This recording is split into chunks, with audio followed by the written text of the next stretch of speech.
Cooking effortless results, chefiq.com. Second longest game in baseball postseason history. The Dodgers beat the Blue Jays in 18, 6-5, and it ended on a Freddie Freeman game-winning home run. Sound familiar? Well, Yankee fans certainly remember it from last year as he won Game 1 with that grand slam. To have it happen again a year later to hit another walk-off, I don't. It's kind of amazing, crazy, and I'm just glad we won. And we're up 2-1, and we got our Shohei on the mound tomorrow. The game ended just before 3 a.m. New York time. Shohei is Shohei Ohtani, who indeed gets the start tonight. Ohtani's night last night, pretty historic. He was on base, count them, 9 times. 4 for 4, 2 home runs, including the game-tying home run in the 7th. 5 walks, 4 of them intentional. Facing Ohtani tonight will be Shane Bieber. By the way, the longer game that we referenced, Dodgers-Red Sox played an 18-inning, 7-hour, 20-minute game in 2018. Monday Night Football wrapped up the week in the NFL. The Chiefs beat the Commanders 28-7. Nets fell to the Rockets 137-109. Tonight, the Knicks are in Milwaukee. Mitchell Robinson will miss the game with ankle injury maintenance. The Rangers visit Vancouver. The Islanders take on the Bruins in Boston, and the Devils look for a 9th straight win as they skate in Colorado. This report brought to you by Dr. J. Shaw at Samwell Pain Management. Visit samwellpain.com, and brought to you by Moderna. It is 48 in Central Park, and that's what's happening. I'm Jerry Recco on WFAN, now streaming on the Odyssey, iHeart, and TuneIn apps. It's Brandon Tierney and Sal Licata on WFAN, The Fan, 101.9 FM, and always live on the free Odyssey app. We see the Dodgers, BT, continue to have success. And I know the Blue Jays are giving everything that they have, and that's great. And still a series, 2 games to 1, okay, whatever. Can't help but think that the Mets and Yankees, and really for me last night it was more the Yankees, but you could throw the Mets in there. Obviously, they're in the same stratosphere with the payroll and all that stuff. The Yankees years ago not going hard after Freddie Freeman, never really making him an offer. Obviously falling short of Ohtani. It's not their fault. They tried for Ohtani, but I don't think the Mets and Yankees have done nearly enough. You know, the Dodgers have superstars, and they add on top of that. And with the Mets and Yankees, as we start to look ahead to the offseason, and once the World Series is officially over, we'll get more into that. It's always, well, this guy, maybe that guy. It's never and that guy. And I think we got to let go of those restrictions and make sure that both these teams know that they have to go all the way in to truly compete at the level of the Dodgers. Yeah, I mean, listen, there's obviously a difference between not trying and not doing. Do you think it's a lack of trying or just a lack of getting it done? I do. I think it's a little bit of both. Yeah, the Yankees could have had Freddie Freeman. Well, I don't know if they could have had him. They could have made him an offer years ago. Yeah. My whole thing back then, this was 2021, 2022, whatever it was, my whole thing was, he's never leaving Atlanta. He doesn't want to leave Atlanta. The Yankees never made him an offer, and then he ends up leaving and going to the Dodgers. Now, the Ohtani thing, the Mets and Yankees both wanted Ohtani. Yamamoto, same thing. Mets and Yankees both wanted Yamamoto, and they kept upping their offer. Like, that to me wasn't a lack of want or effort. That was just a lack of, there's nothing you can do about it. They're going to choose the Dodgers. Okay, well, in that case, you're screwed, but that means you better go over the top for the others.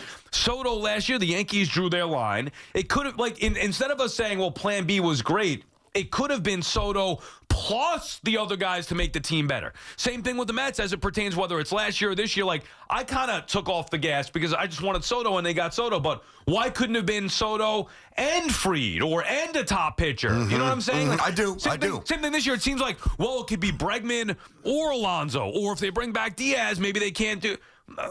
No. If you're trying to win and legitimately compete with the Dodgers, the Brewers may be a nice story. You know, some of the other little engine that good teams are a nice story. That's not New York. We should have the higher expectations for the Mets. I agree with that. Now, listen, so a couple things here. So the Angels are never going to be a threat to the Dodgers, okay? Once Cohen came with his money, now the Mets' ability to take away from the Yankees, that dynamic has shifted here. So what I don't understand, and I don't pretend to know the origin of this, but there was a point where New York Yankees were the destination for every Japanese star, and now you hear. I guess this came out with Ohtani that the Yankees never had a chance, and that he was always going to go to the Dodgers, and the Dodgers the favorite, the favorite team of the Japanese player. The first time they had a chance too when he went to the Angels, but that's true.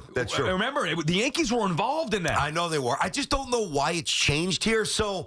But it has changed. It doesn't really matter why. I guess the question is, what do the Yankees and the Mets do to change this up? Well, the first thing is, there's an opportunity this winter here, Sal, to really change the course of the future. Hey, the Mets, I don't think the Yankees will do it, but the Mets, you want Skubal? Go get him. Somebody want Kyle Tucker? Go get him. Like, it's not like this is a free agent class or a trade or potential trade class where there's B-listers. There are multiple A-listers, right? And the other thing, too, is, and I think this is going to impact both the Yankees and the Mets favorably. When we talk about 2027, the very real possibility that there's going to be an absence of baseball, to me, you got to go for it now. Because if there is no baseball in 2027, or even if it's a condensed version, then, now Judge's prime is further complicated. Same with Lindor. Same with some of these players who were right in that like the middle of their prime. So I think that I think the Mets, will take a big swing this winter. I do. I really do.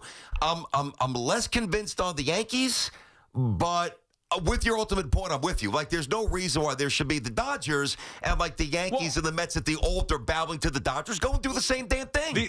So hard about it. The Ohtani... Spend some money. The Ohtani Yamamoto things are immensely frustrating because there was a realistic alternate timeline.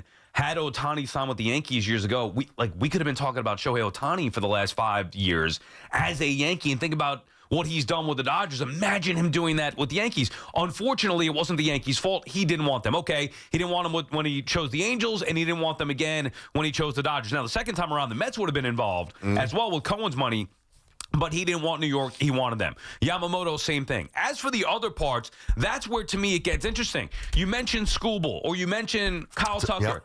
Do you think the Dodgers are going to just sit back and not do anything? Like we've how many times are we going to see the Dodgers? Seriously, BT, that's fair. They did get involved in Soto to a little bit. Now, they weren't going to go to the lengths that maybe the Mets did, and certainly Soto was going to have that money deferred. I don't know all the details there, but the Dodgers were ruled out. But it's not like they had no interest in him because they were already loaded up. I would expect them to make a run at Kyle Tucker and maybe even make a run at trading for Tarek Skubal. Like, there is no end to the way the Dodgers go out there and acquire star after star after star. So why then here in New York, with two of the richest owners in the sport, with the biggest city in the sport in New York, why would we make it, well, okay, they got this guy and their payroll's this, so you can't go anymore? Like, no, I'm sorry. And I don't want to be greedy, and that's why sometimes I do lay off, but the Mets should be able to re-sign Diaz, bring back Alonso, and upgrade elsewhere, whether it's Skubal, whether it's Bregman. I know that not always spending money means you're going to have success. However, the Mets specifically are in a spot where they do have to overspend to make up for lost time here, where the Yankees may be a different position. They do. The Mets have to close. The Mets need pitching. Yeah. There's no doubt about that. Mets need another stick or two as well. So, and the Yankees need some stuff. I just don't know. Like, and I said this before, like, you look at the timeline, whether it was Arabu, who wasn't very good, Matsui, who was great, Tanaka, who was really solid. Everybody's saying that again, I don't know why this has it changed, because the Dodgers simply have won and they're more appealing. See, the Yankees were the spot. You're right. I know. I could understand for a long time. This is not me taking a knock at the Mets. It's really not. But I can understand why for a long time, like the star Japanese player never viewed the Mets as a real destination. Number one, the Wilpons were never coughing up the money, and number two, they weren't championship viable enough. That they weren't the Yankees, right? No, not only that, they weren't the brand in Japan. That you grow up seeing the Yankees. And the Dodgers now. Now. But it used to be the Yankee thing. To your point, you mentioned Tanaka, you mentioned Matsui. The Yankees were the team that would land the premier superstar from Japan. Yeah, there was a point, Sal, and this is really your ultimate point, although you stretch it out to the Mets, which I get as well. There was a point any time, and I would just sit back there, and Yankee fans, I'm not alone with this. Like, so-and-so, Japanese superstar, about to hit the market. I'm like, all right, when are we getting him? When is he posting? Yeah. When is he coming? What position? Where's he hitting? Is he behind A-Rod? Is he after A-Rod? Is he behind this guy? Now, it just hasn't worked out that way. I don't know why. I will say this, and this is the sheer reality of one thing that nobody really wants to address or really even want to say. I'll say it, and I'm from here, like you, so it's not a knock. New York is brutal. I mean, now the traffic in taxes LA, and stuff? Taxes, California is even more broken than we are. So, but the weather, like if you look at, and again, I'm not going to get into the taxes and this, but just a broad, like a little shot here. Taxes stink in both places. Traffic stinks in both places. So, what has become more appealing from the Dodgers versus the Yankees and now the Mets? Well, the weather and now the winning. That's it. But like even the Knicks, like when you're a free agent, also the travel to Japan. That's absolutely a big deal. Good point. But that was always the case. Like that's true. When Arabu and Hideki and those guys, that it didn't dissuade them. Now, I don't know if this isn't why LeBron didn't come or Durant or whatever, but If you're a free agent, all right, and you want the bright lights in New York, which, by the way, you don't need anymore because Madison Avenue has been mobile for 10, 12, 15 years now. The world is no longer just in New York City, as we well know. I think that you've got to really weigh some logistical issues. Like, all right, if you want to come to the Knicks and you want to live up in Westchester, get a beautiful home by the practice facility, fantastic. Now you got to come down the West Side Highway on game night. It's a pain in the ass. You want to become a Met and you get a beautiful mansion out east, fantastic. You could do that. Good luck getting to and from games. You want to be a Yankee? All right, go to Alpine, which is an incredibly, affluent CC's there, or he was. I know a lot of the Yankees that make a lot of money go to Alpine. Great. Good luck getting back and forth over the GW when you try to go to a game. So there are logistical issues. But again, I say that there's also logistical issues in LA where the traffic is worse. So to me, it's really more a reflection of the way the Dodgers are now perceived. Yeah, the brand. The brand, their forward thinking, their ability to put together these very innovative contracts with the deferments. Hey, I just said a lot there. Let me say it more succinctly. The Dodgers are better and smarter and wealthier than both the Yankees. Well, not wealthier than Cohen. Right. But certainly the other things apply than the Yankees and the Mets, period. I think that's the biggest thing. The Mets it's an uphill battle. It will take years to get their brand anywhere near where the Yankees were and are. And certainly the Dodgers where they are now. But if you just go because the Mets now have the money, that's the only reason why they're in the conversation. Yep. If all things are equal with the Dodgers, Yankees, and Mets, the Mets are third place. Like, I know that. They could have, and that's if all things are equal. They have to spend more to get in the conversation. That's why Cohen kept going up but and they up didn't and up. spend as much as we thought extra for Soto. All right, but I still, thought there'd be like $100 million Mets tax. There wasn't. But still, they kept going up and up and up. And at some point, the Yankees just tapped out. And whatever, you want to talk about the owner's suite and the box, all that stuff, whatever it may be. Yamamoto, Mets up and up and up. They know that they have to do that. That's unfortunately what they have to do because of their history in comparison to the great Yankees and now Dodgers. But if I ask you, 10, 15 years ago, what was the better brand? Like everybody wearing the Yankee hat. There's no doubt. Yeah. The Yankees were the national brand, the New York Yankees coming off the dynasty run in the 90s. And now, I don't think it's any doubt, unfortunately. Oh, yeah. It's not even close. It's the Dodgers. You can make a case, Sal. This is going to be crazy, that the Dodgers brand is even more powerful than the most powerful brand in the NFL, which, as we know, basically runs the ship in terms of, sports attention. Was there a fly in here? Like a moth in here. That can't be a good sign. Swat. Yeah. What does that mean? I don't know. If there's a black crow that pops in, then we really got issues here. Jesus. Maybe Minko brought it with him, by the way. Did Minko bring a moth? Yeah. Minko was here. He's going to pop in later. I don't know. I think that, like at the apex maybe of the Warriors brand a couple of years ago, that was obviously incredibly high. The Chiefs with Mahomes and the Niners back in the day, and even Dallas's brand and the Yankees, which has been diminished a bit. You can make the case that of all the sports, the Dodgers have the number one brand. And the scary thing is, it's getting better. It's getting more powerful. Right. Which is why, to bring it back, and we'll get back to the calls here, the Mets and Yankees, they may not feel like they want to go over the top, and they may feel like they already are doing it with the way their payrolls are. It's not good enough. Mm-hmm. Unfortunately, to compete with the Dodgers at the highest level, you're going to need more. BT and Sal on the Fan, our friends at Town Fair Tire, remind you that at Town Fair Tire, you always get the guaranteed lowest price on name brand tires from Connecticut to Maine. Nobody beats Town Fair Tire. Nobody. Ralph is calling from Manhattan, starting us off. What's up, Ralph? By the way, I thought New York was the center of the universe. Boy, I'm glad you opened my eyes because, I thought Manhattan was everything back in the old days. But not as much as it used to be, Ralph. I guess you're right, BT, unfortunately, because I liked it better that way. But, Me too. But here's a side note before I say something. Ohtani, if there was any doubt in anybody's mind that dedication and hard work and putting in the time was not the key to success, Ohtani just proved them wrong because this guy is phenomenal. And I am a tough marker, and this guy is unbelievable what he does night to night. If you want to go into a baseball season, guys, with 14 teams, somewhere, about 14 teams that are actually in contention, well, we'll continue down the money road and we'll go into oblivion, and baseball is going to go down the tubes because if you throw enough money at your team, the Dodgers, proof and point, you throw enough money, you're going to be a contender. Now, do you throw that money smartly? Do you do it well? Do you do it with finesse? That's another story. But essentially, after all is said and done, guys, the most money wins, and that's not good. Yeah, I mean, it's not guaranteed, Ralph, and thank you for the call, but it certainly helps, and that's why the idea of like, oh, well, look at what the Brewers are doing, or look at what the little engine that could teams are doing. Oh, the Guardians, they compete all the time, and look, they payroll. No. In the end, you'd rather be like the Dodgers every time. And by the way, they could go out there and sign Tanner Scott, as they did, and he could be totally useless, and they still overcome it. How come the Mets couldn't get in on Blake Snell? Like, we always talk about some of the other guys that were out there. Blake Snell, other teams could, and the Yankees could have had him as well. Why couldn't they go get Blake Snell? Dodgers did. They get Glasnow on top of that. They get Yamamoto, Sasaki on top of that. Obviously, Otani. Like, why is there Mookie Betts, Freddie Freeman. Why is there no end to what the Dodgers could do? And they could just continue to churn out big trades with their prospects as well. But yet here we're hugging the prospects. Yeah. We're waiting for the development. We're not going all in on the free agents. We're not adding on top of, like you mentioned, Schoolman. It seems like a perfect fit for the Mets. And even I would say, like, well, the Yankees don't need him. Well, why not? Like, would they not benefit from adding Tarek Skubal on top of already with Garrett Cole and Max Fried? Why not? They're the Yankees, right? Go load up the way the Dodgers are. Yeah, well, especially with the news, what came out where Rodon's not going to be ready for the start of the season. I think that Garrett Cole's going to be pretty close to being Garrett Cole, but he's not going to be ready by opening day. Clark Schmidt's going to be out until late August with the Tommy John. Yeah, I'm with you. There's a window. Go out and get him.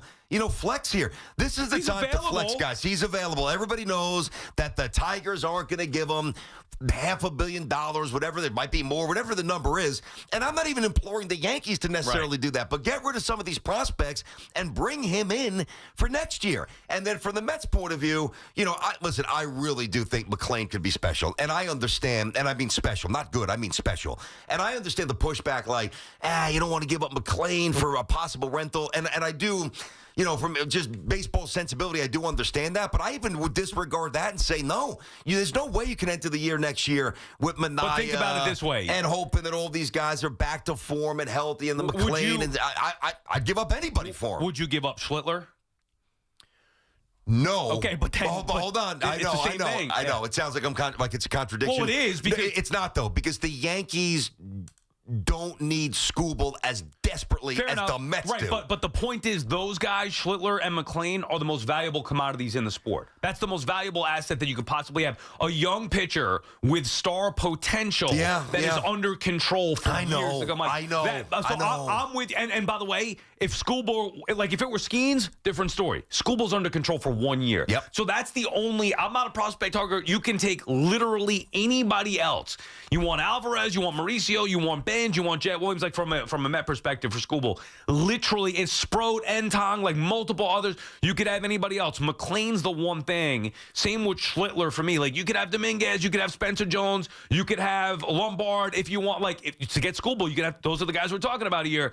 I can't give up the young star pitcher that's already shown star potential that's under control for years because that's the most valuable. All right, so let me ask you this. I get it, and I respect the philosophy. All right, but even the most battle-tested philosophies could be pushed to a limit. Yeah. Let me tell you, let me say that the Mets open up the checkbook and they get Kyle Tucker. Mm-hmm. Now, where he played, well, they'll figure that out. Okay, You got Soto, you got Tucker. I'll even say that they're able to bring Pete on a deal, that's better than last year. Not quite as nuts as some people, 6 or 7. That's not going to happen.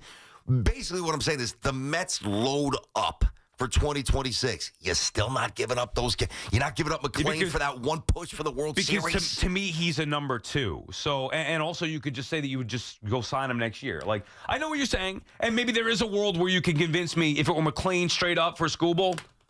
You know what I mean? Like, I'm not giving up anything else. It's going to have to be more than that. That's not going to get it done. Well, but then I'm not. Then you just could like Schlittler for Skubal straight up wouldn't get it done. You're going to have to give up more. But you Skubal. could have. But the Yankees could get him, and the Mets could get him too. I think without giving up Schlittler or McClain. And by the way, the point is, it's not about whether we would do like that's a separate conversation. It's more about going for it. Yeah. You're going for it. Yeah, and going for it is not like, well, we had a nice plan B. Correct. Or, well, we signed Soto and now Yeah. No, like it's not, listen, guys, this is not about the Yankees or the Mets being viable or being really good. That's obviously now the Mets have more work to do, but both teams are going to be right in the mix next year. There's no doubt about that. This is about taking a swing for the fences that really neither team has taken in a long time. I mean, don't just try to squeak one over the right field wall. Let's go top tank. Let's go. Go nuts this offseason. Yankee fans are pissed. Listen, we aired the press conference. We aired Boone and we aired Cashman. We aired it a lot. Then we took all the calls. Not a single Yankee fan was happy with the way the season ended, and rightfully so. And the way the Mets season ended, Met fans were disgusted, and rightfully so. So get in the box, dig in, and try to hit 450. There's big names out there. Let's go. 888-808-1019, BT and Sal on the Fan. We'll do some other stuff later. Carl Banks taking down one of his own. He got mad at us when we did it, but he could do it. The last time he got this much attention. That's true. All right, guys, let me tell you about Cash App. Obviously built for the city. You got built-in security that's rock solid, Face ID scan, and warnings and 24/7 chat support. Basically, it's like having a bodyguard for your money. You guys work too hard, as do we, to let anything slip through the cracks. So all you got to do is download the Cash App today. Use code WFAN. Send $5 to a buddy. And within 14 days, Cash App is going to come back to you with a $10 deposit in your account. How about that? Terms apply, obviously. That is money. That's Cash App. Cash App's a financial services platform, not a bank. Banking services provided by Cash App's bank partners. Prepaid debit card issued by Sutton Bank. Member FDIC. Direct deposit, overdraft coverage, and discounts provided by Cash App. A Block Inc. brand. Visit cash.app/legal/podcast for full disclosures. The Nets are back in Brooklyn playing the Hawks. 7:30 tomorrow night. The home of Brooklyn Nets basketball is The Fan. 101.9 FM and always streaming on the Odyssey, TuneIn, and iHeartRadio app. Morning, Zoe. Got donuts. Jeff Bridges, why are you still living above our garage? Well, I dig the mattress, and I want to be in a T-Mobile commercial like you. Teach me, Saldana. Oh, no, I'm not really prepared. I couldn't possibly. At T-Mobile, get the new iPhone 17 Pro on them. It's designed to be the most powerful iPhone yet and has the ultimate pro camera system. Wow, impressive. Let me try. T-Mobile is the best place to get iPhone 17 Pro because they've got the best network. Nice, Jeffrey. You heard them. T-Mobile is the best place to get the new iPhone 17 Pro on us with eligible trade-in in any condition. So, what are we having for lunch? Dude, my work here is done. 24 monthly bill credits on experience beyond for well-qualified customers plus tax and $35 device connection charge. Credits ended, balance due if you pay off earlier. Cancel finance agreement iPhone 17 Pro, 256 gigs, $1,099.99, and new line minimum $100 plus a month plan with auto pay plus taxes and fees required. Best mobile network in the U.S. based on analysis by Ookla Speed Test Intelligence data 1/8/2025. Visit T-Mobile.com. My man, Dr. Jay Shah, specializing in minimally invasive and non-surgical treatments for neck, back, and sciatica, migraines, and so much more, offers pain-relieving solutions. There are thousands of 5-star reviews who trust Samwell Pain for all their aches and pains. Visit SamwellPain.com. Another app for inventory, one for CRM. Oh, don't forget accounting. Wait, which login was that? Or you could use Odoo, one fully integrated system that does it all without the hassle. Ditch the app overload. Get everything your business needs on one platform. Try Odoo free today at odoo.com. That's ODOO.com. Pros don't just show up. They prove how it's done with precision and without shortcuts. Makita tools are built the same way with a dedication to lasting quality, trusted performance, and results that reward your effort year after year. When the job calls for the best, call on Makita. Built to be the best. Available at the Home Depot. 4 distinct all-electric Cadillacs. Some drive them for performance. Others drive them for the range. And some drive them because it's the only way to make an entrance.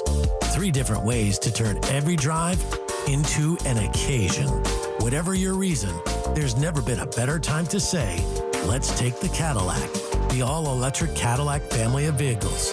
Escalade IQ, Vistic, Optic, and Lyric. Visit your Tri-State Cadillac dealer today.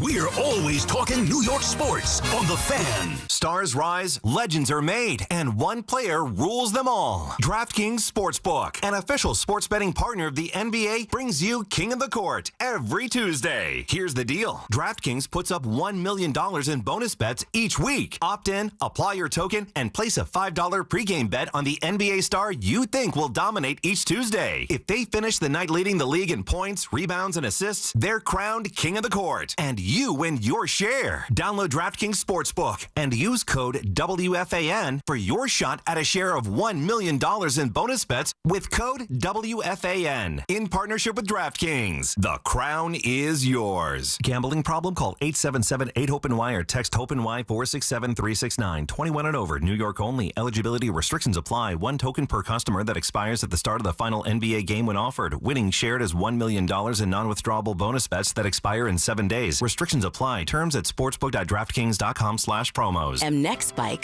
COVID-19 vaccine mRNA by Moderna has arrived. To learn more and find it near you, visit mnexspike.com. That's mnexspike.com. Everywhere in New York City, city agencies are busy delivering for you. Since 2022, a record-breaking 183,000 small businesses have opened. In 2024 and 2025, major crime dropped across the city. And now, every kid gets access to a brand new universal after-school program. That's NYC, delivering for you, every day, everywhere. Find out how at deliveringforyou.nyc. Move and be moved in the Mazda CX-5. The smart choice from those who expect more from their drive. With standard iActive all-wheel drive and advanced safety features, the CX-5 gives you confidence in every condition. Its effortless handling and responsive performance set it apart from the crowd. Inside, you'll find thoughtful crafted design for comfort and connection. There's more to a Mazda. Lease the Mazda CX-5 for $229 a month. Visit your local Mazda dealer or MazdaUSA.com. For over 100 years, Sloman's has been your trusted partner in comfort. When it comes to home heating oil, they deliver more than just quality fuel. They deliver peace of mind. With price protection, automatic deliveries, and 24/7 service, their dedicated team is just a call away, ensuring you stay warm and comfortable all winter long. Sloman's, the Tri-State's largest heating oil provider, proudly serving their community for generations. Give them a call today at 866-GET-HEAT or visit oil.slomans.com. Get the scuttlebutt on your favorite team, the Fan, on the Odyssey, iHeart, and TuneIn apps. It's a new day. It's a new life for me. And I'm feeling good. This is Ohtani's walk-up song, huh? Now batting. I don't know if I like this as a walk-up song. That's a home run for Ohtani. That was on on base 9 times last time. I mean, that is incredible. BT and Sal back on the Fan. 18-inning marathon that the Dodgers end up winning. Ohtani terrific again. Doubles, homers, walks, and he'll be on the mound tonight for the Dodgers pitching. I'd be curious to see how he performs tonight. Like last night, whatever, to me, not a must-watch. I think tonight, off of last night's game and Ohtani pitching, this is a bit of a must-watch. Now we get the Knicks tonight as well, but I'd be very curious to see how Ohtani responds and pitches if he gets, the Blue Jays get to him a little bit. Is he a little tired after last night's game? I mean, that's asking a lot. I fell asleep, and I'm so disappointed. I watched just about 12 innings or so after the football. I was bouncing back and forth. I fell asleep, and then what I did was when I got into the studio this morning, I just found the clips on, I don't know if it was YouTube or MLB, whatever. The amount of high-level defensive plays in that game, whether it's Edman, who made a couple of really, really good plays, Vladdy with a sick throw, Hernandez with a sick throw from right field, the relays, the cuts. Like, to me, and I was saying this to you a little bit before the show, even if it's a back and forth, now, if you love a low-scoring football game, this wouldn't be appealing, but take even 37-34, epic Chiefs versus whomever, Bills, championship, AFC, or Super Bowl, or NBA Finals, the thing that baseball gives you, and it's not that it's timeless, which sometimes can be annoying, I get it, but I don't know, and maybe it just hit me differently last night and watching the plays this morning, the amount of times where you're literally, the game's in the balance. I mean, if it's a relay, ball hit down the line, you got some guy chugging from first base. If he's fast, he's going to make it. If he's slow, it's close. The amount of plays last night were really off the charts incredible. So I think that's one of the differentiating factors with baseball. Now, some people still think it's too long. Some people think it's still too boring. I still believe that baseball gives you more drama and more moments of suspense than any other sport in a big game. Yeah, I mean, I have no interest in this World Series. I'm just being honest with you. So, I don't care. If you don't care who wins and you're not betting on it, what's the draw? So, and now I love baseball. If it were a team that I cared about, whether it be the Mets or the Yankees, or I had action on it, maybe I'd be locked in last night. I was checking the score throughout the course of the night, did not watch it. And then I got up this morning to see that it went 18 innings. I was like, oh, good thing you didn't stick with that. It's ending at 3 in the morning. Like, it's insane. That's where I have a problem. So I'm not going to dispute that it's not drama-filled. What I have a problem with, like, let's say your son, because back in when I was a kid, when I was Colts age, I was watching the Dodgers and the A's. I remember Kirk Gibson's home run in 1988. I remember the earthquake in 1989. I remember the Reds sweeping the A's in 1990. I remember Otis Nixon, bunting for the final out against the Blue Jays in 91, 92, whatever it was. Like, I was Joe Carter. I was in Joe Carter in 93. I was into the World Series as a kid, even though it didn't involve my team necessarily. Like, if a game went 18 freaking innings and it's at 3 in the morning, like, I know. You're taking all the youth out of play immediately. Now, that's a bit of a different conversation, though, to be fair. Like, I'm with you on that. Like, I would, and they'll never do this based on ratings, so we won't waste a lot of time on it. It's overly romantic, and it's dead as a doornail. It's dead as a dinosaur. But, yeah, I mean, the great thing for baseball would be to start, a playoff game either at 6 or an afternoon game. Yeah. And again, that's never going to happen. Like, imagine if that never game going to happen. But think about it, BT. If that game started at 4 p.m. Eastern time, so 1 p.m. local time for the Dodgers. 1 p.m. 4 here, gotcha. Think of how sick that would have been yesterday. That if it's 4 p.m., all right, people throw it on, whether you're at work or you listen to it on the way home, and then it goes through the course of the night. Now everybody locked into the drama beyond the 9th inning. Yeah. That, like, if I were up and saw that it was going to extra innings, I would have been into that. However, there's a point, like, I fall asleep now. I was sick last night anyway. I was in bed by 9:30, 10 o'clock. I taped the sports night hit, and I was done. But point is, if that game started earlier, you would have had so much excitement and energy around it and people talking about it. Okay, but now think about this. And, again, you're not there yet because Sammy's still young. Yeah. But, I mean, listen, I played as much sports as anybody. I did not have the amount of games and practices my kids have. So last night's an example. Let's say the game did start at 4. My daughter had a soccer game at 5:30. My son had a baseball playoff game at 7. We roll in from his game. It's 9. Right, but by the time you're home, I know, but not every game's 18 innings is what I'm saying. I mean, even if it's a conventional 9, or even if it's like 10 or 11, they're missing the game because they're out. So they're out doing activities. So it sounds good. And I know I'm not alone in that because I see kids on the field all the time. There's more. It's funny. We always complain about, kids, nobody goes to the park anymore and just shoots around and plays pickup, which is kind of true. But there's actually more structured planned practices and games. So it sounds good. The kids would have seen it. The truth of the matter is mine wouldn't have. Yeah, I mean, I think most people, though, if that game started at 4, most people would at least pick it up at some point. The game starts at 8, and then by the time it's getting interesting or good late, everybody's in bed. Like, there's no way. Even on the West Coast, the game ends at midnight. So that's a tough ask. If the game started at 7, it still would have been, too long of a game. Could you imagine 6-hour game. Could you imagine if that was the Yankees or the Mets last night? Well, could you imagine that? I mean, I don't even know if I physically would have been able to stay up, but I guess the adrenaline probably would have kept me up. Can you imagine today? Yeah, well, I mean, wow. Yeah, I wish. Yeah. I wish they were in the World Series. Go ahead, Hop. You have something to add to that? I do, because there's one thing that you guys are missing, and I think maybe people don't know it, but you're right. Kids are never going to stay up that late. I totally get that. But in the morning, what my kid does every morning is he puts on YouTube, and they have a summary. That's true. Condensed game? Or yes, totally condensed. 30 minutes. Today it was about 33 minutes because they did a little bit of the pregame and it went 18 innings. Usually about 20 minutes long. Yeah. He watches the entire... Same here. Every single highlight. He's right. They cut out all the crap. So, yes, they cut out a lot of the 18 innings, but they gave all the good stuff. But here's the thing. Able to watch it all. And you're right. And a good job pointing that out. I omitted that. Now, the other thing you can do is you put on Quick Pitch on MLB Network, which he does during, like, World Series different. But, yeah, and it's a good, fast encapsulation. The highlights are, it's good. The problem, I don't even know if it's a problem. The difference, though, and this is, again, a different topic. When I was watching the World Series, I was sitting there with my dad talking about the World Series, okay? Talking about the game of baseball. So when Ant or my son or hundreds and thousands, maybe millions of kids across the world wake up and watch YouTube highlights, They're probably having. All right, so and I'm sure that happened. Did the game start at 7:00? Like I remember being up. I also remember being in and out of sleep for certain World Series. Like me too. I don't remember the exact situation as a kid, but I do remember being more into it.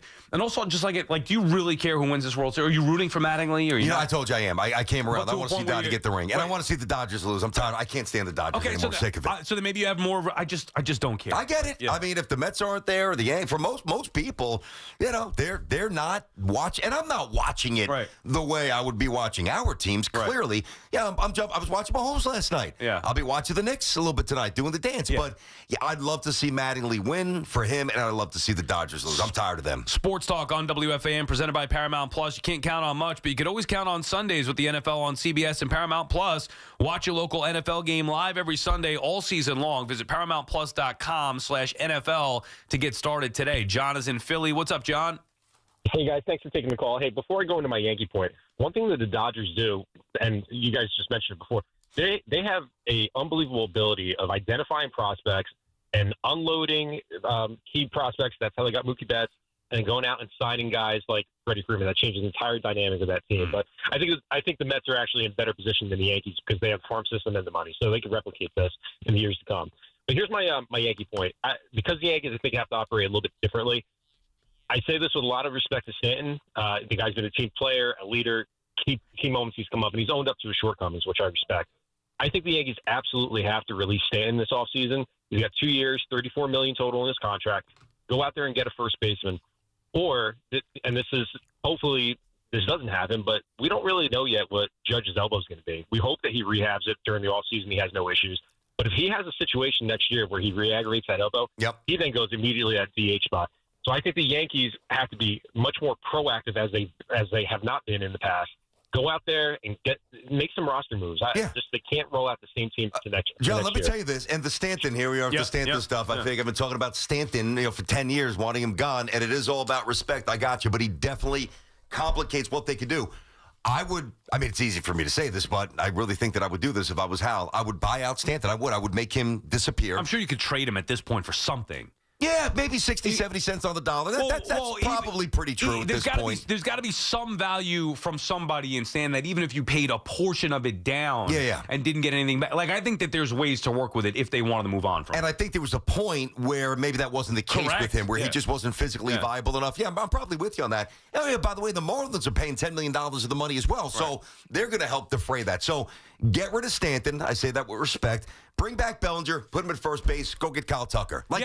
You want to make a real move, that's your power move. Yeah, and I would say the same thing, or at least similar with, it's not just about spending money. And in the Mets case, it was just like, well, yeah, bring this guy back, bring that guy back, and then add on top of it. No, I would also look to change some things. Like, I would move on from McNeil. I would get rid of Vientos. I would try to get rid of Brandon Nimmo. Like, what does Nimmo bring to the table exactly? He's a subpar defender, doesn't run well, often injured, inconsistent offensively, even though the numbers might have been there. And I love Brandon Nimmo personally. I think he's a great dude. I think he's a positive in the clubhouse. He is. I'm just trying to build a better baseball team with baseball players. And I can't have limitations all over the place. Same thing with Pete. Like, I'd bring Pete back as a DH. Pete's got to be the DH. End of story. He could play 80 games at first. He's not playing 162 or 150 at first. He's going to play half the games at DH, half the games at first, and in the big games in the postseason, he's going to be DH. Like, that to me is non-negotiable. I'm not bringing back guys just because of certain character traits or certain skill sets that they bring. I want a more well-rounded team. So not only spending more money and making big acquisitions, you also want to build the team the smart way. So getting rid of Stan for the Yankees would be a number one thing that I would have been doing for years. We talked about this. Nimmo would be that guy for the Mets for me. Basically trying to get rid of guys who just are deficient in areas that generally creep up in the worst moments. Like I was showing you, I know you fell asleep, but I showed you during the break there. There was a play,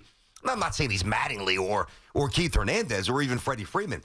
Vlad Guerrero made a play last night where it was a ball from shortstop in the hole.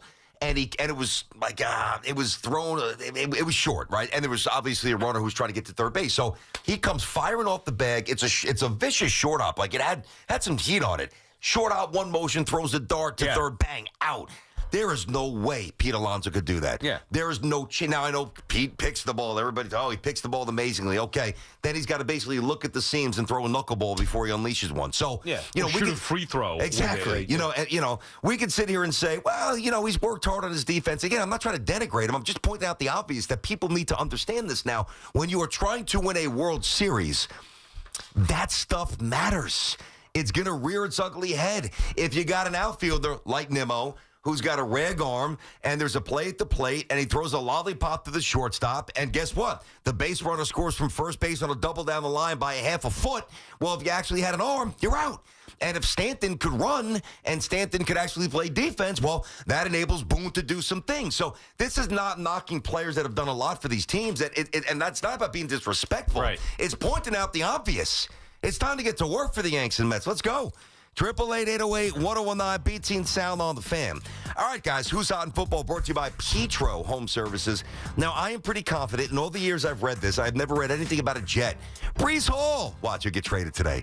He's hot, rushing for $133 and 2 touchdowns, and he threw the game-winning score. Mason Taylor back in the end zone, little Mossage there. Anyway, want to save on heating costs? Go with Petro. Switch now and get $125 free heating oil with reliable delivery in any weather and live 24/7 service. Count on your local HVAC pros at Petro to stay warm and safe this winter. All you got to do is go to petro.com now and get $125 free heating oil, or give them a buzz, 1-888-PETRO-02 today. That's 888-PETRO-02. Use propane. Ask about our special offers. Propane not available in all areas. It's Evan and Tiki. Afternoons on the Fan, 101.9 FM. I wonder if Woody is going to rectify this. I think he should. Of And I course think he the should. easy rectification is, hey, Justin, I'm so proud of you. Yes. You played a hell of a game. And how about this part? I'm sorry. Listen to Evan and Tiki on demand on Apple Podcasts, Spotify, or wherever you get your podcasts. This is Boomer Esiason with an Odyssey Sports Minute. Congratulations to the Dodgers' Mookie Betts for winning the 2025 Roberto Clemente Award. Betts' 50/50 Foundation has provided success resources for youth in Los Angeles and Nashville. He's also helped support victims of the Southern California wildfires, along with various education, nutrition, and housing initiatives. He's an amazing person. Congratulations on Boomer Esiason.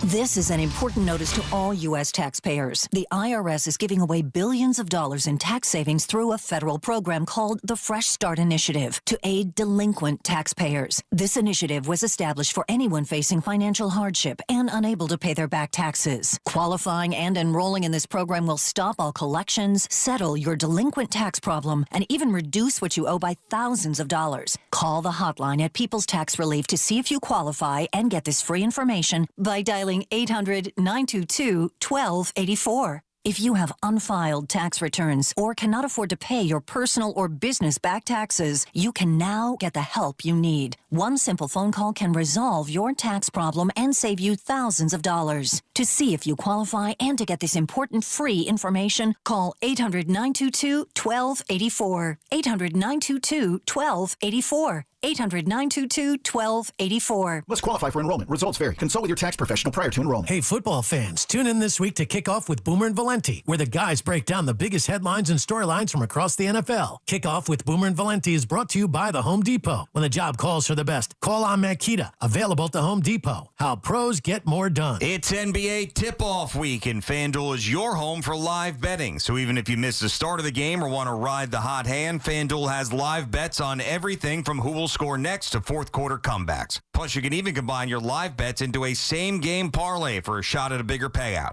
However you want to play, now is the perfect time to join because FanDuel is giving new customers $300 in bonus bets if your first $5 bet wins. So just visit FanDuel.com/GO, that's GIO, to sign up today. We just love the app around here. It's safe and secure, and when you win, you get paid instantly. Play your game with FanDuel, official sports betting partner of the NBA. FanDuel Sportsbook, the official sportsbook of WFAN. 21 and over and physically present in New York. First online real money wager only. $5 first deposit required. Bonus issued as non-withdrawable bonus bets, which expires 7 days after receipt. Restrictions apply. See terms at sportsbook.fanduel.com. For help with a gambling problem, call 877-8-HOPE-NY or text HOPE-NY 467-369. So, there's this guy, Paul Rivera, grew up in the Bronx, made some mistakes, but eventually becomes one of those hard-working citizens who keep our city going. But he gets pulmonary fibrosis, and his only hope is a lung transplant.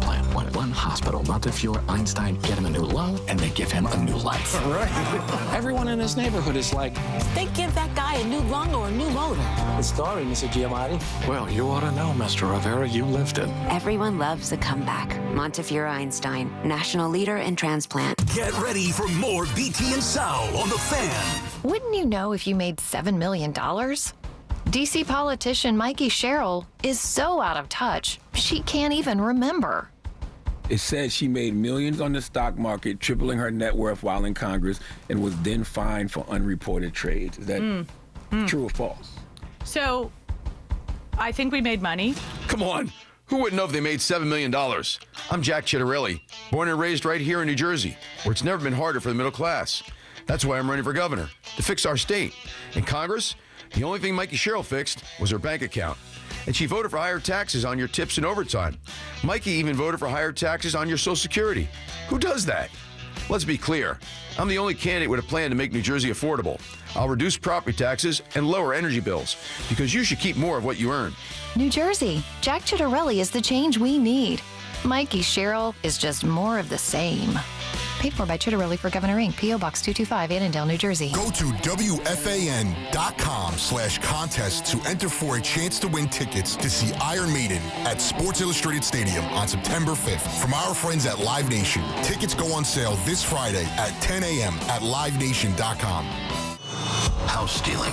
It's a nightmare that's real. It's the FBI's term for thieves stealing your home's title and draining your equity. Just one fake document filed with a recorder, and scammers can own your home on paper, drain your equity, and do it all without you even knowing. Imagine waking up to a foreclosure or eviction notice. Listen to former title thief Matt Cox.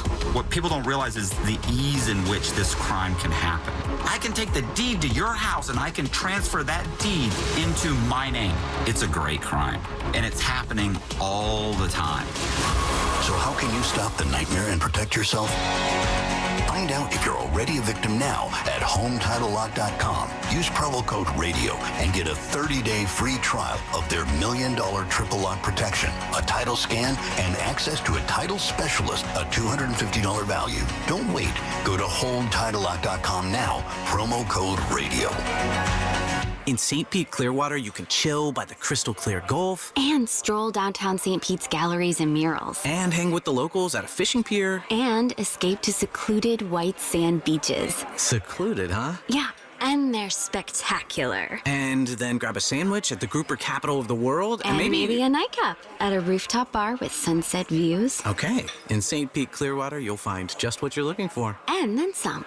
Your Florida escape begins at visitspc.com. Talk New York sports here. The Fan.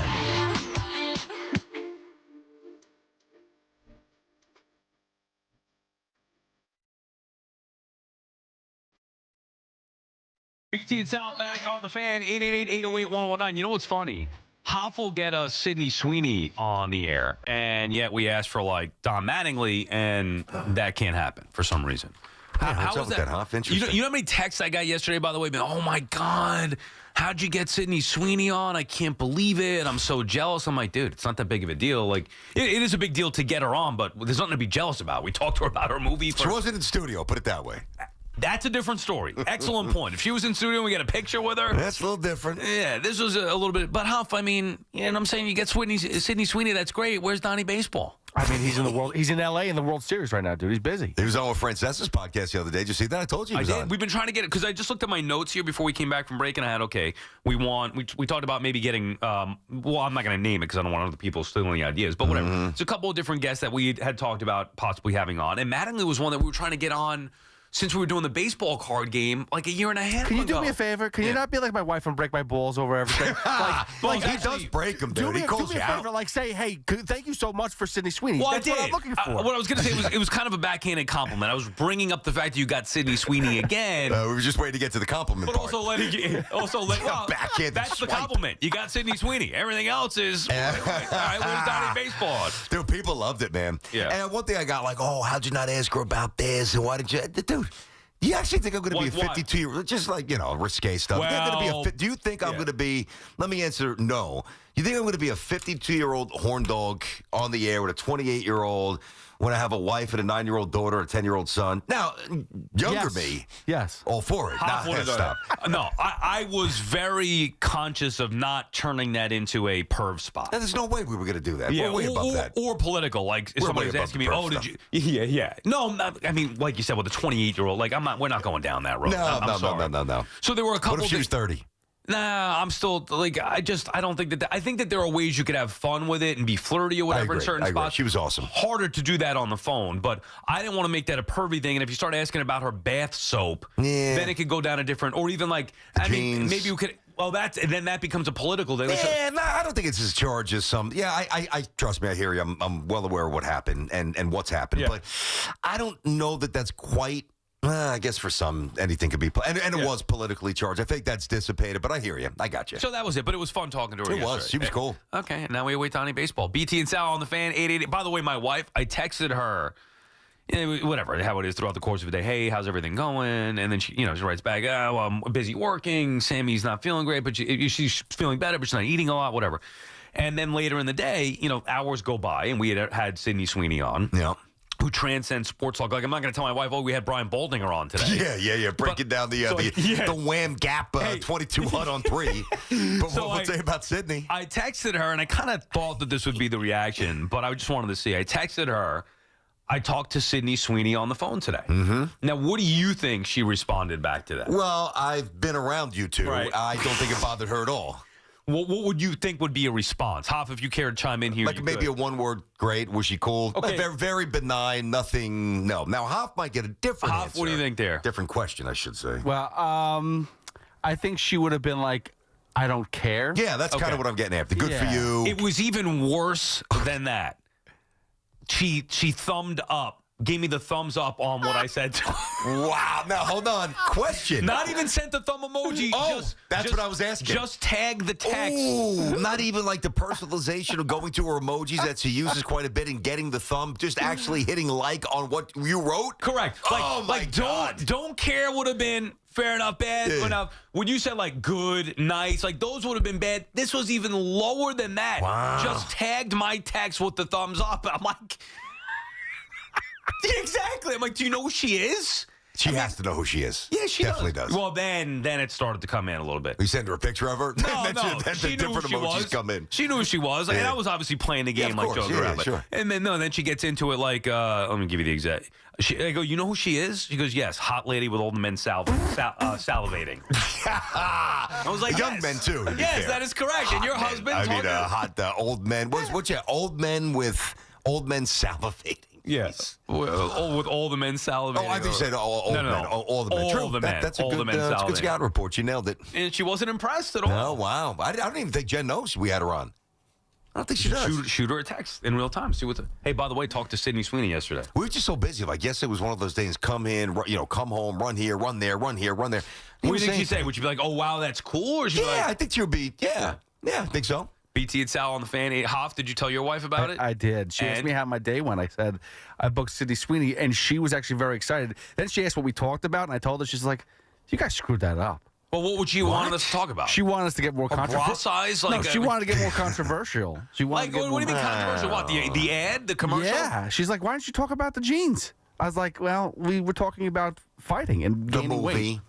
And I also told JD, and he was very happy about that. Yeah, that's the thing. He told me he was very pleased with that interview. Some of my younger friends were hitting me up with that. Listen, could we have, even if we didn't do the perv thing, which we definitely were not going to do, I mean, in hindsight, could we have tapped into some other? Sure.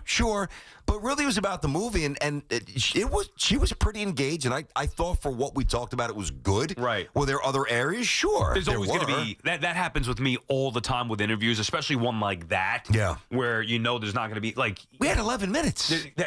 Right, that's the thing. We had, and Hoff was chiming in there a little bit. We wanted to make it had to be about the movie. Like you actually had more than 11 minutes, but I was talking to her before the. Yeah, before well, that's what I'm saying. You chewed up a minute and a half on the front end. Call that? And then in the No, I didn't think so.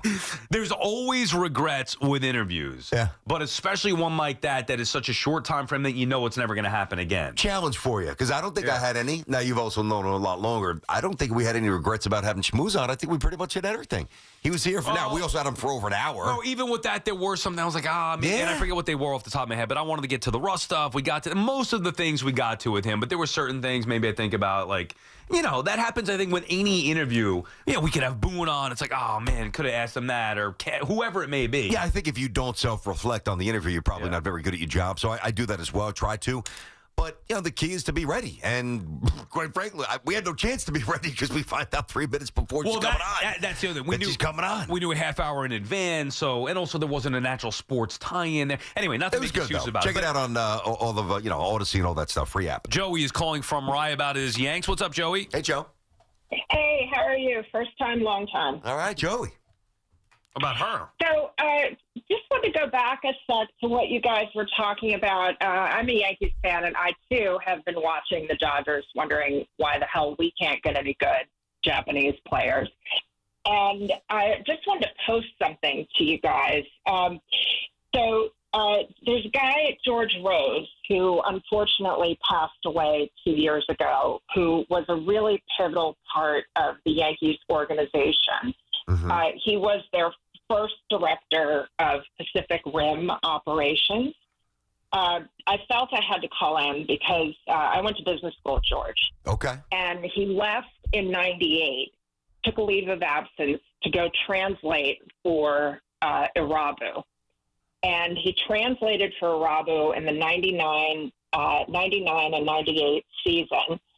Y'all remember that whole thing in spring training, 99, when Steinbrenner called Irabu. Called him a fat toad.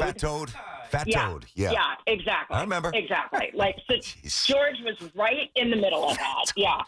And he just got a reputation, and I'm saying this in the past tense because George unfortunately passed away 2 years ago, but he had a reputation. 2 years ago? That's it? No. Much more than that. Okay. No. George Rose. Okay. Passed away. George Rose passed away 2 years ago, and he was funny, nice. He was a very serious Catholic, very Christian guy, very calm. Okay. But he had a great manner with the Japanese and with the Yankees organization. He was very tight with Cashman. They went to school together. And in 2007, they appointed him to go set up the Yankees Pacific Rim office in Japan. And he worked then with the Japanese community, getting sponsorship, working with the Giants, working with the baseball teams. So you just think that they really miss his presence and his ability to connect to the Japanese player and their families? Pretty much what you're saying here, right, Joey?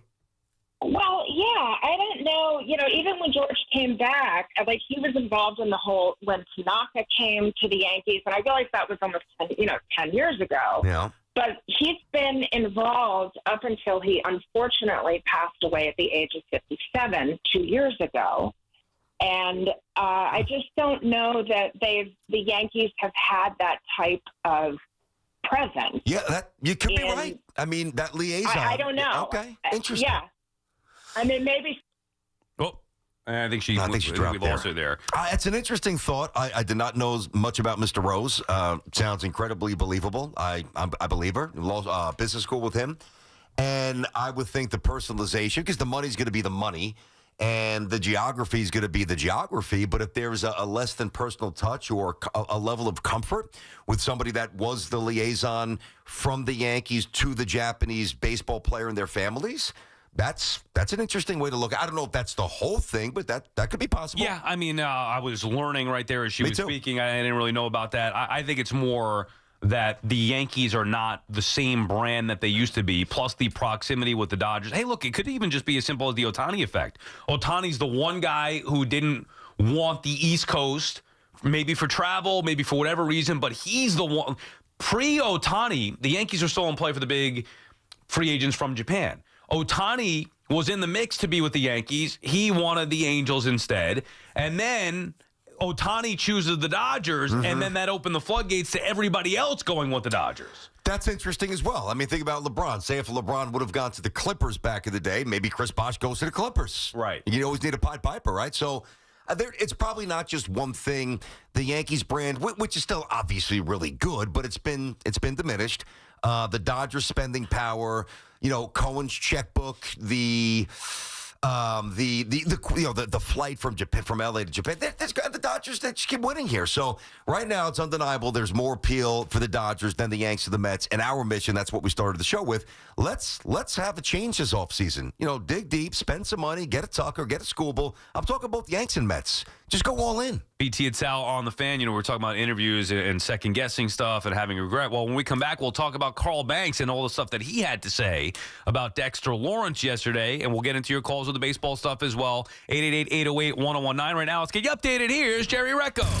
We're your official station to talk Yankees and Mets. WFAN, WFAN FM, WFAN FM HD1 New York, and Odyssey Sports Station. WFAN Sports Flash. Brought to you by Chef IQ, precision cooking, effortless results. Visit chefiq.com. So what do you do for an encore? The Dodgers beat the Blue Jays 6-5 in 18 innings. Freddie Freeman with the game-winning home run. The game went almost 7 hours, ended right before 3 a.m.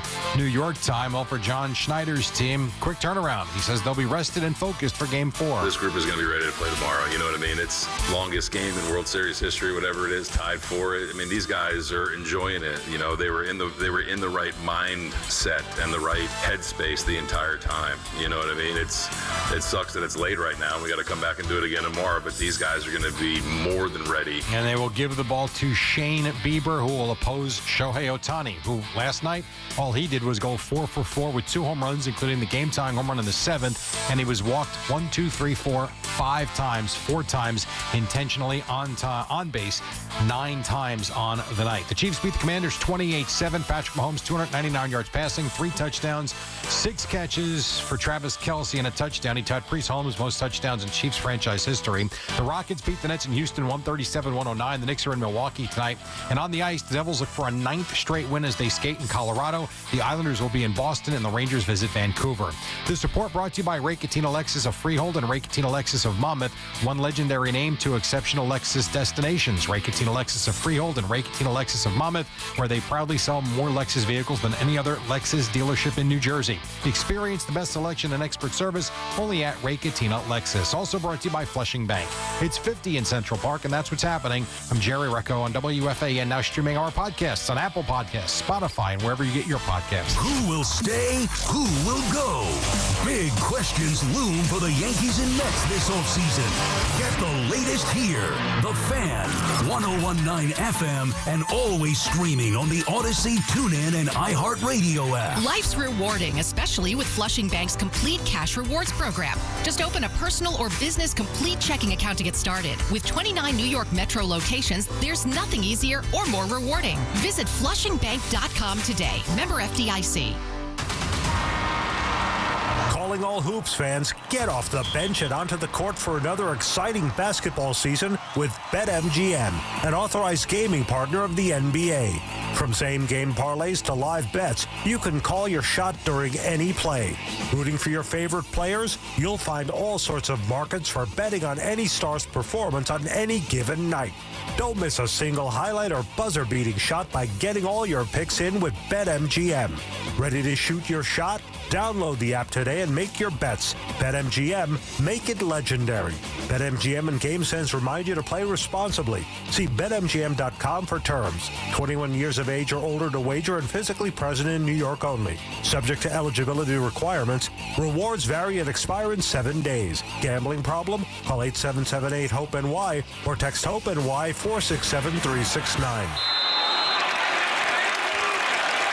We all hear the radio ads about the IRS. They tell you to be afraid, to be scared, and they try to frighten you into calling. I'm not here to do that. Tax Relief Advocates is different. TRA is here to tell you that if you owe money to the IRS, whether it's $5,000, $50,000, or $500,000, we have a solution. It doesn't matter if you're sitting in your car, at work, or with your kids. No matter where you are, call now. 800-575-4094. Don't lose hope. TRA can eliminate or reduce what you owe to the IRS. Generous programs are now available that can give you a fresh start. Our passion is taxes and helping individuals fix their IRS problems. We have over 1,000 5-star reviews on Google and an A+ with the Better Business Bureau. You don't need to be afraid of the IRS any longer. End your tax nightmare today by visiting us online at TRA.com or call 800-575-4094. That's 800-575-4094. Tax Relief Advocates. Real solutions for real people. Our friends at Town Fair Tire remind you that at Town Fair Tire, you always get the guaranteed lowest price on name brand tires from Connecticut to Maine.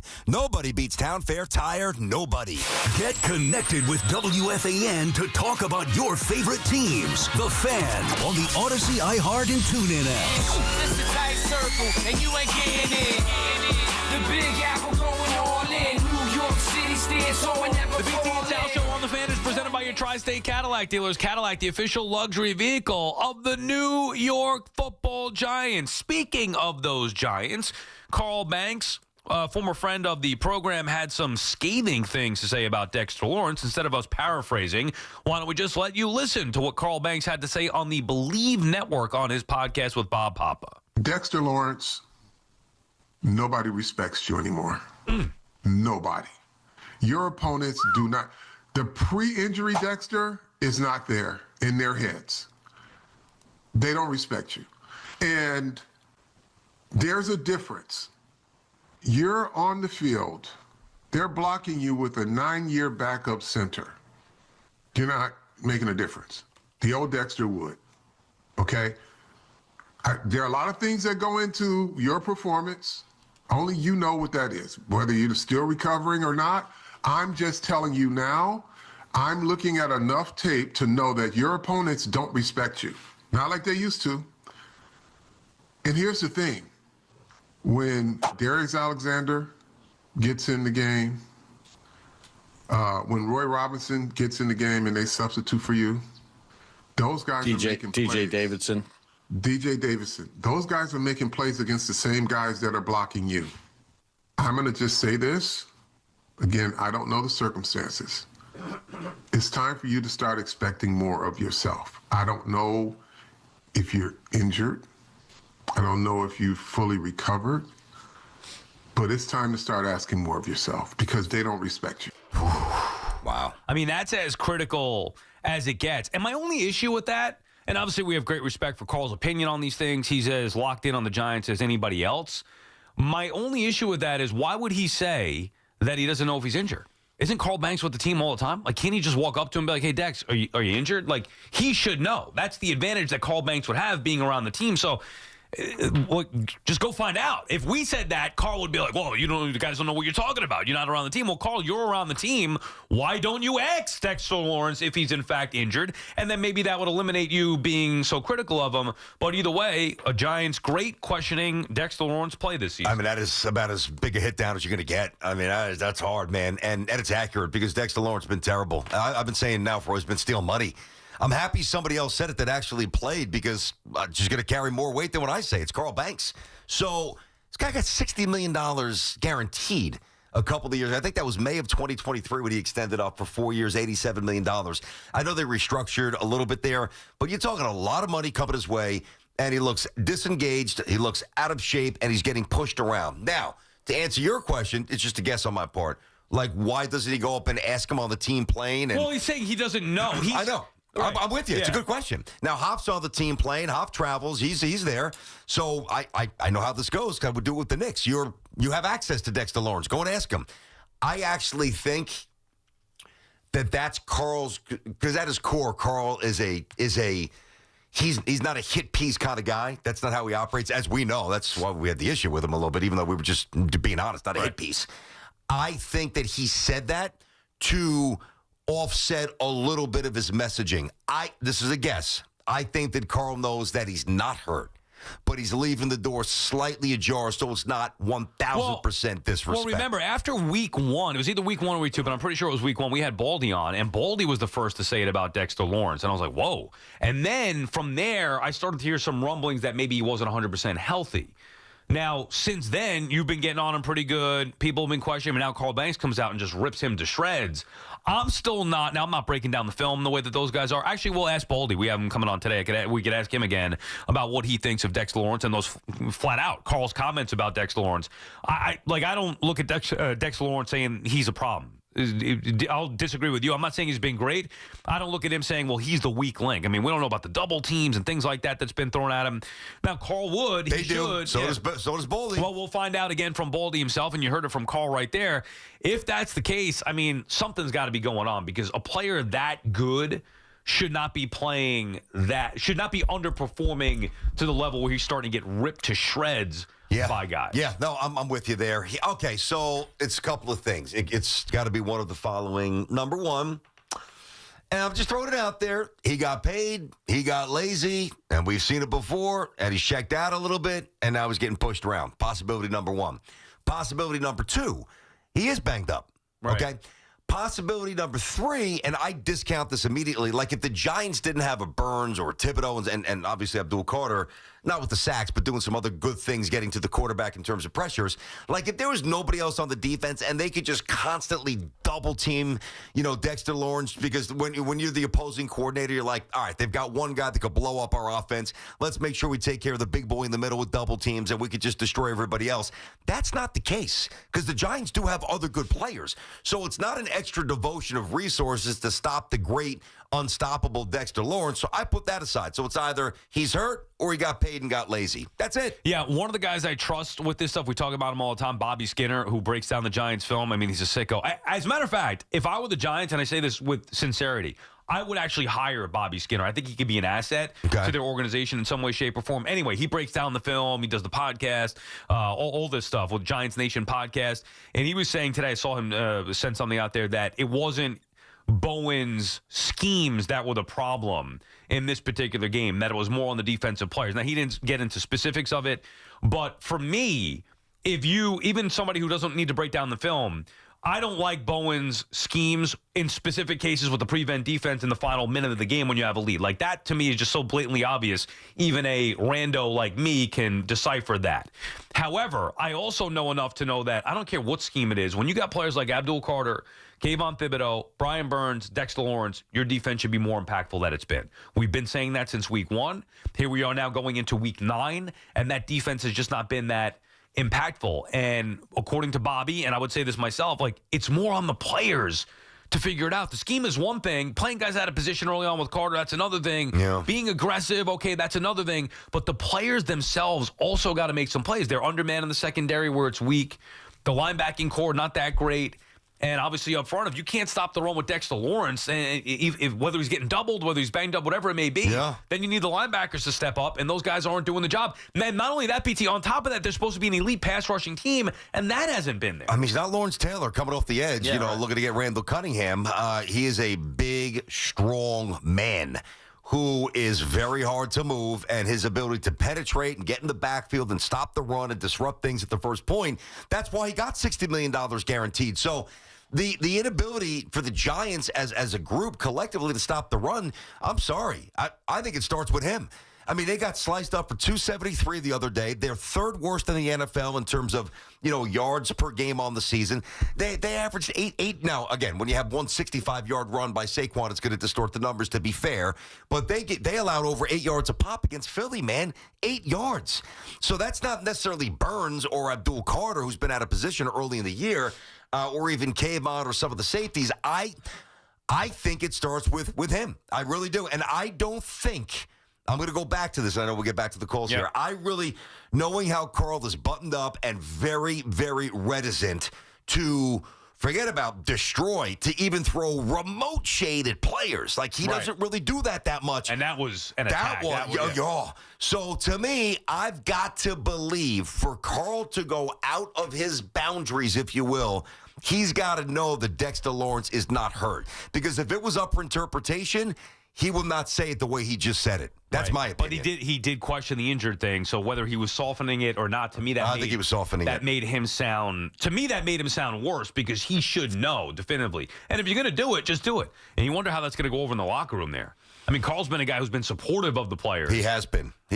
And now you're taking on Dexter Lawrence like that. It's become national news or whatever, at least news enough in this town. As it should be. Yeah. And by the way, if those guys have a problem with it, tough. I mean, he's a multi-time champion, one of the great linebackers in Giants history. Get over it. I don't care what they do. Like, who cares what they think in that locker room? They can't win anything. Yeah, I know, but you don't also want to ruffle feathers to that level. I mean, that's whatever. That doesn't bother me. Well, I mean, it might bother them to your point, but if I'm Dexter, if I'm Dexter Lawrence, I'm pissed. I seek out Carl on the plane or the bus. Well, maybe it motivates him to wake up from his doldrums, dude. Honestly, and I'm with you. And I try to stay in the lane here. I'm not scouring film. I don't know what Baldy knows. I don't know one millionth of what Carl knows. I get that, but I know when I see a guy get paid, and then there is this precipitous fall from where he was, which was maybe the best in the NFL, to a guy that's getting sliced up every week, something's wrong. Did you find it odd at all that Carl would do this, but when we've had him on for a while, like, we were just simply asking. Yeah. Like, okay, we had our opinions on Kayvon Thibodeau. Tell us why we're wrong. Mm-hmm. And it didn't have, because I have regrets about that interview. Of course, I hate the way that whole thing ended. We both do. No, you were friends with Carl. I was not, but I had great respect for him. Like, I'm the one person at this station who's had his jersey. The irony is that during that blow-up, Sal's wearing a Banks jersey. I wasn't wearing a Banks jersey. I thought you were. I was wearing a different jersey during that interview, but I've had the Banks jersey. I thought you were wearing the Banks jersey that day. No. You weren't? I'm pretty sure I was wearing a Hostetler? Yeah, I know. I remember but anyway, all right, either way. We respect him. It just went off the rails. Big deal. Things happen. Correct. I never wanted to make it a lack of respect or anything like that, but we were critical of Kayvon. Yeah. That got blown out of proportion on social media. Carl saw that, didn't respond well to that, and then came on with an agenda to prove us wrong. And all I wanted was a simple answer. Yeah. Like, I would whether he gave us why we're wrong about Kayvon or show me why he's critical, that's what he gave on that Believe Network. That's the kind of analysis that you're looking for. Now, it was harsh and critical, but that's what you're looking for. That's what we were looking for. Now, maybe he felt more comfortable talking with the Papa, which obviously makes sense. He's been doing games with Papa forever. That was obviously very interesting. And you're right. I have been and remain good friends with Carl. A lot of it goes back to the St. John stuff, as you know. But I was taken back that day because, number one, what we were saying that day was right. I mean, people could try to revise history. And we've also said that Kayvon has grown. I've said put on some functional weight, a little more stout, a little better in run support. I've said that. And I think Kayvon's having a good, not a great, good year. And I really do like him as a player. Now, top 10 pick, I want to see a little bit more, whatever. But he's obviously a good football player. At the time, I don't know why Carl was so reluctant to stamp what we were saying was right when at that point we were right. BT and Sal on the Fan, 888-808-1019. The number to call. Don is calling from Tampa, Florida. What's up, Don? Hey, what's going on, guys? Got one quick Giants thing, and if you give me enough time, I have 3 moves that I feel like if the Yankees are serious about really wanting to compete with the Dodgers and be the evil empire again. All right, Don, do this, Don. We'll do this. Your Giants is your first instinct, so just give us the quick 3 Yankees thing. Maybe we'll get back, and then get to the Giants. Quick, Yankees, go. 1, 2, 3, go. Well, here's the Yankee thing. So sign either Bellinger or Tucker, one or the other. Yep. Second thing is, and this is actually the one I really want the most, is to sign Bo Bichette. Go ahead. I want him being our shortstop. He's a horrendous defensive shortstop. Next, he's awful. I don't care. Okay. I want him anyway. You might not anyway. Go ahead. I want him anyway. And then I don't know if there's a lot of truth to the whole chatter about Harper in Philadelphia, but Harper, in my opinion, should have been a Yankee a long time ago. If they could find a way to get Harper at first base, then we'll go to war with those 3 guys. Okay, Giants stuff. Interesting. We can get back to the Yankee stuff after. Yeah, what about the Giants? So the Giants thing to me, Francesa talks a lot about on his podcast the idea that one of the biggest challenges that coaches have when they're newer coaches in the league is the ability to find a good staff, just with the challenges of talent and lack of talent, et cetera, et cetera. I know yesterday you guys were talking a lot about the responsibility that falls on Daboll and whether or not he should be back based on how this season unfolds. I still feel like, and I called you guys before after the debacle when they lost to Dallas, and it's just gotten worse with the way that they lost to Denver. And I really blame most of the defeat of this season and the disappointment of this season at the feet of Bowen rather than Daboll. But obviously, Daboll hired Bowen. That's his fault for bringing Bowen in. And the reason why they were most successful that first season, I still will always say, was because of Wink. And that whole fallout there between Wink and Daboll, I believe, was the beginning of this entire, debacle over the last 3 years. I don't know. I think Daboll should get another shot to find another defensive coordinator, and he's just got to make a better decision. That does fall on him as the leader. Right. But I still think the real blame here is on Bowen and his lack of ability to use the weapons. He's terrible. That Shane has gotten him on the defensive side. He's awful. Good call. And thank you for the call, Nas. Yeah, I mean, look, you could blame the defensive coordinator. A lot of us have here. To me, that's on the head coach. He's the one who brought him in. They've had issues here, as you mentioned, with Wink before that. They need to figure it out. Their defense should be better than what it is. So I don't want to hear the excuses. I don't care if it's Dexter Lawrence. I don't care if it's Abdul Carter. I don't care if it's Shane Bowen. They need to figure it out. Bottom line is they keep losing football games. It can't just be, well, it's a defensive coordinator. Well, no, the defensive players aren't performing up to their level. Well, it's everything.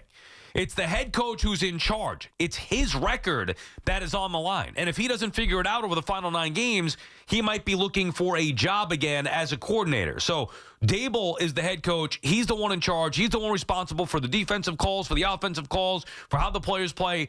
Figure it out. That's where I would have the buck stop with him, with the head coach. Mm-hmm. And by the way, the first thing he started about with the Yankees, Bellinger, Bichette, and Harper is on his wish list. Of course, we all want Bellinger back. Bichette, I don't think that's going to happen. Number one, they still have Volpe. He's not a good defensive shortstop. He's an amazing hitter. And I don't think the Yankees are going to give him 6-7 years, so I don't think Bichette's coming here at all. And I thought there was maybe a little bit of life to the Harper stuff, and you and I were talking about this during the break with Hoffa. I think it's been shot down since, where Dombrowski was a little critical, but I think that's probably going to resolve itself. And the other thing, too, like if they lose Schwarber, and they very well might, if you're Philly, how do you go into the 2026 season without Schwarber and Harper? Yeah, I don't think there's any way they trade. I don't even know if Bryce is, as much as I love him as a player, I don't know if he's tradable at this point. Look at the contract. I haven't looked at his contract look at the production that you've got. Plus, he hasn't been great. Now, I like his attitude, his makeup, and I still trust him in a big spot in the postseason. But, I mean, why do you think the Phillies have failed in the postseason? They had 2 years in a row. They've been massive, massive disappointments. And I think that's in large part due to what Schwarber and Bryce Harper haven't been able to do in a short playoff series. Not saying that they can't break through, and I'm not saying he wouldn't be great in New York or be a great Yankee. I love a lot about Bryce Harper. I don't think now. I think the ship has long sailed on Bryce Harper to the Yankees. He's 33. I mean, that feels like an old Yankee move. I'm not, and I love the guy. I think he looks sick in the uniform, and when he catches one, bombs in the upper deck. He's a gamer. He's got the attitude. He is a gamer. Yeah, he'd look for the part. He'd have the headband, and he'd just fit in, and he'd be really good. Man, I'm kind of with you. I feel as if that ship has sailed a bit. $27 million for. Actually, it's not that bad when you look at some of these contracts. How many more years? So he's got 27 next year, 27 the year after, 27 in 2028, and then it goes down to 23, 23, 23. So 6 in total, 3 at 27, 3 at 23. I mean, it's actually not horrendous, but I think it's a year or two too late. You have his stats up there or no? I got everything. Well, what was his production this year? Just give me the OPS the last couple years. I was going to go to Savant, which is a better, but I'll keep it on Baseball Reference. All right, last couple of years, standard batting. OPS, I mean, still good, man. So in 2023, OPS 900. Right. In 2024, OPS 898. Right. And in 2025, this past year, almost 850. Okay. OPS still really good. And I know he was banged up the majority this year. Missed 30 games this year, missed 15 the year before, missed 40 the year before that. He was bad in the postseason the last couple of years. Yeah. That's the one. I have that for you as well. You want the postseason stuff? Go ahead. All right, so when he first got, I won't go back to the Nationals, but so with the Phillies. Well, he had the one big year when they got to the World Series. Yeah, so 500. I'm just giving you the average. I'll give you the OPS for the different series he's played in as a Philly. 1,100, 1,500, 1,200, 760, 542, 1,700, 858, 1,279, 600. That's a lot of banging. Yeah, that's a lot of numbers. But this year, obviously, was 600 quick. Yeah, I mean, look, you could do worse, certainly, than Bryce Harper. That's moving some things around. I don't think the Phillies are going to make him available, and I'm not so sure how many teams would be in on that at his age with the way that things have gone as of late. But if it happened, I mean, I'd be excited about it. BT and Sal on the Fan, 888-808-1019. Although I do think there are better moves to be made. You could take that $27 million a year and just go put it towards Kyle Tucker and get Tucker and Bellinger as opposed to one or the other. All right, more of your calls when we come back. 888-808-1019. Regular season battles in football. Off-season moves in baseball. The Yankees, Mets, Giants, and Jets all live here. The Fan, 101.9 FM, and always streaming on the Odyssey, TuneIn, and iHeartRadio app. Sitting in the driver's seat of the Nissan Kicks is like the best seat in the house. You're in the action. And with the Nissan Kicks all-wheel drive, you can go find the best views. And with the 10-speaker Bose Personal Plus audio system, you can hear everything. Your new wheels await. Reimagine your ride with the reimagined Nissan Kicks. Now get the 2025 Nissan Kicks starting at just $21,830. Shop your local Nissan store or nissanusa.com. Starting MSRP at $21,830 for base model. All prices are manufacturer suggested retail price. MSRP. MSRP excludes up to $1,495 destination and handling charges, tax, title, and license. Dealer sets actual price.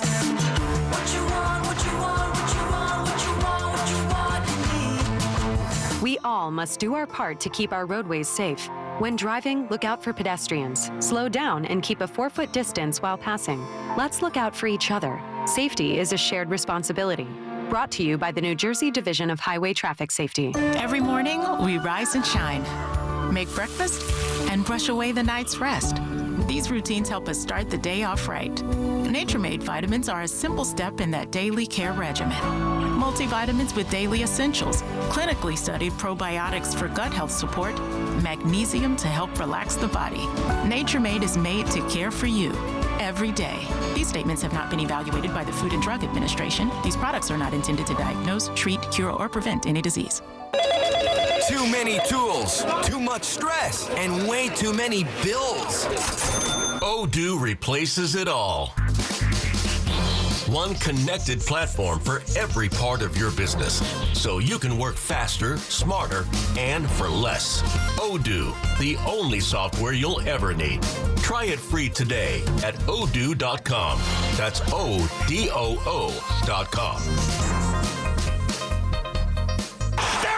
To the 20, 10, 5, that's a Jet touchdown! That's a Jet touchdown! Jets fans, be there at MetLife Stadium to see the New York Jets take on the Cleveland Browns on Sunday, November 9th at 1 p.m., presented by Verizon. Don't miss your chance to experience the excitement of game day at MetLife Stadium and cheer on your Jets. Lock in your seats at nyjets.com/tickets and get ready to clear the runway. Talk New York sports on The Fan. Stars rise, legends are made, and one player rules them all. DraftKings Sportsbook, an official sports betting partner of the NBA, brings you King of the Court every Tuesday. Here's the deal. DraftKings puts up $1 million in bonus bets each week. Opt in, apply your token, and place a $5 pregame bet on the NBA star you think will dominate each Tuesday. If they finish the night leading the league in points, rebounds, and assists, they're crowned King of the Court, and you win your share. Download DraftKings Sportsbook and use code WFAN for your shot at a share of $1 million in bonus bets with code WFAN. In partnership with DraftKings, the crown is yours. Gambling problem? Call 877-8-HOPE-NY or text HOPE-NY 467-369. 21 and over. New York only. Eligibility restrictions apply. One token per customer that expires at the start of the final NBA game when offered. Winning shared as $1 million in non-withdrawable bonus bets that expire in 7 days. Restrictions apply. Terms at sportsbook.draftkings.com/promos. Clear skies with a high around 55. Weather brought to you by Robert Half. Our recruiters' expertise and award-winning AI will find you the skilled candidates you want. At Robert Half, we know talent. Visit roberthalf.com/talent today. Nationwide is so much more than a great insurance company. They're one of America's largest financial services companies. Like how I'm more than just Peyton Manning. I'm also motivating Manning. When I say insurance, you say financial services. Insurance. Financial services. Insurance. Financial services. Now, when I say nationwide, you say is both. Nationwide. Is both. Nationwide. Is both. For your insurance and financial needs, Nationwide is on your side. Nationwide Investment Services Corporation, member FINRA, Columbus, Ohio. There's nothing like when you get that part from eBay and it just fits. Yeah, the first time. So you can do less of this and get right back to more of this. At eBay, you'll find all the parts you need, guaranteed to fit, at prices you'll love. Sounds good, doesn't it? eBay. Things people love. Eligible items only. Exclusions apply. Dunkin's $6 meal deal is kind of wild. You get a bacon, egg, and cheese sandwich, 6-piece hash browns, and a medium iced or hot coffee, all for $6. That's the main character meal energy you need this fall. Get it now in Dunkin' stores or order ahead on the Dunkin' app. No substitutions, participation and times may vary. Offer price varies in California and Hawaii. Limited time offer cannot be combined with other offers. Exclusions and terms apply. Get the scuttlebutt on your favorite team, the Fan, on the Odyssey. BT and Sal back on the Fan, 888-808-1019. We'll get back to your calls here in just a second. We're talking some Giants with the Carl Banks stuff, with Dexter Lawrence. We're talking some World Series and what the Mets and Yankees need to do to close the gap on the Dodgers. One thing on the Mets, I'm sure you saw this yesterday, and not that, like, I would ever make a big deal or even a segment talking about coaches. Oh, I saw this. Dude, here's the thing. Like, the reaction to Antoine Richardson possibly leaving is getting a little out of control. Like, he's a first base coach. Who gives a flying you-know-what? You can't come to an agreement? Like, I'd take him back, sure. He did some great things. If the Mets are relying upon a first base coach, or any coach for that matter. First base coach. Hitting coach, pitching coach, if that's what's going to make or break the New York Mets, what are we doing? Well, it's not going to make or break him. The guy's phenomenal at his job, dude. The guy's the best first base coach in baseball. No, come on. That's so blown out of proportion. Dude, Juan Soto could, I mean, if he ran, he would have stole 40 bases. Yeah, okay. But it's not because of Richardson. Soto could say it all. He didn't get thrown out since May. Yeah. Now, listen, to be fair to the Mets here, what I read, and I don't know, maybe you heard more over at SNY, Martino, whatever, it's not that they didn't want him to come back as the first base coach. He wanted to come back with an expanded role, whether it was his bench coach, whatever. Now, if they don't view him through that prism, I respect that. I'm just trying to be fair to the Mets. It's not like the Mets said, you know what? Nah, you want 50,000 or 100,000? Nah, we don't need you as a first base coach. Get lost. No, that's apparently not what happened. But that is very different from saying this guy didn't make an impact on the season. He's the best first base coach in baseball. I'll take him with the Yankees. The guy's phenomenal with his job. You could have him. It's phenomenal. Who cares? He's a first base coach. Dude, the Mets' stolen base success rate was historic because of him. It was not because of him. Yes, it was. It was not because of him. That's so ridiculous. Why is that ridiculous? I'm sure he helped. The players had something to do with that. And if he leaves, they better be stealing as many bases. Like, it's they won't be. Why not? Because whatever he does, he does something with the timing. I don't even know what he does. Exactly. But he does something magical. The guy's phenomenal, Sal. Who's the Dodgers' first base coach? Who knows? They don't have to steal as many bases as the Mets do right now. That's the point. Well, the point ultimately is when the Mets get the hitters the Dodgers have, they won't be as reliant on a first base coach stealing 3 bags a game. The best first base, like the Richardson's going to try to take advantage of his value being as high as it's ever been because Soto referenced him, giving him credit for helping Soto become a better base stealer. And because of that, now everybody's like, oh, you can't lose Richardson. Oh, you can't lose Antoine Richardson. Guys, he's the first base coach. Name the first base coaches in the history of the sport. Like, all due respect, no Robinson was pretty good when they were the 86 Mets. I remember Billy Robinson. He was good. I remember getting into a fight, a quick aside. Mets got into a fight, maybe with the Pirates. I don't know. And Robinson had a cast on his hand, and he was right in the middle of the fight. I like that. Look. This guy's a good coach, man. You're selling him short. No. I'm saying that first base coach doesn't matter. If it doesn't matter, why would you have one? Did you say this when they hired him? No, I didn't know anything about the guy. Bingo. But then I watched him coach. I'm like, geez, if he were this guy's doing something good. If he were that great, you would have heard about him before. Well, I don't know. He just all of a sudden he dipped into the Mets pool of coaching luck and became a brilliant coach. Like, nobody ever heard of him before. So where was it? It wasn't like this. The Mets got, the Mets really got some coup. They stole Richardson away from wherever the hell he came from. Where'd he come from, Hop? Do you know from the Rico real fast? Where'd he come from, this guy? Yeah. I don't pretend to. All I know is what he's done, which is undeniably amazing. Come on. Come on, what? Just keep saying, come on. The Mets stole bases that they had no business stealing with guys that had no business stealing them. Yeah, it's not about the first base coach to me. I'm not saying he didn't help in any way. I don't think he's the reason why that was the case. You know where he came from, Hoff? You have He's saying he was the Giants, right, Hoff? Is that what I heard? Oh, yeah, that's right. That's right, the Giants. He was with the Giants. Yeah, and how were their stolen base numbers? It's not as good as the Mets. That's for damn sure. So then I wonder what it is. Well, maybe it's just that the Mets had real base stealers like Juan Soto, right? Okay, well then, but do they though? No. Juan Soto's a real base stealer? No. I see what you're saying.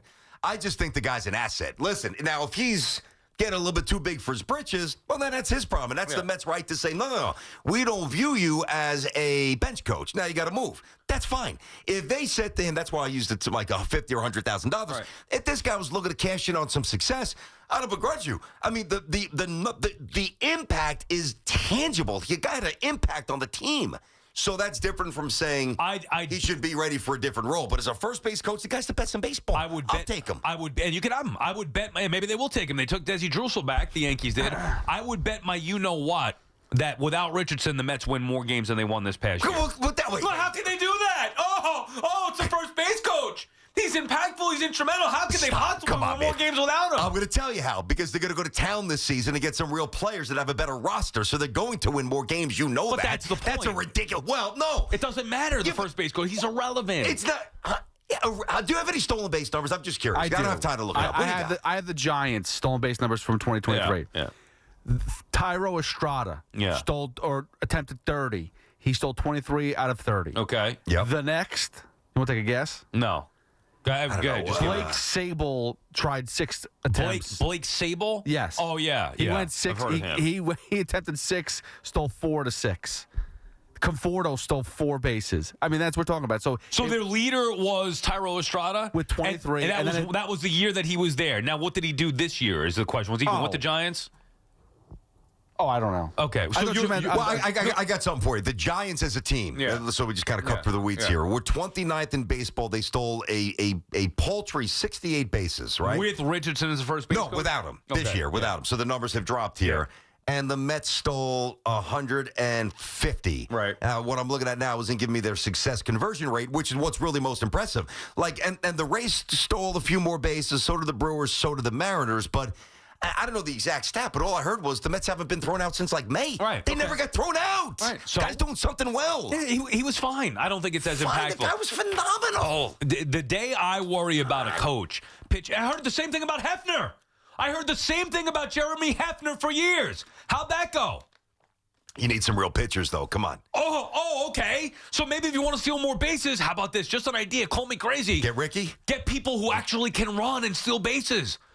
Juan Soto's on base all the time. He better be stealing bases. He didn't do it with the Yanks or the Nationals like this. It was never a part of his game. I think. But why is it a part of his game now? Because he tapped into the math. It's all math now. Yeah, but not because of Richardson, because it was something that he was going to be more aggressive. Now, I'm not saying Richardson didn't help him along like any coach would. I think coaches are in large part irrelevant. By the way, the biggest part of this whole thing is that Carlos Mendoza is on an island all by himself here. The entire staff basically around him, maybe except one guy, is gone. Yep. Or will be gone, especially if Richardson does decide to leave. So there's also the idea that if the Mets get off to a slow start, they all could be out of jobs anyway. So, now with the new guys coming in, maybe they feel better about their standing taking over if Mendoza eventually gets canned. But that's got to be a part of this, too. I just can't get nuts about Come on. I can't get nuts about a first base coach here. I'll never do it. I don't care. First base coach, hitting coach, pitching coach, it's on the players. The $1 million players, not the hundreds of thousands of dollar coaches. Okay, so one more thing. Richardson. I just feel like I've got to defend this guy. The guy's amazing, dude. All right. 89% conversion rate, which set a new single-season record in the history of baseball. Right. I mean, that's not being good. That's being the best ever. Okay, but that's not just on him alone. No, well, but I do think that he spearheaded. I just remember hearing, listen, to say that I'm in the weeds of this guy's stolen base process. That's my point. Would be a lie. Right. But I do know that, and it is really just a mathematical calculation, the speed, and other teams do this too, but he seems to do it better. The speed of the runner, the time it takes, and they do this in spring training, the speed of the runner and the time that it takes to get from first to second on a steal, the delivery from the pitcher to home, and the pop time for the catcher to second. That's all, like, I could do that actually to an extent. Correct. Because you read my mind, I'm thinking the same thing. I'm sure you are. That's why I say but. Yeah. But it's obviously deeper than that, and it was something with finding, identifying, almost like the tush push where you almost can't stop it. He uncovered what, I don't know, but I will do a little deeper dive. I am curious. He did something that nobody else in baseball, not just the season, in baseball history did. Now, the Mets didn't win a World Series because they could run like the 85 Cardinals. I'm not saying that. And they need a lot more players. But to get rid of a guy who's so obviously good at his job they didn't get rid of him. It's ridiculous. Or risk losing him. They offered him the job back. Like, he didn't want it for whatever reason. or doesn't want to, they couldn't come to an agreement, whatever that may be, whether he wants an elevated role, whether they wanted more money, like, at a certain point, you're going to be like, you're a first base coach, dude. Like, we don't want you to be the manager. Don't want you to be the bench coach. You could be the first base coach again. This is the parameters. If not, go somewhere else. Like, I'm sure that Juan Soto learned from Richardson. Yeah. I'm sure the Mets learned from him. And if you learn from a coach and he moves on, what do? You still apply that moving forward. You take the core principles. Yeah, I mean, to an extent. I mean, Nimmo never ran. Nimmo ran more. At one point, the team recorded a franchise record streak of 39 straight stolen bases without being caught. Yeah. It also speaks to the ineptitude of the defensive game that's going around big leagues where you don't have catchers that can throw guys out anymore. I think in a lot of ways, Richard, here I am defending him to the high heavens. I never thought I'd be defending the Mets first base coach like I just had to, but I mean, the guy was good this year. I think a lot of it is, and I obviously give him credit, but somewhat circumstantial. I think it's almost like an exploitation before the rest of the league catches on. Again, it's kind of like the tush push, where, hey, if you have 2 engagements, I mean, it's it's much easier to begin to limit and parse out a plan on how to attack stolen bases. All I'm saying, the guy was phenomenal. And if he's gone, they'll miss him. And if they don't want him, well, I'll take him. Whoever's at first base, I'm forgetting who's at first base. Yeah. Get rid of him and give me this guy. Yeah, exactly. Don't even know who the first base coach because is. we don't run like the Mets. Because they're irrelevant. All right, BT and Sal on the Fan. We come back. We'll have a little bald-faced truth, bald-faced lies. Sports Talk on WFAN is presented by Paramount Plus. Can't count on much, but you can always count on Sundays with the NFL on CBS and Paramount Plus. Watch your local NFL game live every Sunday all season long. Visit ParamountPlus.com/NFL to get started today. If you're tired of dealing with neck pain and backaches, even sciatica, stop messing around and go see the guys at Samuel Institute for Pain Management. That's Dr. Shah, Dr. Ko, and Dr. Sidapra. They've got offices in Colonia, Inglewood, and Livingston. And here's the best part. They focus on non-opioid, minimally invasive, non-surgical treatments. Real solutions that can actually get you back to feeling like yourself again. Check out the thousands of 5-star reviews that trust Samwell. So turn to Samwell Pain for relief. Go to SamwellPain.com. That's SamwellPain.com. It's Keith McPherson at night on the Fan, 101.9 FM. They've taken a lot of concepts from Ole Miss and implemented them into this offense. Hell, you got to give Jackson Dart even more credit because he's doing it without Malik Neighbors, their #1 offensive weapon. Stream Keith McPherson live or on demand with the Odyssey app and podcast the show wherever you get your podcasts. This is Maggie Gray with an Odyssey Sports Minute. The New York Giants are 2-6, and Brian Daboll's job is hanging by a thread after a 38-20 loss to the Eagles and another devastating injury, this time to Cam Scatterbo. He needs a near miracle turnaround to save the season. Rookie quarterback Jackson Dart brings energy and fight, but with key weapons out and a tough schedule ahead, the pressure on Daboll has never been higher. I'm Maggie Gray. Must qualify for enrollment. Results may vary. We all hear the radio ads about the IRS. They tell you to be afraid, to be scared, and they try to frighten you into calling. I'm not here to do that. Tax Relief Advocates is different. TRA is here to tell you that if you owe money to the IRS, whether it's $5,000, $50,000, or $500,000, we have a solution. It doesn't matter if you're sitting in your car, at work, or with your kids. No matter where you are, call now. 800-583-5795. Don't lose hope. TRA can eliminate or reduce what you owe to the IRS. Generous programs are now available that can give you a fresh start. Our passion is taxes and helping individuals fix their IRS problems. We have over 1,000 5-star reviews on Google and an A+ with the Better Business Bureau. You don't need to be afraid of the IRS any longer. End your tax nightmare today by visiting us online at TRA.com or call 800-583-5795. That's 800-583-5795. Tax Relief Advocates. Real solutions for real people. Come visit the engagement experts at London Jewelers at any one of their 6 locations. Hey, it's John Gallucci Jr., President and CEO at JAG Physical Therapy, and I'm so excited to share with you that October is National Physical Therapy Month. Physical therapists throughout the country are helping people move each and every day. Physical therapists are here to help you stay balanced, strong, keep movement going, and keeping you healthy and doing the activities of life you enjoy. Do you have back pain? Do you have knee pain? These simple injuries can all be prevented if you visit your physical therapist before the injury. JAG Physical Therapy has state-of-the-art facilities where our physical therapists have top equipment to help you recover from your injury or illness as quick as possible and ready to go go back into the game of life. JAG is the only outpatient physical therapy and occupational therapy provider that serves the 5 boroughs, Long Island, Rockland, Westchester, New Jersey, and Pennsylvania. Schedule your visit today at jagpt.com. That's JAGPT.com. Get back the life you love at JAG Physical Therapy. Let's go! You've still got it, but your immune system weakens as you age, making it harder to fight flu, pneumococcal pneumonia, RSV, and COVID-19. Ask your doctor or pharmacist which vaccines you need. Sponsored by Pfizer. Out here in the middle of these acres, it can feel like you're the only person on Earth. That's how it feels when you're struggling with your mental health. But you don't have to feel alone. Find more information at loveyourmindtoday.org. Brought to you by the Huntsman Mental Health Institute and the Ad Council. It's NBA tip-off week, and FanDuel is your home for live betting. So even if you miss the start of the game or want to ride the hot hand, FanDuel has live bets on everything from who will score next to fourth quarter comebacks. Plus, you can even combine your live bets into a same-game parlay for a shot at a bigger payout. However you want to play, now is the perfect time to join because FanDuel is giving new customers $300 in bonus bets if your first $5 bet wins. So just visit FanDuel.com/GO, that's GIO, to sign up today. We just love the app around here. It's safe and secure, and when you win, you get paid instantly. Play your game with FanDuel, official sports betting partner of the NBA. FanDuel Sportsbook, the official sportsbook of WFAN. 21 and over and physically present in New York. First online real money wager only. $5 first deposit required. Bonus issued as non-withdrawable bonus bets, which expire 7 days after receipt. Restrictions apply. See terms at sportsbook.fanduel.com. For help with a gambling problem, call 877-8-HOPE-NY or text HOPE-NY 467-369. Tune in to the BT and Sal Show weekdays from 10 to 2 on The Fan,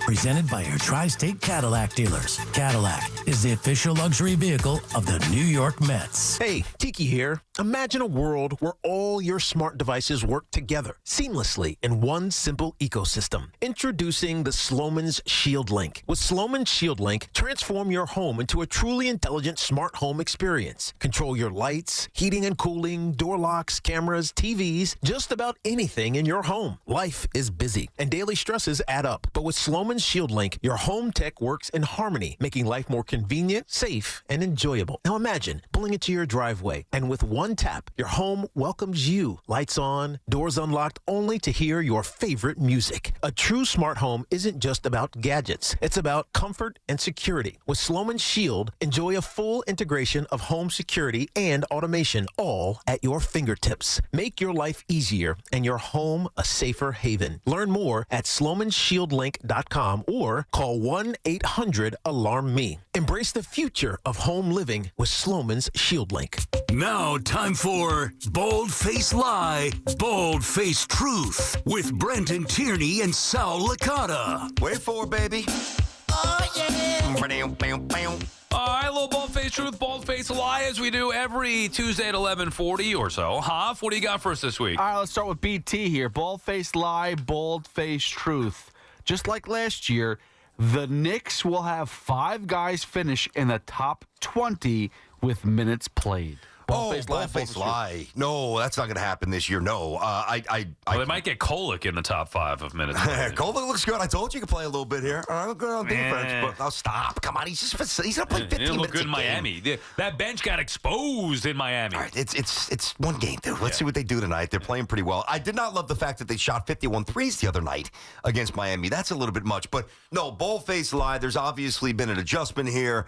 I think you've already seen Brunson's going to be in that 34-ish range. And I do think this is one thing to keep an eye on. This happened opening night with OG, who played almost 40. When the hot hand is going to be really ridden to the end in terms of minutes, and then generally there'll be a bit of a recalibration the next game, because if you look at that, OG then played fewer minutes than most starters in game 2.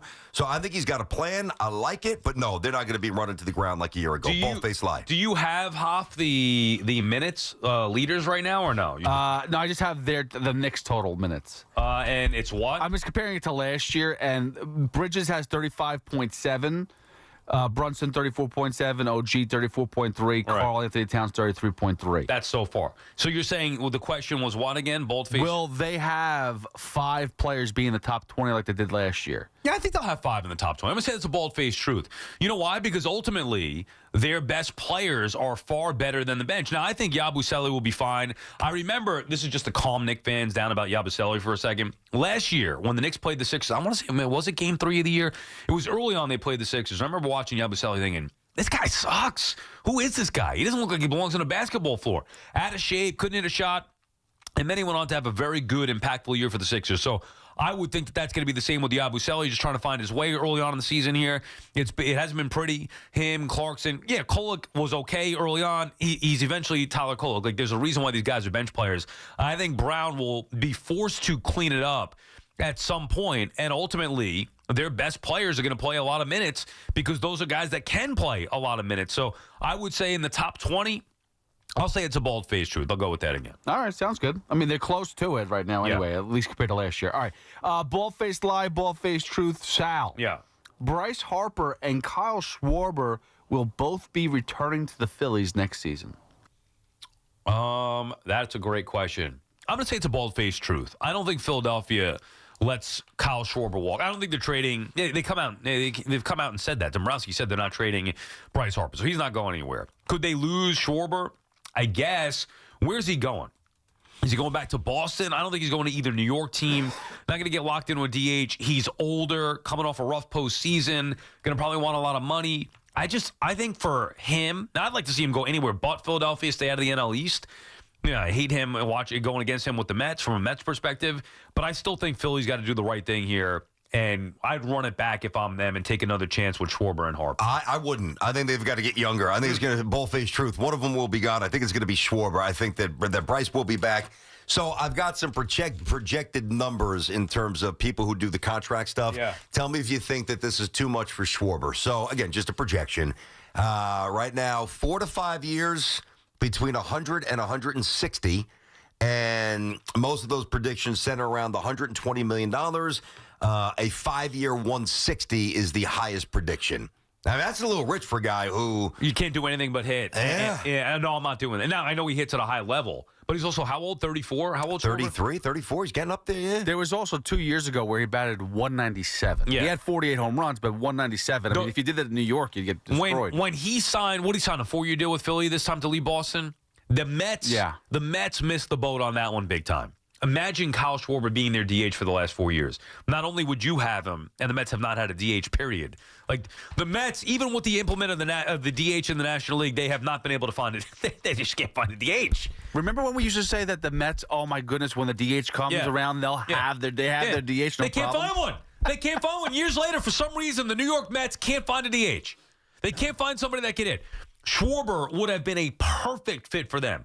DH, MASH, they could have used that over the last several years, and he would have been away from Philly. I think now, I would not pay him anywhere near that. No, neither would I. But a team like the Red Sox might. I'll tell you, I was thinking about this. We haven't really, I don't think I've ever said this on the air, although I'm sure you may have discussed it or read it. I think the Red Sox are going to go hard for Alonso. I really do. I know that's a little bit of a swerve from Schwarber. It could be. They need some pop. They need some punch. Okay. And, they got some guys in that lineup who are making very little money. So they've got the resources to do it. We watched them against the Yankees. That lineup is pretty thin. Right, they shed the Devers salary, so they have money to spend. They might lose Bregman because he's probably going to. They're going to lose Bregman, I would think. But right? if they're losing Bregman, then what's the point? Because there's a thought. We just did this yesterday on Baseball Night in New York. Like, would you rather have Bregman at third or Alonso at first? Like, I understand the importance of Pete and the power, but you can make a legitimate argument that Bregman is a better fit, well-rounded ball player, going to hit for a solid average. Put him at third base, and that would alleviate some of the sting of losing Alonso. I agree. Yeah. I'd rather have Bregman on the Mets. Right. It sounds so crazy because he's been here forever and he's really good. But no, night-to-night baseball impact, it's Bregman. Right, but for the other way around, the Red Sox then would be choosing Pete. Well, I'm thinking maybe if Bregman wants to go somewhere else. Not that the Red Sox wouldn't want him. Go ahead, Hoffy. All right, last one. Speaking of trash, BT. Rangers? Yeah. Ooh. The Rangers will find a way to trade Panarin and or Mika Zibanejad.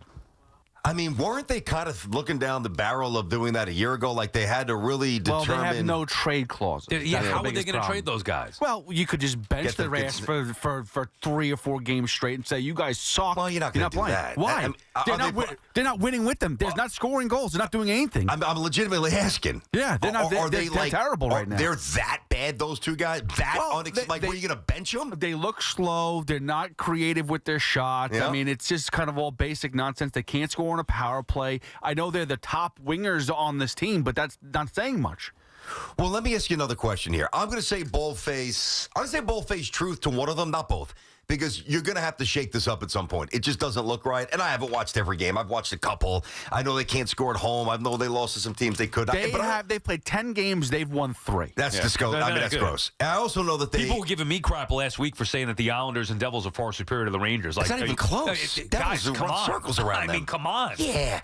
But I also thought the Rangers were getting a lot of shots on net early, and they just weren't dropping. Are they still getting shots? They're still getting shots on net, and they're still not going in. Yeah. I mean, yeah. But you might have to change up the DNA. So I'm going to say boldface truth. One's gone. You're not being creative. You're not getting people in front of the net. You're not driving home shots like Kreider used to do. Just sit there and be a puck hog and just poke it in. It's a bald-faced truth, and I said this last year. They needed to break it up. Obviously, it's more difficult than just saying it. I think if Drury had his way, he would have liked to have traded, at the very least, Zibanejad. He's the one that's got to go. But even Panarin at this point, they just can't.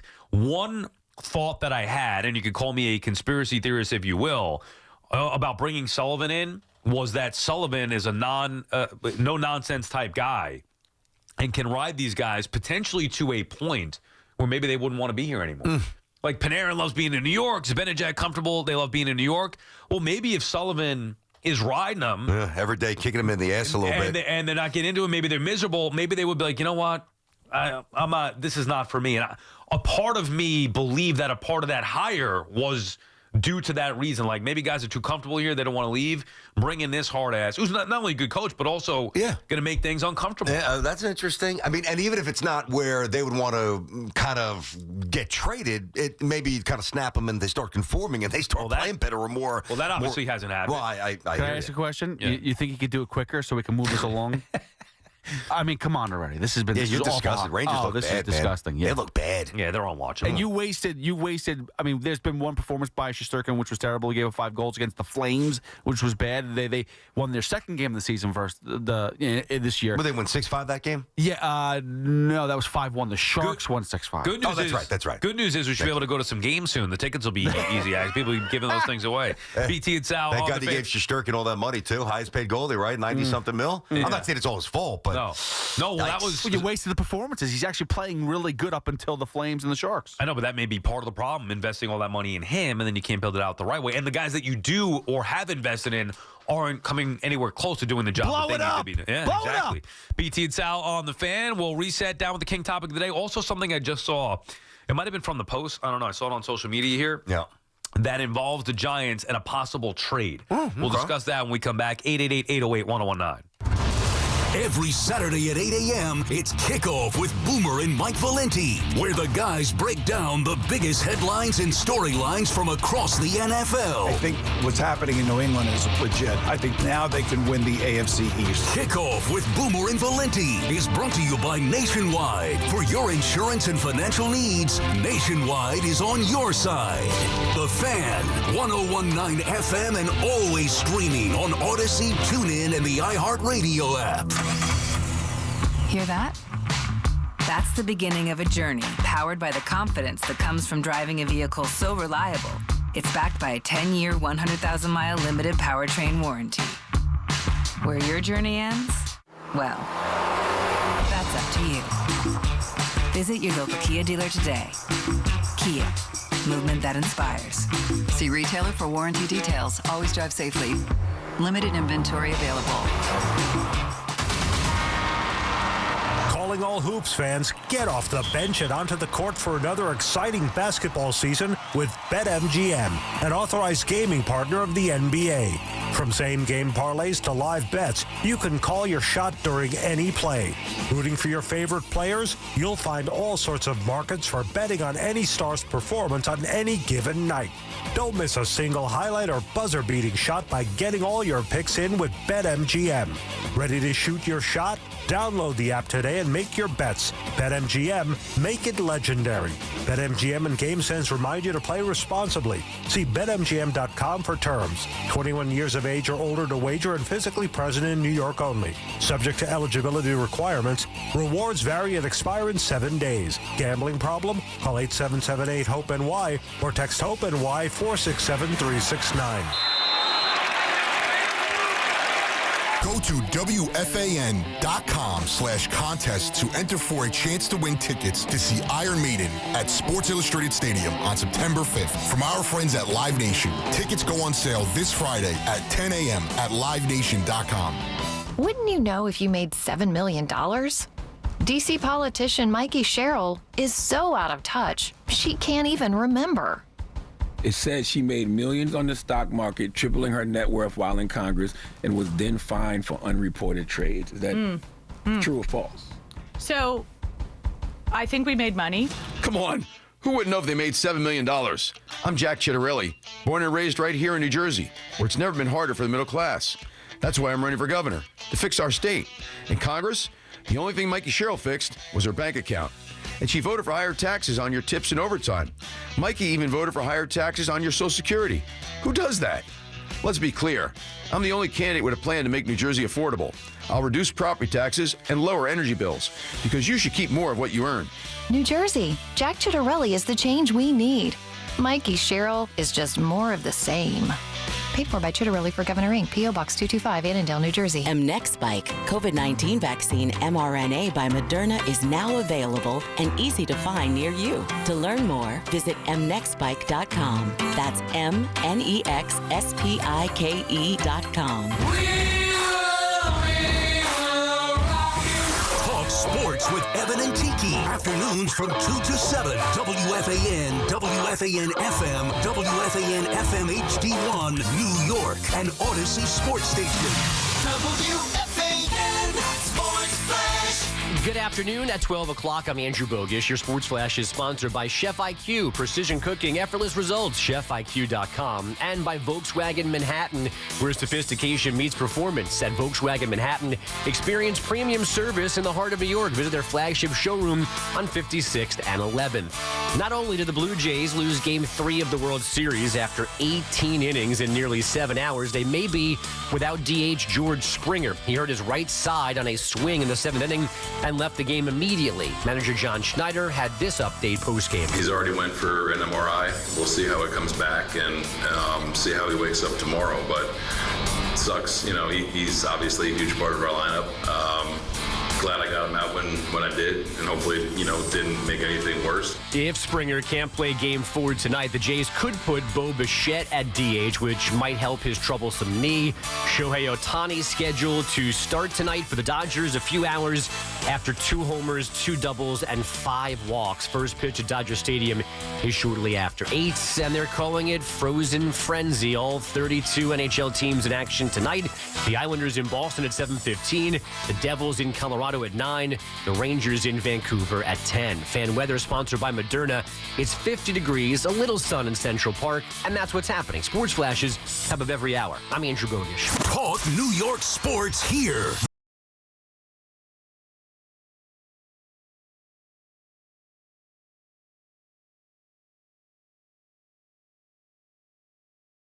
Back on the Fan. We are down with the King topic on this Tuesday now afternoon. We started the show talking about the Dodgers and off their World Series win last night. 18 innings, a classic if you stayed up to watch it, or even if you call it the highlights, you could appreciate the classic game that it was. Ohtani on base 9 times. Okay, that's great.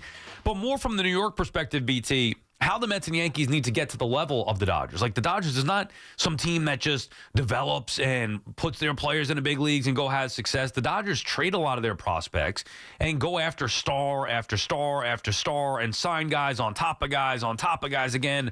Freeman, Betts, Ohtani, Yamamoto, all the guys that they get from Japan on top of Blake Snell and trading for Glasnow and Tanner Scott, even though he's not effective this year. Like, it just doesn't end with the Dodgers. They're going to be they were in on Soto. They're going to be in on Kyle Tucker. So why is it that when it pertains to the Mets and Yankees, we're like, okay, well, yeah, we take this guy and then expect less than, as opposed to saying, yeah, well, that's great that you have some guys. You're great. You got Soto. Why not get a starter on top of that? Great that the Yankees were able to bring in Bellinger and Fried. Well, why not do more on top of that? I think the Mets and Yankees need to do.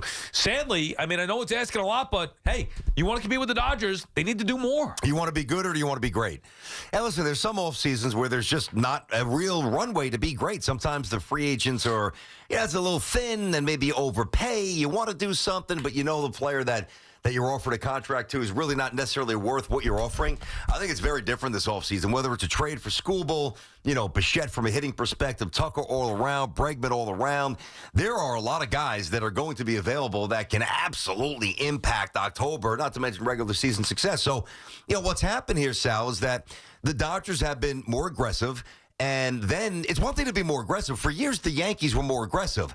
I don't know that the Yankees were ever smarter than every other team. They were more aggressive. Right. The Dodgers are more smarter because they are more forward-thinking, whether it's the deferred payments and then they take that money and then reinvest it and make a ton more money. And I'll leave that to the finance people. But trust me, they're making a lot of money off this, not to mention the merchandising. So their success has only emboldened them to go deeper and deeper and deeper into the ocean of aggressiveness because they've been rewarded both on the field and monetarily. So it's a real opportunity to step up and, not a little tweak, not a little ancillary piece. There are a lot of big sharks out there that the Yanks and the Mets could reel in. And if they want to, I assume the Dodgers will win the World Series, although you never know. But if you want to upend the Dodgers and get to that level, which currently nobody's at, you got to change the way you operate a little bit, Sal. But even if they don't win the World Series, the message still remains the same. Like, look at their roster. Yeah. Look at how loaded they are. Even with guys that are hurt, they have multiple guys to step in and fill the void. Yeah. So they are not only smart, but they also are more aggressive. Like once they got Yamamoto, or even I guess it was after they got Ohtani, I'm like, well, they're not going to get Yamamoto. No, they got him on top of Ohtani. Think about the contracts that they added. Deferred or not, it doesn't matter. Yamamoto was $300 million. I'm just, whatever, rounding up here. Ohtani, the $700 million, whatever he was. You're talking about $1 billion in contract in 2 players. They signed Blake Snell. They trade for Glass now. Like, the Dodgers are smart and aggressive. If there's a trade to be had, they go out there and get that guy. So why is it then, the Mets get Soto and now let's back off. I can't expect them to go get Blake Snell or a starter as well. That's the reality that it should be now for the Mets and Yankees. Now, the Dodgers also fortunate that the Yankees tried to get Ohtani years ago, and that kind of changed the entire landscape. I certainly didn't think it at the time, but it changed the landscape of the entire sport because had Ohtani like Matsui or like Tanaka before him or Arabu, had he chosen the Yankees, this would be an alternate timeline here, a totally different universe. Think about that. Yeah, in a lot of ways it would be for sure. But it could have happened, and the Yankees thought, if memory serves correct, I think the Yankees thought they were going to get him years ago before he saw him with the Angels. It was a point that I thought the Yankees were going to get everybody. Right, but they thought they were going to get him. He ends up going to the Angels, and then it became an afterthought. And then he was hurt to start, whatever. He was not what he was now. Then he leaves, and he wanted no part of New York. That's when the Mets got back involved. Ohtani goes to the Dodgers, and then the Japanese stars follow from there, whether it's Yamamoto or Sasaki, on top of the other things like, hey, I know that the Brewers are a nice story. I know the Guardians are a nice story every year. Mm-hmm. The reality is you want to play with the big boys. You've got to flex your financial muscle in multiple ways, not just spending in free agency, but also in the trade market. And the Mets and Yankees need to do more. Yeah, the one thing that I don't understand, and listen, they've never really spoken on this, maybe spoken to this. Maybe at some point the Japanese star will actually sit down and we will get a sense of why the Dodgers have usurped the Yankees in so many ways in terms of being the premier, domestic destination. I don't know the answer. I can theorize, and we've done that a little bit today. Obviously, the weather out west is much better. It's a quicker flight to Japan. Those things matter logistically. But, see, here's what I'm confused about. And I mentioned Arabu, and I mentioned Matsui, and I mentioned Tanaka, all right? So Matsui's a World Series MVP. Hero, Tanaka, ace, really, really good. Arabu, absolute disaster. I mean, rest in peace. I'm just going to leave it at that. It didn't work out with Hideki Arabu.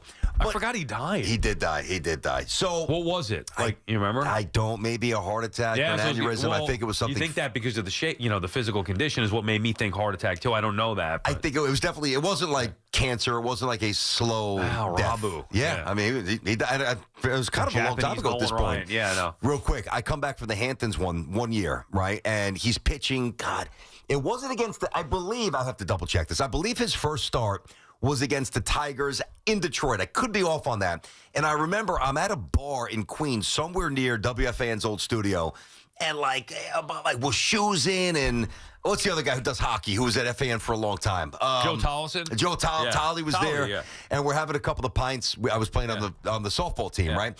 And I believe it was Arabu's first game. And then, having a good time. I think he struck out 11 or 12 guys. Looked great. Then I'm in the Hamptons later that summer with my best friend, and we come back, and he's pitching on Sunday Night Baseball. And we stop off at the grocery store, and we get a couple of Sapporos. We got the Japanese beer. We had this little, this little tiny Japanese figure that we put on top of the TV screen. Then he got lit up, and we lit him on fire, and it didn't work out well. But the point is, I told you a weird side turn. The point is, if Arabu, who had a bad experience here, was the last rather than Tanaka and Matsui, and the order was flipped, well, then I could see maybe some Japanese players saying, yeah, I don't know. The Yankees without George and the Yankees now, and Hideki didn't have a good time. I'm not going to go there. But it's the opposite. It was Hideki Arabu first, and he's largely insignificant. Matsui loved it here, and so did Tanaka. So their experiences were great. Outside of money, I don't know what's going on. BT and Sal on the Fan, 888-808-1019. Our friends at Town Fair Tire remind you that at Town Fair Tire, you always get the guaranteed lowest price on name brand tires from Connecticut to Maine. Nobody beats Town Fair Tire. Nobody. Before the break, I teased that there was some a report about a possible Giants trade. Receiver? You ready for this one? Yes, I am. So Jordan Schultz, you familiar with him? Yeah, of course. Okay, absolutely. I was just looking him over. I thought he used to work at Fox. But I'm not 100% sure. Anyway, he's an NFL insider, hosts the Schultz Report. Okay. He tweeted out a little while ago, sources, another name to watch on the trade front, Giants edge rusher, Kayvon Thibodeau. Oh.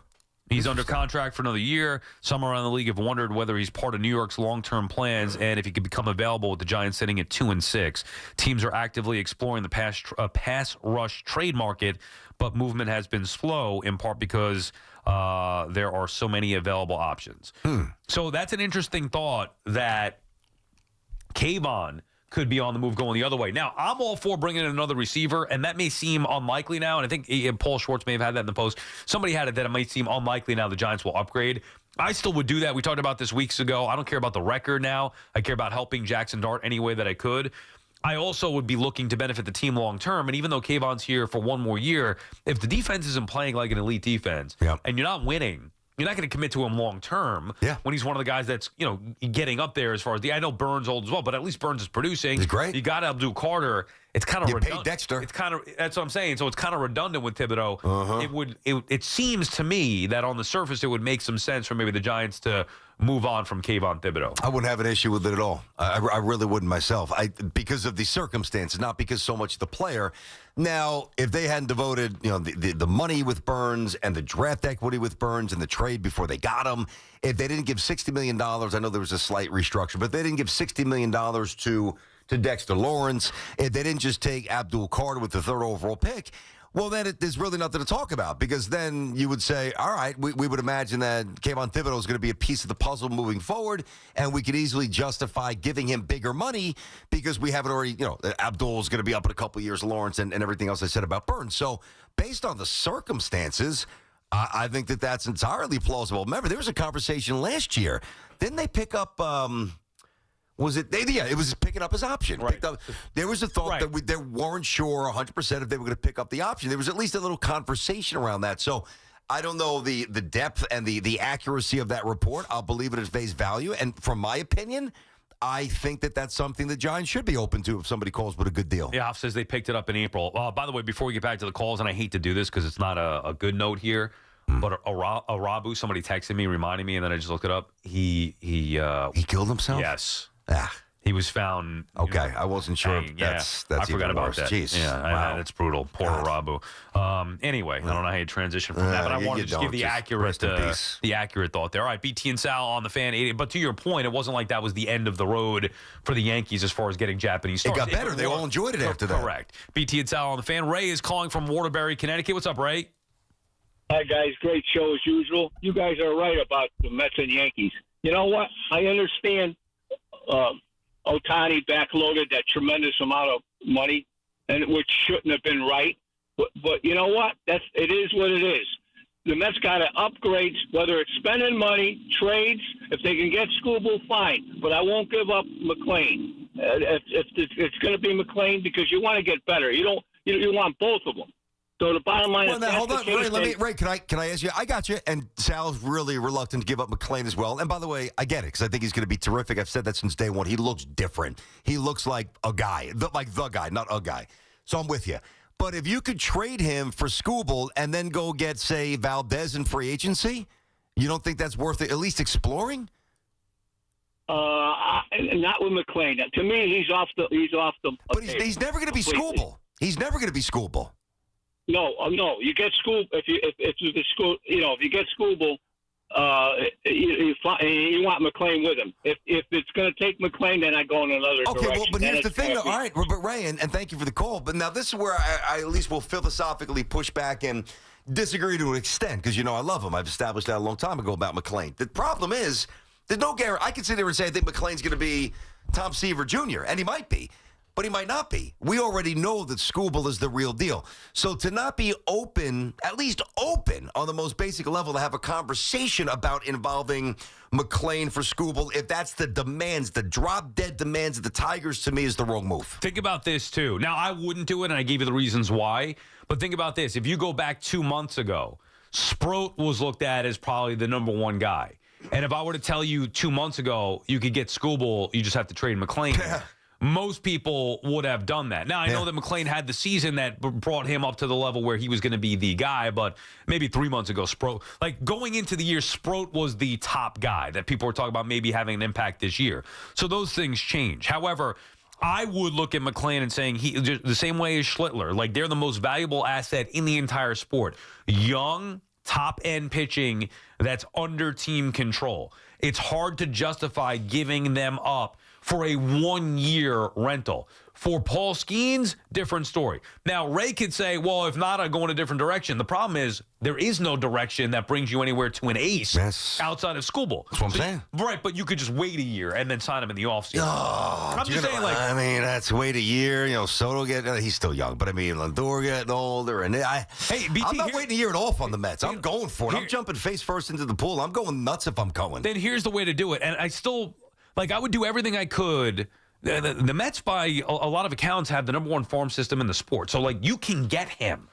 It's just a matter of how much they're going to be willing to give up. If there's a way you get him without McClain, it's a home run. Well, of course, I'm pushing for that first and foremost. Now, I got you there. Now, let's just say that they had to give up McClain. Yep. And they bite the bullet and say, okay, we'll give up McClain to do it. Now, you're going to have to replenish what McClain was going to give you by spending more money. Correct. So you spend, which is possible, whether it's Suarez with the Phillies, Valdez. Now, I'm not saying I would do this, but those are the type guys that you're looking at. I actually like Suarez with the Phillies more than I do Valdez with the Astros. But I probably agree with that, by the way. I should have said Suarez. Suarez is nasty. He's really good. You would need and he's been great in the postseason. Yep. You would need a number two. But again, now it's more cost effective. Plus, you're going to have to pay Skubal near $400 million. So it's just not a smart business move when a player is that close to free agency. And this is me. The last thing I am is a prospect hugger. I'm a prospect kicker. I want them out. Get them out.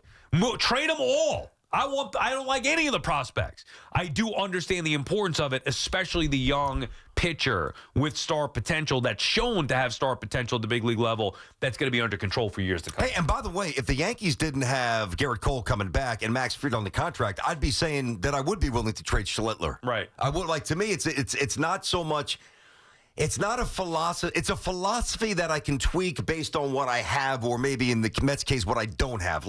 As much as you want to hold on to McClain, you got to get somebody at the top of the rotation. I'm not telling you guys anything you don't know. So I would be more open to it from a Mets perspective than the Yankees. But if the Yankees didn't have some guys up top, then I'd be saying the same things. I'm just looking at the latest is Bleacher Report. All right, I'm going to give you the top 5 systems right now going into the hot stove. Yeah. Minor league, updated. Tigers, number 5. Mets, number 4. Pirates, number 3. Dodgers, number 2. Yeah, You're right. Unbelievable. Seattle, number 1. Yanks are not in the top 5. I don't even know if they're in the top 10. But these are all subjective. Understood. Even the point about how you said Sproat was more favorably viewed by some than McClain. A year ago. I got news for you. I think Tom was too. He was the one who was in the futures game for the Mets. There you go. Think about it. Right, so now it's that fluctuates. Now it's give him Sproat and Tong, but not McClain. It changes. Now Spencer Jones, 2 years ago was can't trade. Easy on my boy Spence. He's coming. No. But I'm saying he's a prime example. 2 years ago was can't trade him for Corbin Burns. Last year was get rid of this guy for a bag of balls, and now it's back on to I'm not trading Spencer Jones. Yep. Come on. Yep. I'm looking at the actual prospects here. McLean's 1, Tong 2. I say it Benji, right? The kid, the outfielder, Carson. It is Benj, soft G. Jet Williams, obviously. Brandon Sproat, A.J. Ewing.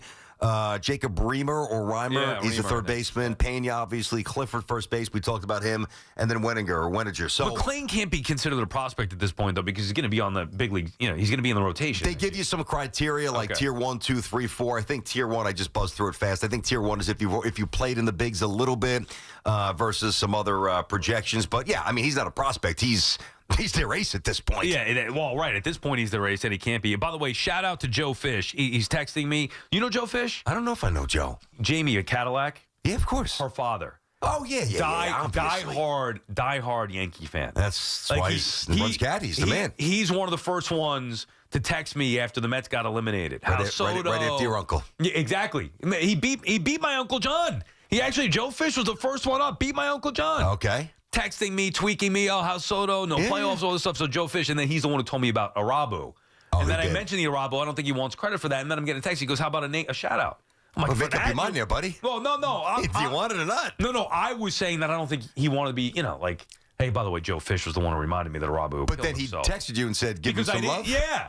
Then after we mentioned, he's going, how about a name shout out? All right, well, there you go, Joe Fish. Thank you for letting us know. Looking for that glory, Joe. I mean, come on, just lay out, Joe. Give us the information. Keep it off the record, buddy. Joe Fish is, he's hurt because his Yankees aren't in the World Series right now. Not as hurt as you. Oh, no. I think not as hurt as you. Oh, I think he is. You guys I'm long over it. We're over it. I'm long over it. I'm way over it. The Mets have been ousted for a while.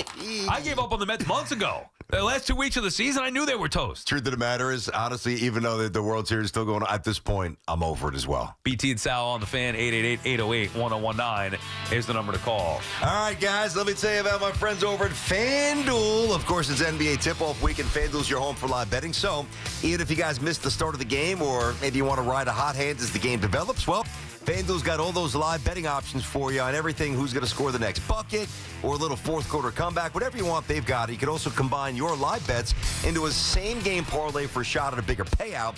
Hey, a million ways to play. However you want to do it, now is a great time to jump in and have a little fun. FanDuel giving new customers $300 back in bonus bets if your first $5 bet wins. So all you have to do is visit FanDuel.com/BT to sign up today. We love the app around here. It is safe and secure, and I tell you this all the time. Simple to navigate. The app is awesome.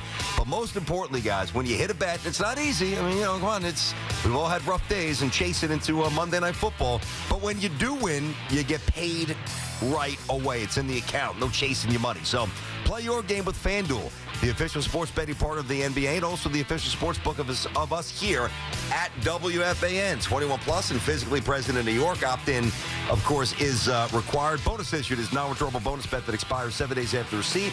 Restrictions apply. See terms at sportsbook.fanduel.com. And for help with a gambling problem, call 877-8-HOPE-NY or text HOPE NY.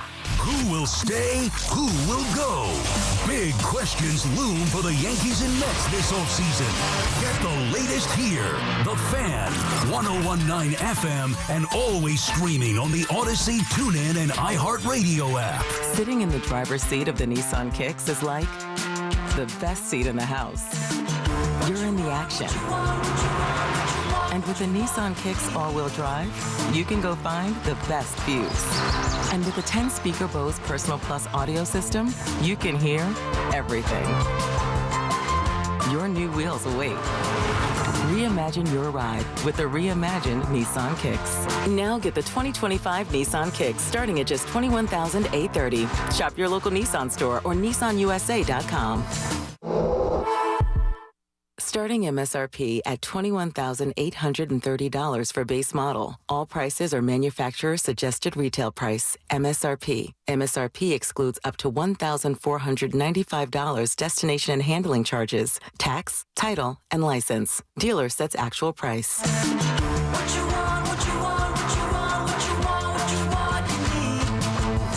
American Dream is the biggest indoor entertainment complex on the East Coast, just minutes from Manhattan, with over 25 attractions for every age and thrill seeker. From DreamWorks Water Park to Nickelodeon Universe, plus shopping, dining, and more, all under one roof. Plan your adventure at AmericanDream.com. Want fast, reliable home internet? Switch to Verizon Fios, where you get the 100% fiber optic network with speeds up to 2 gig. And if you're looking for live TV with up to 400 plus channels and live sports, Fios TV is where it's at. Get the internet speed you want and the TV you love when you bundle Fios home internet and TV with Verizon. Plus, get the latest deals when you call 1-883-VERIZON and switch to Verizon Fios today. Availability varies. Hey, so for the past few weeks, I've been telling everyone about my new favorite water. That would be Elevate. As you all know, I'm drinking it and feeling amazing. The hydrogen-infused super water is proven to lower inflammation in the body, and it's backed by science. And best of all, it tastes amazing. Elevate is all about transforming lives, so here's what they're offering you today. Go to drinkelevate.com, put in my code word BOOMER100, and get 100% off of your first case of super water. Order now. Trust me, you'll thank me later. Sunday no longer a fun day? We've got specialists for that. Walking the dog, unleash, knee pain? We've got specialists for that. With 45 Castle Connolly top doctors, Orland & Cohen specialists are considered among the best in the nation by their peers, which can mean a better outcome for you. From Staten Island to Southampton, our network is open 7 days a week, so you can feel better faster.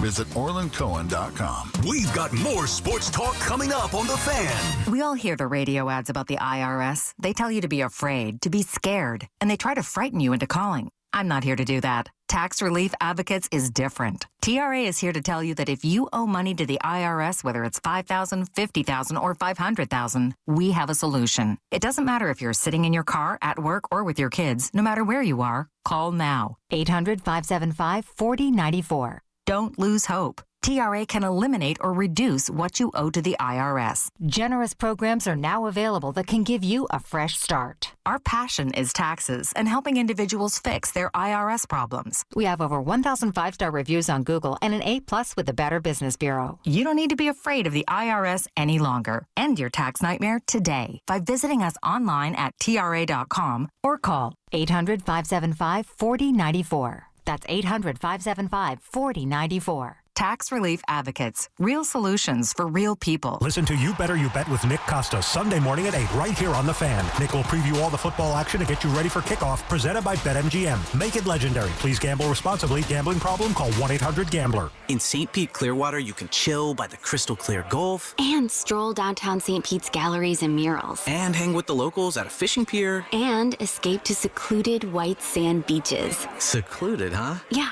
And they're spectacular. And then grab a sandwich at the grouper capital of the world. And maybe a nightcap at a rooftop bar with sunset views. Okay. In St. Pete, Clearwater, you'll find just what you're looking for. And then some.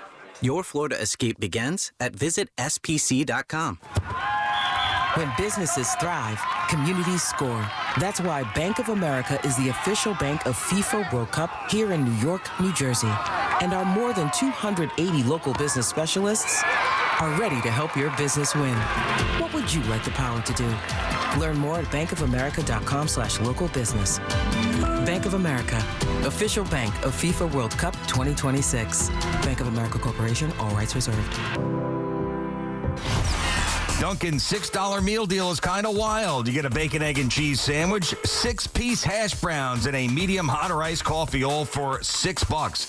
That's the main character meal energy you need this fall. Get it now in Dunkin' stores or order ahead on the Dunkin' app. No substitutions. Participation and times may vary. Offer price varies in California and Hawaii. Limited time offer cannot be combined with other offers. Exclusions and terms apply. Get connected with WFAN to talk about your favorite teams. The Fan on the Odyssey, iHeart, and TuneIn app.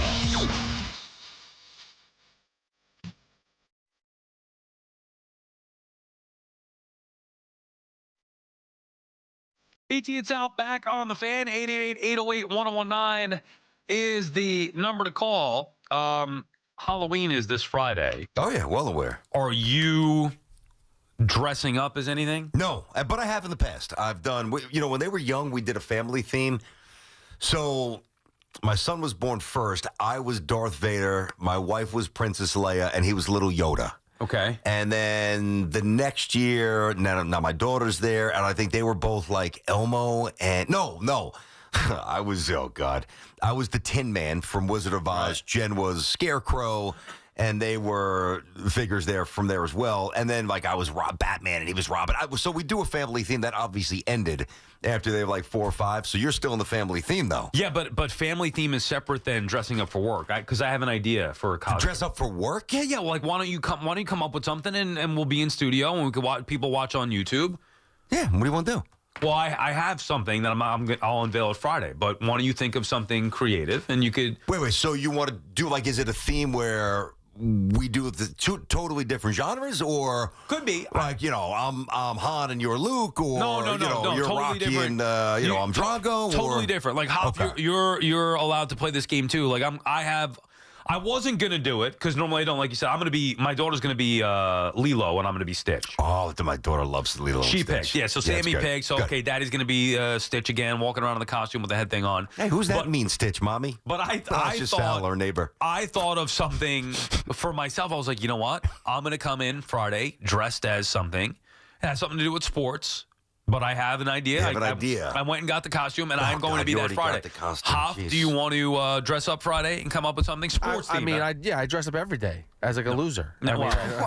Well, that is true. I'm a Mets fan. You said it yourself. Okay, but hold on a second. Halloween is Friday, right? Yes. So how the hell are we going to wait till Friday? We got to figure this out if I got to order something. I already figured it out last week. Yeah, you're well, right. let's do it now. Yeah. Okay. Well, what are you? Well, no, I can't. I'm doing my own thing. Okay, so you're not including me. Correct. I'm doing my own. Like I already have the costume. You could. If you want to do something together here? Not particularly. I hate dressing up for Halloween. Yeah. We welcome in the Mink Man. Mink, have you ever dressed up for Halloween? No, you can't be Sydney Sweeney's jeans. Stop, You can't ask me a question like that. Why not? Well, all right. Yes, I've dressed up. Like what? Give me the costume. But not lately. Okay. Like what? What was the last thing? Last time was probably when I was a kid. What was it? Howdy doody? Like, what are we talking? What genre? I think I was a football player. Mink. I pretend to be a football player. Star linebacker, John Minko. You pretended to be an Army announcer for football for 9 years. Oh, dude. 10 years. No, but Hey, Minko, don't let him say that to you, man. Pretended. You were the legend, the voice of Army. And now I'm pretending to be a St. John's brother. And now he's the voice of a top 5 team in the country, so suck on that, Sal. And both of you, congratulations, I guess, are in order as the game's going to be on the radio this year. Looks like we'll have some of that stuff, which is we're very excited about. Got a lot of good things going on. How you doing, Minky? Listen, one thing about Mink, you are ever the corporate man. To an extent where it's a little bit much. Like, I never see you and you're not wearing something that says St. John's. Yeah, but they give me lots of clothes. They give me stuff, too. I don't have any Adidas stuff yet. No, me neither. No Adidas yet. Let's go. Eddie Cole, wake up. How's retirement treating you? You miss the fans still? Yeah, I come every year. And usually I pick today, or basically this time, because there are no vacations. And so, I said, basketball season officially starts on Monday. I said today or yesterday or maybe tomorrow would be the day to come. Boy, very strategic, Mink. Yeah. And you have to be. I understand. Were you disappointed when you walked into the newsroom and nobody is there? I'm like when you used to. What do you mean the newsroom? That was empty too. I had trouble getting after I got off the elevator. There was no one there, and then I call up the newsroom and no one picks up the phone. Don't they know that one of the salesperson people let me in? I heard a sad story today. Mink was in my office before the show. We were talking. And you were telling me about your last day here at the Fan. You really wanted to come in. What happened there? Oh, God. I wasn't allowed. You wanted to come into work, and they said no. Yes, I did. It was, but a lot of strange things happened. It was during the pandemic. And so, when I left after all this time, 33 years, it wasn't like, people leaving now. Well, hold on, Mink. First of all, I have a question. When you say it's the pandemic, is it like the real pandemic or the imaginary pandemic at the back end where people were freaking out like lunatics? Right, exactly. The after effect or in the heart of... No, is it the year 2000? I mean, 2020? I retired in a basement. What year, though, Mink? 2000. And 2000? 2020. Yeah. Whatever. Okay, 5 years ago. I got you. So 2020, like March, April, May, I don't remember the month. I honestly don't. I left in April. Oh, so that's okay. Oh, April so that's 3rd. Fair enough. And what happened? Like you wanted to come in and Chernoff said no? Chernoff said no. Why would he do that to you? Well, he said... he said, well, there's going to only be a couple of producers there. And they wanted to see you. I said, they're my friends. Here. Yeah. That sounds so sad. You're right. They're my friends, and he still said no. Yeah, I said no, so I couldn't do it here, and God, and so I did it, in my basement, and everybody, folks, everybody has a station email. I haven't checked mine in 8 years, but yeah, in years, 8 years. Yeah, I don't know how to get in. I'm locked out, but keep going. No, it doesn't. Wait a minute. You get memos from corporate people and everything like that. And you don't check those. 8 years. Keep going. So go ahead. You that's sad. Yeah. But anyway, go ahead. I looked and I said, you know what? Maybe we'll see if anybody said anything nice about me. So I go look it up. It's gone. I said, boy, they couldn't wait to get rid of me. Wait. Meaning you couldn't even gain access to your email? They took it away. What? That's sad. Poor Mink. Come on, Mink. God bless you, Mink. We love you. Minko. He couldn't come in and work. See, Dove is finding this out for the first time. How many years were you here? You know what the building looks like. Yeah, I love when you guys do that. You couldn't come in. And then you went to check your email because maybe somebody heard you for the final time signing off, and they were going to say like, "Hey, Mick, man, we love you." Somebody that I worked with, since I couldn't come in, would write something nice, and I wanted to see if maybe someone would write something not nice. Did you at least make a news? Happened. Did they get around to like some little blurb in a newsletter or something? Had to be something corporate, maybe even a couple of months after the fact, no, right? I never. Nothing. If it makes you feel any better, I did not email you. Hoff says he didn't email you, so maybe you didn't miss anything. No, wait a minute. Yes, you did. I texted you, I think. Yes, you did. Yeah. Probably, Mink. I was just trying to give a little bit there, make myself look callous, and try to build you up a little bit, but it's okay. Nobody bites into the bit like this guy. I mean, have you talked to? I saw you with Summers, Husler, and Frances at a Met game. Was that this year or was that 2 years? That was last year. And how was that? You still talk to Mike on occasion? Oh, yeah. And Summers. I mean, Mike kind of, I know you had a big career doing Knicks stuff, doing baller stuff, all that stuff, but, Doing baller. I grew up, going to baller, I grew up knowing you, the Mink Man, from listening to Mike and the Mad Dog. I think that's how the majority of us knew John Minko. So you still stay in touch with Mike and Chris? Of course. Who do you like better? You want to ad-lib on that? Who do you like better? No, I like both of them. Who do you like better? I got along with everybody. Who do you talk to more frequently?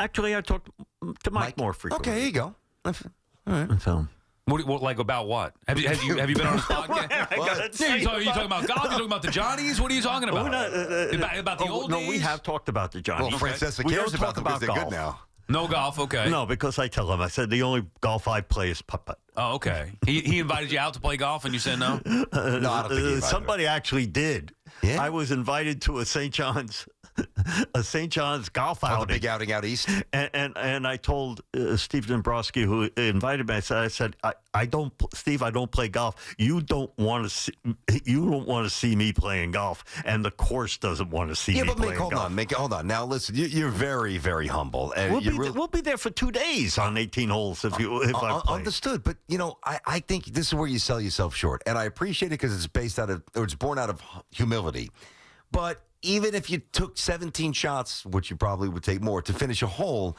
I think all the St. John's fans would just love seeing you. You don't understand that about yourself.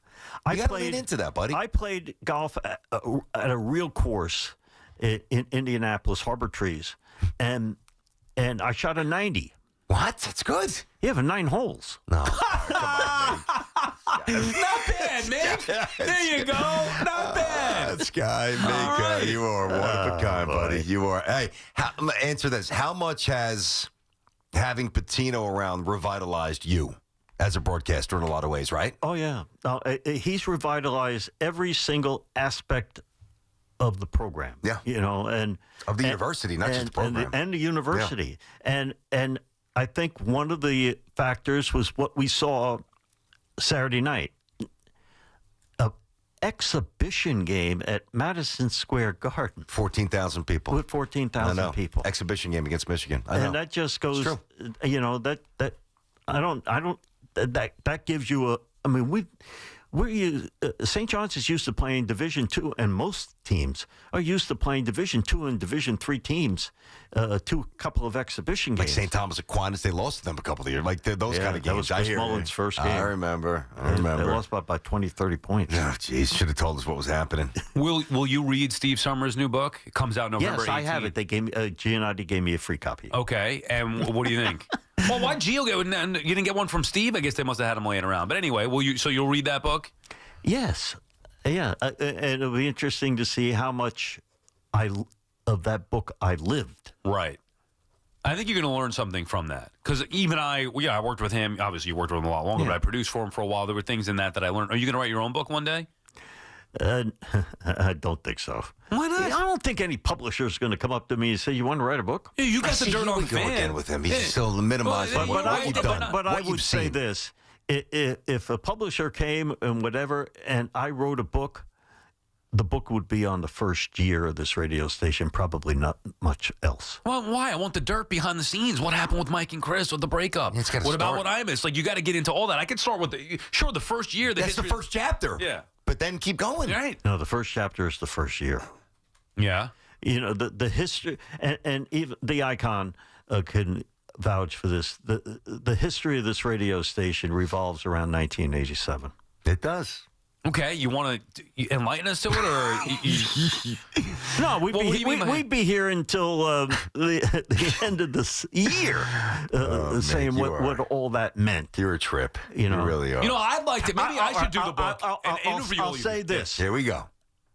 Other than corporate people and corporate people. Yeah. Mm-hmm. I could very well possibly be the first person to ever know about this place. What do you mean? You've got to be the first person to write a book about it to that extent. What do you mean? Because WHN 1050, that was before WFAN. And the program director of that station was named Gary Havens, who was a classmate of mine at Butler. And he was my program director at WIRE in Indianapolis, where I worked. And we're both good friends with Rick Cummings. You got a little tip. So here's the deal. I come home for vacation in last week of June in 1986, and I call up Gary. I said, "Can I come visit you?" I said, I'm here for the week.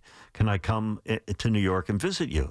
And so I come to WHN, met the people here, Del DeMontro, Lee Arnold. And so I go in Gary's office. He shuts the door.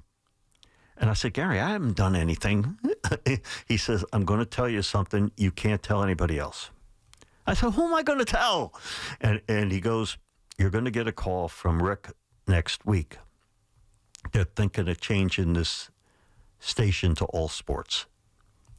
And I sat there, "What was that now?" And he said, again, they're thinking of doing it for all sports. And indeed, I got the call the following week, which would be the first week of July of 86. And I went to some meetings with Jeff Schmullian and all that. Rick Cummings, who was the national program director for Emmis, was dead set against this. And I helped talk him into it a little bit, and it goes on from there. But what was your first job? I knew about this place the last week of June in 1986. And what was your first job with the station?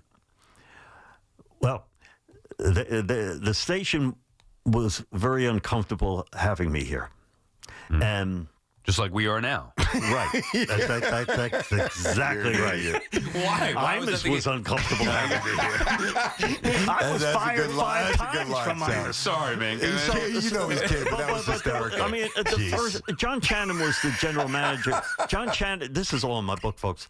John Channon was the the program director. Well, he was the general manager at that time. I don't know if we had one.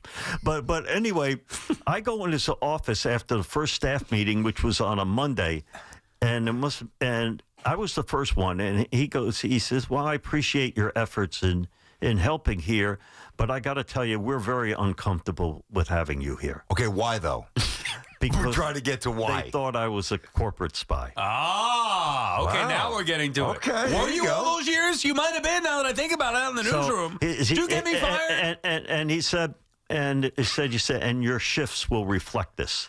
So he said, quote, we don't want you around here during the daytime. Maybe you should have taken the hint. I mean, pretty ballsy. Yeah, Actually, I give you respect for basically ignoring that and walking in and saying, okay, I'm coming despite this guy not wanting me here. I told him, I said, I'm not here to do blah, blah, blah, blah, blah, and all that. And I said, and you'll see. And so I worked overnights on the weekends. With who? With Jody McDonald. Jody Mac, I love Jody. He's an original host. And Monday, Tuesday, and Wednesday, they sent me out to baseball games. They wanted me nowhere near the radio station. And you would just collect sound and stuff like that? Yeah. And I'm sorry, BT, kind of bookend then to your career. In the beginning, they didn't want you anywhere near it. And at the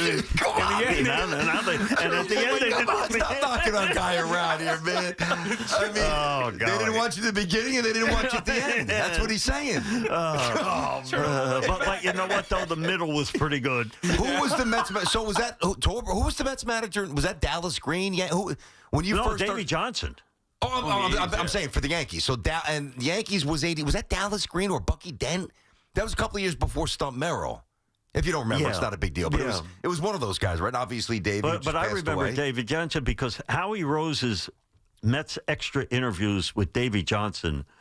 They were classic. I've heard about that. Contentious, they would get after it. They were, because Howie was tough, on strategy and stuff, and Davey would explain himself. Howie go, I disagree with that. Oh, why don't you do that with Patino opening night? See how it goes. Are you still coaching softball?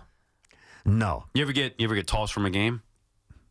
No, I've never been tossed from the game. Oh, because you were like a famous softball coach for a long time. I wasn't a famous. Well, yeah, I mean, they used to talk about it on Mike and Chris. You were coach. Didn't you coach? No, I had trouble with parents. Didn't you coach your daughter too? Like you did a lot of coaching. No, because I wanted to help and I wanted to coach these travel teams, but I did not want to coach my daughter. Interesting. Okay, so I can see that to an extent. And so when she moved up, that's what my opportunity to coach the team. So I didn't, because my philosophy was this: coaching your daughter is not hard. Mm-hmm. Coaching your friends are. Well, sometimes it's hard coaching my son. So it depends on the game. Yeah, I mean, that's the exact opposite of daddy ball. Wow, interesting. And Sal, I do remember hearing that a lot. Yeah. Did you also coach, because the Fan had a basketball team back in the day. Did you also coach the Fan that? basketball team. You did. I remember hearing that all the time. Oh, no, there was sometimes we had a good roster. Sometimes we had Mike Breen, Dave Jennings, Billy Taylor. Mike played at Stepinac, if I'm not mistaken. Yeah, Mike Breen. Good ball player. It was good. We drew big crowds. I'm sure. We filled Christ the King one night. Wow. And I was coaching against Louis. We have unfortunately, Mick, we have Brian Baldinger coming up, so we got to let you go here. Last thing though, because you probably you could reference this because you were around. Babe Ruth better than Ohtani? Babe Ruth. You saw him play, right? Oh yeah. Mate, don't take the bait with this guy. This guy will make you walk into everything. No, but you know what though, Ohtani is some talent. Yeah. Well, thank you, Mink. Of course, we appreciate the insight. Mink, he went 9 for 9 last night. Mink, see, that's why I did updates for 33 years. Yes, we know. We love you, despite messing around. And I love doing St. John's with you still. I can't wait till Monday. Awesome having you back. All kidding aside, we do love you. Miss you in the newsroom in Astoria and here every day. Good luck in your retirement. We'll talk to you soon, Mink. We'll see you next year. Just don't wait for the email. All right, we'll take a quick break. We'll be back. Brian Baldinger on the other side. Oh, God, 888-808-1019. He's the best. That was funny. He is the best. I love him. All right, hopefully you guys enjoyed that. A little old school. We had Schmooze the other day. We got Mink today. Good stuff. Hey, Ford distinct all-electric Cadillacs, and I've had a Cadillac for well over a decade that I've told you about, but once they became the title sponsor for the BT and Sal show, they wanted us to be able to talk about some of their new rides more effectively. So they dropped off about 2 weeks ago now the Cadillac IQ EV And it is insane. Oh, by the way, coming home from the baseball game last night, Colt found a function in the back where now, like, I didn't know this. There's different colors that illuminate the door. I got red, I got green, I got blue. I'm going to have to do the green if the Jets ever win again this year, which they probably won't. Anyway, you can drive Cadillac for a million different reasons. Great way to make an entrance. 3 different ways to turn every drive into an occasion. You get 490 miles on it when you charge it up, and it drives like an airplane. You feel nothing. Never been a better time to say, let's take the Caddy south. Yeah, BT, I was a little apprehensive about the all-electric vehicle just because I'm not familiar with it. I think the unknown is a little scary. I love it now. Get home, plug the thing in, literally plug it into the wall, charge the car up, good to go the next day. And obviously there are different ways you could get it, charging faster, things like that. But whatever the case may be, the all-electric Cadillac family of vehicles, Escalade IQ, the Vistic, the Optic, and the Lyric, they're all terrific. Visit your Tri-State Cadillac dealer today.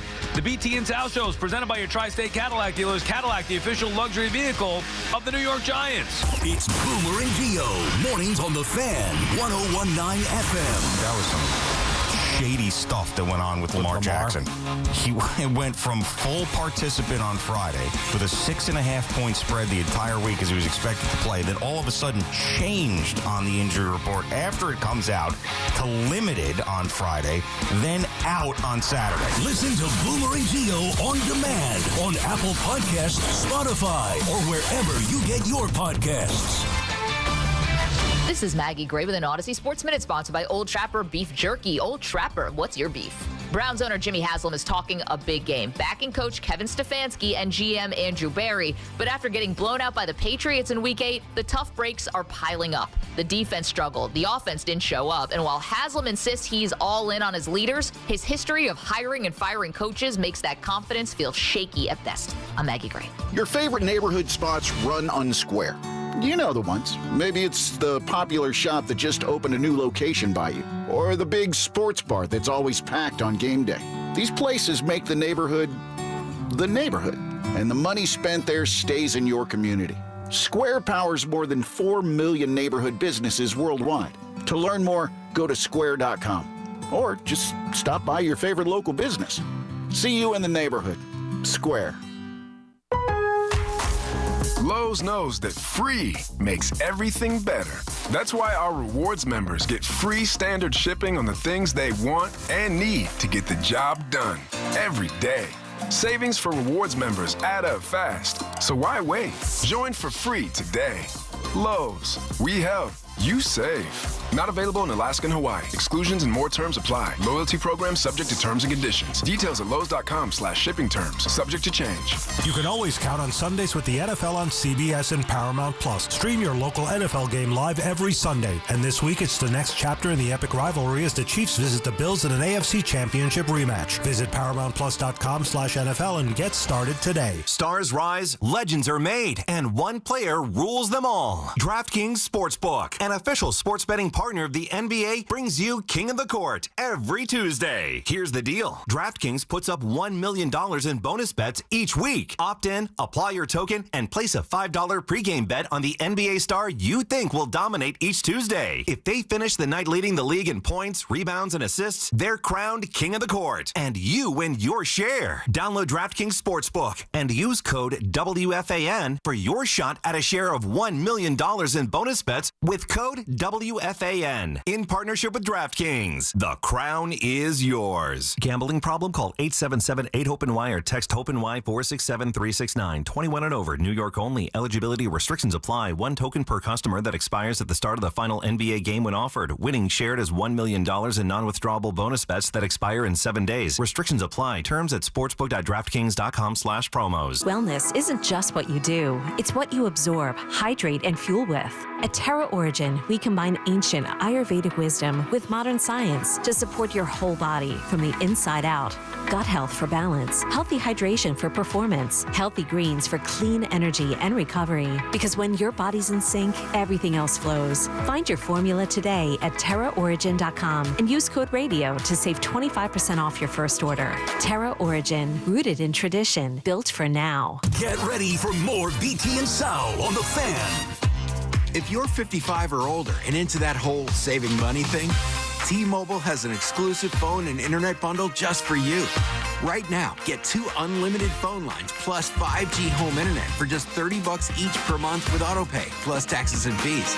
And with 5G home internet, setup is easy with just one cord and no technician needed, which is great if you're also into that whole keeping it simple thing. Switch now and experience the best mobile network in the U.S. Visit your local store to start saving. T-Mobile, it's better over here. Based on analysis by Ookla Speed Test Intelligence data Q4 2024 to Q1 2025. Ookla trademarks used under license. Unlimited on our network. Customers on voice plan may notice speeds lower than other customers and further reduction if using more than 50 gigs a month due to data prioritization. Video streams and SD on this plan. Home internet pricing after $20 a monthly bill credit plus $5 per line without autopay. Debit or bank account required. See 5G device coverage and access details at T-Mobile.com. Actual price will depend on product and subscription plan. Featured products are compounded drug products, which the FDA does not approve or verify for safety, effectiveness, or quality. Prescription products require an online consultation with a healthcare provider who will determine if appropriate. See website for details, restrictions, and important safety information. Want a boost in and out of the bedroom? Hims has you covered. Introducing a new 2-in-1 approach to level up your game. Tadalafil for better bedroom performance and zinc for testosterone support. Put it all together and you've got what you need to turn things all the way up. Getting started is simple. Just go to hims.com/joy to start your free online visit. Through Hims, you can access ED treatments including pills, chews, and more. 100% online. No office visits, no pharmacy lines. Just fill out a simple intake form and a licensed medical provider will determine if treatment's right for you. If prescribed, it ships free and discreetly to your door. Find affordable treatment options at up to 95% less than brand names at hims.com/joy. That's hims.com/joy, HIMS.com/JOY. For over 100 years, Sloman's has been your trusted partner in comfort. When it comes to home heating oil, they deliver more than just quality fuel. They deliver peace of mind. With price protection, automatic deliveries, and 24/7 service, their dedicated team is just a call away, ensuring you stay warm and comfortable all winter long. Sloman's, the Tri-State's largest heating oil provider, proudly serving their community for generations. Give them a call today at 866-GET-HEAT or visit oil.slomans.com. Get the scuttlebutt on your favorite team, the Fan, on the Odyssey, iHeart, and TuneIn apps. BT and Sal back on the Fan. We're now joined by Odyssey NFL insider Brian Baldinger. He is the host of the Best Football Show podcast, Insider Calls, brought to you by Nationwide. For your insurance and financial needs, Nationwide is on your side. Baldy, let's start with the Carl Banks comments. I'm sure by now you've heard about it, but he was very critical of Dexter Lawrence. You were the first to be critical of Dexter Lawrence way back in either week 1 or week 2. What have you seen? First of all, what did you think of Carl's comments, and what have you seen from Lawrence on film as you break it down? I thought Carl was fair. I mean, he's just, he's at every game. He's watching this stuff. Dexter Lawrence went up against the center, making his first NFL start at center. And Brett Toth, he's the backup center in Philadelphia. And you didn't hear Dexter's name mentioned. He got a half a sack there at one point. First time he's gotten a quarterback to the ground all year. But I just thought, okay, this kid, Brett Toth, who's never started a game at center, he's going to have his hands full with Dexter Lawrence. And the Eagles had their best day offensively all year and their best day running the football all year by far. No, it wasn't even close. And so I didn't think he had much of an impact to the game. And you would think a guy out there that's, just trying to snap the ball and, get assignments down, all that kind of stuff, and an underused player, he would have his way with them, and he didn't. All right, we all know he's not playing well, and I agree. I thought Carl was on point and fair. But you need to tell us why. Is it a lack of explosion? Is he out of shape? Is it technique? Why is he not doing much? Yeah, I don't see his. He's always obviously he's got size. And you don't, and there's guys that are that big in this league. Vita Vea in Tampa. There's a handful of them that are that size, and you see their enormous strength. Derek Brown. Sometimes Jalen Carter in Philly. You just see enormous strength that most people don't have. Mm-hmm. You don't see his strength. So some of that is a function of, is it conditioning? Because he doesn't look like he has. That was always the impressive thing about Dexter, at least in the last 2 years, since Wink Martindale really challenged him a few years back. And you saw him play a lot of snaps. 75% of the snaps. And then you saw enormous strength where you go, this is a long, hard day. Jason Kelce has talked about it all the time.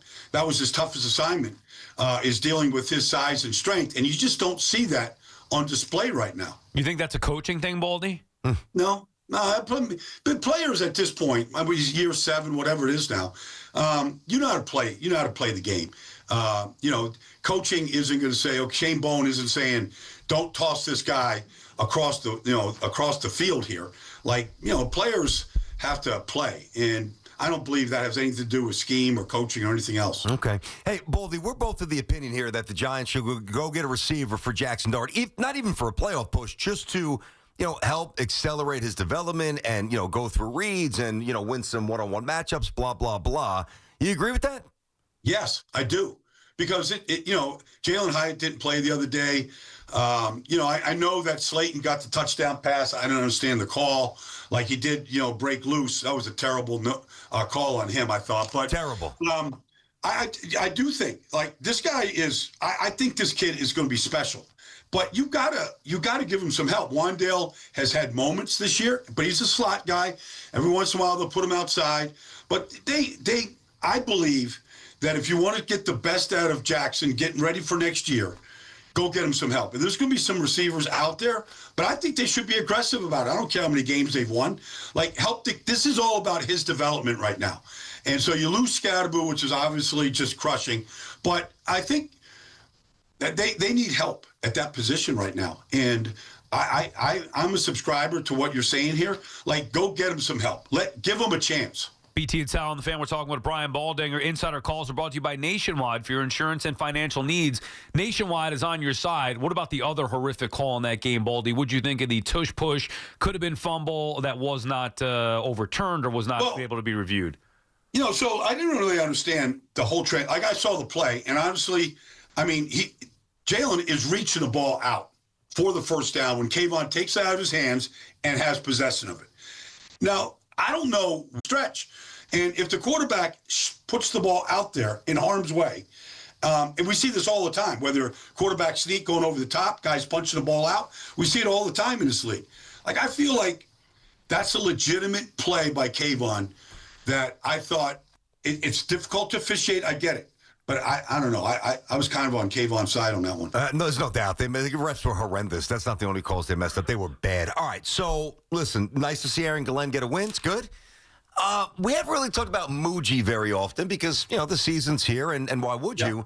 But as the season develops, despite just the one win, Mason Taylor looks like a player. Membu looks like they got that right. Found the punter in McNamara. And the guy who I was roasting the first couple of games, Brandon Stevens, who he brought in as a free agent corner, the last 4 or 5 weeks, he's graded out tremendously. Not to mention the trade for Brownlee here. I think Muji quietly has put together some interesting pieces. And Thomas at corner, who started for Sauce, played. Yeah. Look, Jamar Chase didn't end up in the end zone. I know he gave him some throws, but nothing got over his head. I thought he played well. Marinoa, the linebacker, 51, I thought he played well.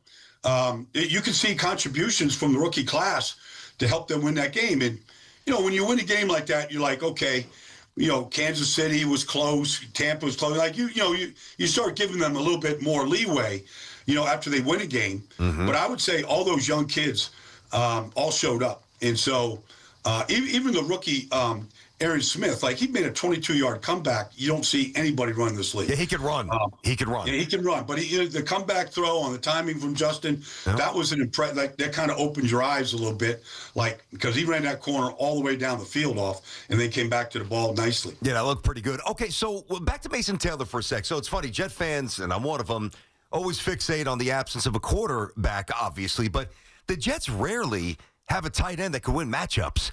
And I think we all thought that Taylor could get open a little bit, and this is where I want you to tell us, I see him sticking his beak in there and delivering some really good blocks. No, he's come a long ways. They went to a lot of what we call YY formation, 2 tight ends, him and Rucker, and they did a good job on Breece Hall's 35-yard run, and even the touchdown run, they did a good job of sealing right there and working in tandem together. I think Mason Taylor's going to be a really good player. Mm-hmm. Obviously, the bloodlines are the bloodlines. That doesn't guarantee anything. But he does have real. I thought Breece could have hit him right away on the winning touchdown. Like he's just very smooth in and out of breaks. I think the way that he moves, the way that he runs, and now the improved blocking, like I honestly think they've got themselves a really good player there. And I think second half of the season, I think we're going to see it. What do you think was the worst loss, Baldy? The Giants blowing the game in Denver or the Bengals losing that game at home to the Jets? I think Giants loss, because everything had to go right for that one to happen. And, look, the Bengals had 15-point lead as well. So I don't know which one is worse. And but to I felt like the Giants. The winless Jets, I mean, I'm with you. That's why I asked you the question. I just can't believe those comebacks, Baldy. Yeah, well, I mean, this is the league right now. I mean, the Jets made 2 stops at the end of the game. One to get the ball back, to go down and score, and one, once they did score, to stop, those 2 receivers from beating them. And they did. And so that was pretty impressive at the end by the Jets defense that, hadn't really been able to stop a really good offense like that. We know it's still pretty early, and we know that you're wrapped up in the NFL stuff. And I asked you this maybe 5 or 6 weeks ago, and it was really early. Any updated opinion now? And I know we know it could change, who the best quarterback is in college. I like Mendoza. How about you? I like Mendoza also. I mean, Indiana's rolling. So, he looks special. I don't know. I'm doing Texas Tech and BYU next weekend out there in Lubbock. I think Mahomes are actually going to be there on the sideline for that one. But I haven't really studied him enough to know. Like, all right. Yeah, I mean, it's still really early. What are your expectations, Baldy, as far as the wins, losses go the rest of the way for both the Giants and the Jets? Start with the Giants at 2-6. I still think the expectation should be raised to where they could be winning some of these games. Or I think Dable needs to show that. What are your expectations for the Giants win-loss-wise the rest of the way? Well, they've got a pretty undermanned San Francisco 49er team coming to town. I mean, they lost their 2 best defensive players, Fred Warner and Nick Bosa. They were unimpressive on Sunday, to say the least. Robert Sala's coming back to that stadium. Week before, he had his defense playing lights out. Bryce Huff, who didn't play last week, was awesome. We'll see if he can go. But I think they got a chance to win that game. They don't scare you offensively at all.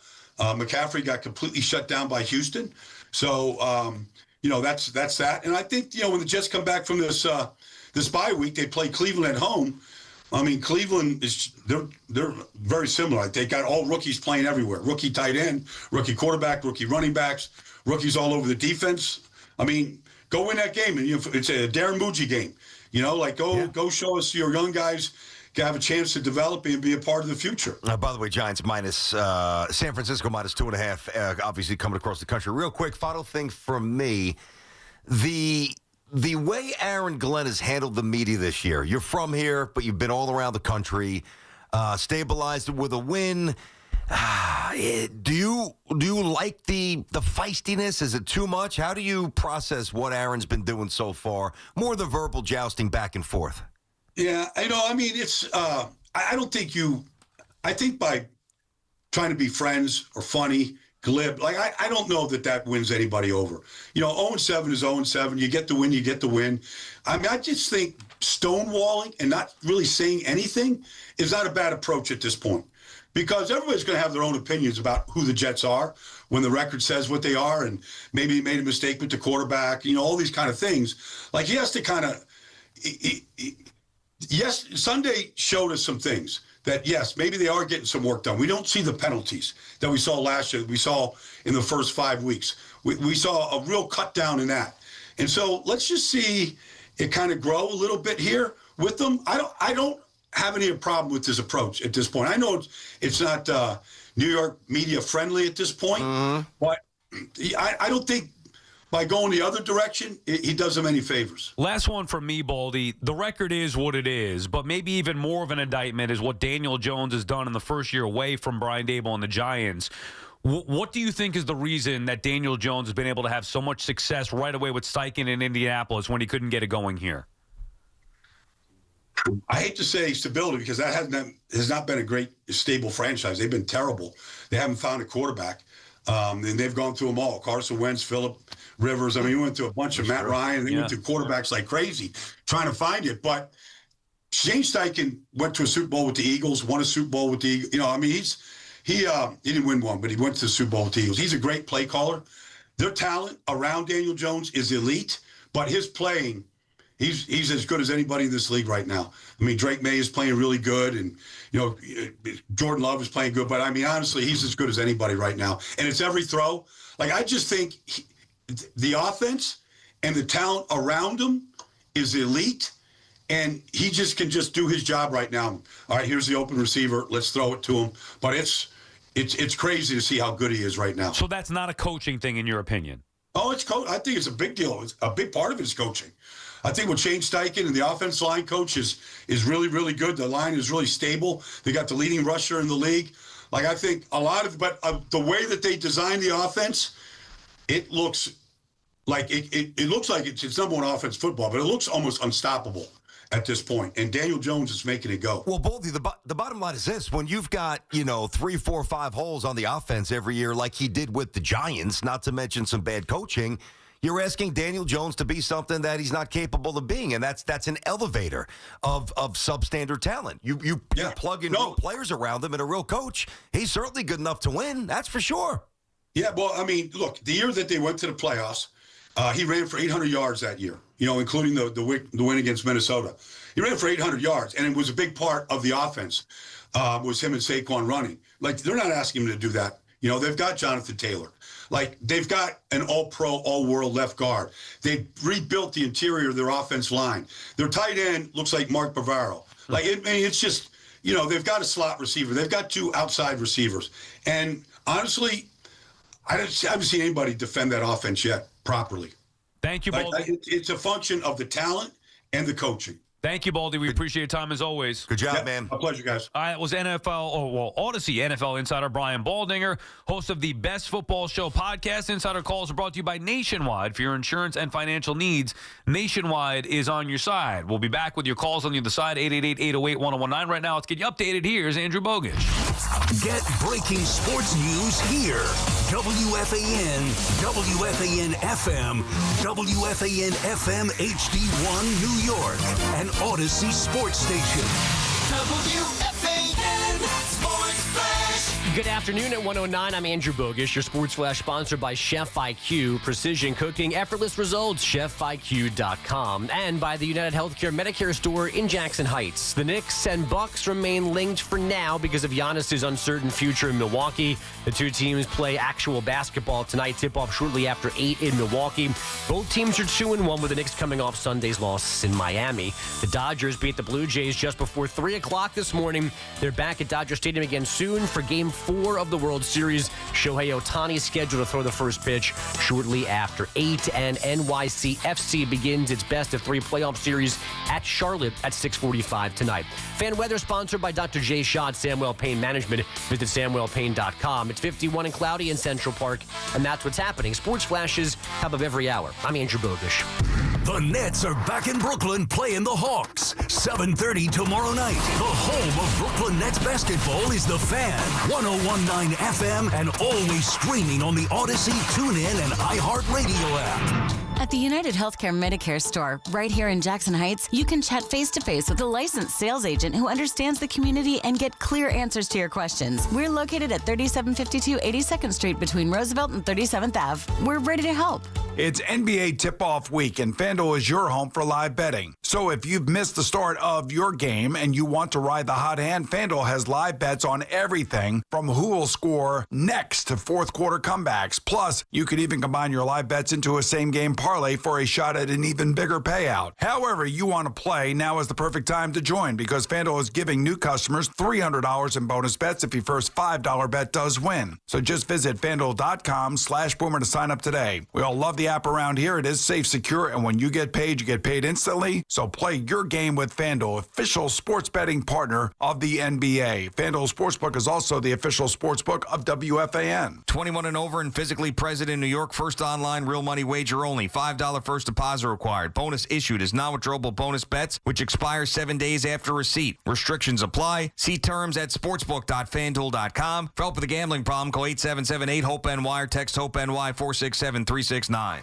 Do you owe $10,000 or more in credit card debt or personal loans? With credit card debt at all-time highs, Debt Relief Advocates is urgently notifying consumers of debt relief now being made available designed to aid consumers with out-of-control credit card debt. Those who qualify and enroll for this relief program may only have to pay back a fraction of what they owe.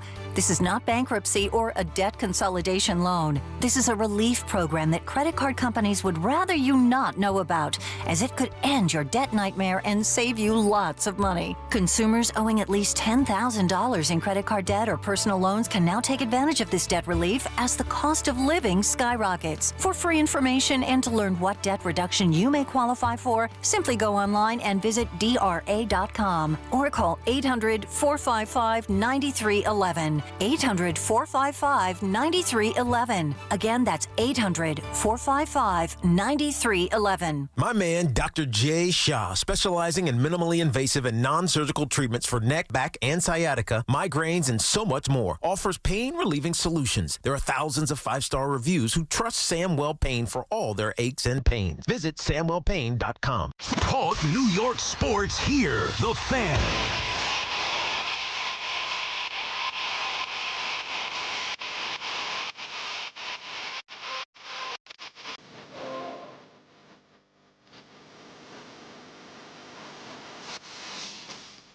BT and Sal back on the Fan. The BT and Sal show on the Fan is presented by Cadillac. Of course, as you know that, your tri-state Cadillac dealers. Cadillac, the official luxury vehicle of the New York Giants. We've been all over the place today, BT. But it's been fun having Mink and having Baldy. And I was just telling you during the break, like, Baldy he's terrific. And it's so much fun to be able to talk to him once a week and just get some insight. And he agreed with Carl. No surprise there, but calling out Dexter Lawrence. Remember, Baldy was the first to do it. I know you've been critical of Lawrence as well. And he said it's clearly not a coaching issue here. So I don't know what's up with Dexter Lawrence, but if he doesn't play at his peak level, it's going to be really hard for the Giants to maximize what they should be doing defensively. Yeah, and think about this. Baldy said something that I know Giant fans know, but maybe kind of forgot over time. It was really Wink who got him going. Yeah. So you didn't really see this young buck enter the NFL and light it up on fire and fully engaged and fully dominant. He needed some prodding, and it worked out. And it worked out really well, and it got him paid to the tune of $60 million guaranteed, and I think it was 86 or 87 all in, whatever. And now, that either that focus or that energy or certainly that production has now waned off and dissipated. Is it a focus thing? Is it an injury thing? Is it I got some money, I'm comfortable thing? I don't know the answer, but he's clearly not the same player, and there tends to be some fluctuations in his performance and his engagement. And here we are, another one for him. Not a good look. Yeah, it just can't happen, so they got to figure out a way. And by the way, to your point, maybe this is a little bit of a motivating thing because it's out of character for Carl to go so direct at a player. Being critical, whatever. That's one. You listen to the broadcast when he does during the games with Papa, like they'll call people out. This one is so direct, it makes you wonder, is there any level of trying to motivate him here, getting called out by I'm sure people are going to ask him. You know what I mean? Yeah, I don't think it would be motivation. I'm here. It's a good question. Yeah, I don't know. I'm going to throw some stuff out that could be wacky, but I'm just kind of thinking through it out loud, which could be dangerous, but we'll see. So I don't think Carl woke up and said, man, I need this Giants defense to get right, man. I got to kick this young man in the ass and let me be the motivator. I don't think that was the case. I think it just came up, and I think he was being very honest and very candid, to your point, more so than he ever. I've never heard him say anything like that. Now, a possible theory, I don't know, did somebody in ownership, who I'm sure he's very good friends with, has an open door, open text policy. I don't know. Maybe something behind closed doors. Even if it wasn't Mr. Mara, maybe somebody else high up in the franchise. I honestly don't know the answer to it, but I just don't think that. I just don't think, and again, I could be wrong. I don't think Carl's like, hey, I've got to light a fire under this guy's behind because he's too good. No, I just think that, number one, he's been watching the tape, and it's unavoidable if he's asked a direct question, which I think he was from Papa, and he let it flow, which you got to respect. BT and Sal on the Fan, 888-808-1019. Christine is calling from Brick. What's up, Christine? Hey, hi, guys. Thanks for taking my call. Got it. Longtime Jets fan, longtime Mets fan. Baldy just said my two favorite words, tight end. And that is something that has not historically been in our offensive play calling for the past 10, maybe even 15 years. I do not understand. More? Well, okay. Well, let me ask you, I don't like to ask women this, but if you can give me a ballpark, when did you first start watching the Jets, rather than me asking how old are you? All right. When did you start watching? About? 1984. Okay, me too, just about. So we're pretty much the same age. So Mickey Schuler was very good, if you remember. I know you remember Mickey was awesome. And then it was a bunch of nobodies. And then they drafted Kyle Brady out of Penn State, who was a blocker. Yeah. Couldn't catch. Yeah. Great blocker. Really should have been a tackle and actually became a lineman. And then really it was like Dustin Keller for a minute. And then that was it. Like they have had no vertical mismatch problems at the tight end spot. And guess what, Christine? We got one now. Well, this was the first I saw of him on Sunday. If you took a look at our tight ends, like you said, more 15 years, like how many offensive points have our tight ends scored in the past 15 years? They've been terrible. Got to be one of the lowest. They've been among the worst in football in terms of receptions and splash plays. They've been awful. It's been a massive problem. Yeah. And then I was thinking back to what you just said, Kyle Brady, right? And my favorite. Maybe they were a little gun shy. Unfortunately, he had a bit of butterfingers when it comes to converting third downs. I get that. So maybe they were gun shy. But you know what? I want a Jeremy Shockey. I want a Shannon Sharp. We cannot say that about the Jets. We do not have, but tight ends should be involved in every third play offensively. I'm not seeing that, though. I'm tired of the blocking and tackling. I'm tired of it. I myself, Christine, and thank you for the call. Great insight there. I myself, now it's very early on in the process. I don't look at Mason Taylor and say he's going to be that type of player. One of the, I don't want to say game-changing tight ends, but a game-breaking. He's going to be a solid blocker, which is important. I'd rather that than a Gronk type. And I'm not saying Gronk wasn't a blocker. You know what I'm talking about. Like the Kelsey, the receiving-wise stud. I'm not seeing that from Mason Taylor. You think that level, BT, like he could be an elite receiving tight end? I think he could be the kind of player that is really going to become the focal point of an offense at some point. I mean, listen, Garrett Wilson's going to be the number one. I think Mason Taylor could be, I'm pushing this thing a little forward, clearly. Do I think he could be a 75 catch, with the decent quarterback, maybe even 80 with like 700 or 800 yards and 6 or 7 touchdowns? I do. I'm actually very surprised, which is why I brought it up, at the blocking, because he's thin, he's vertically explosive, he's got, good stop. Like he's fast, he's an athlete, and he can catch.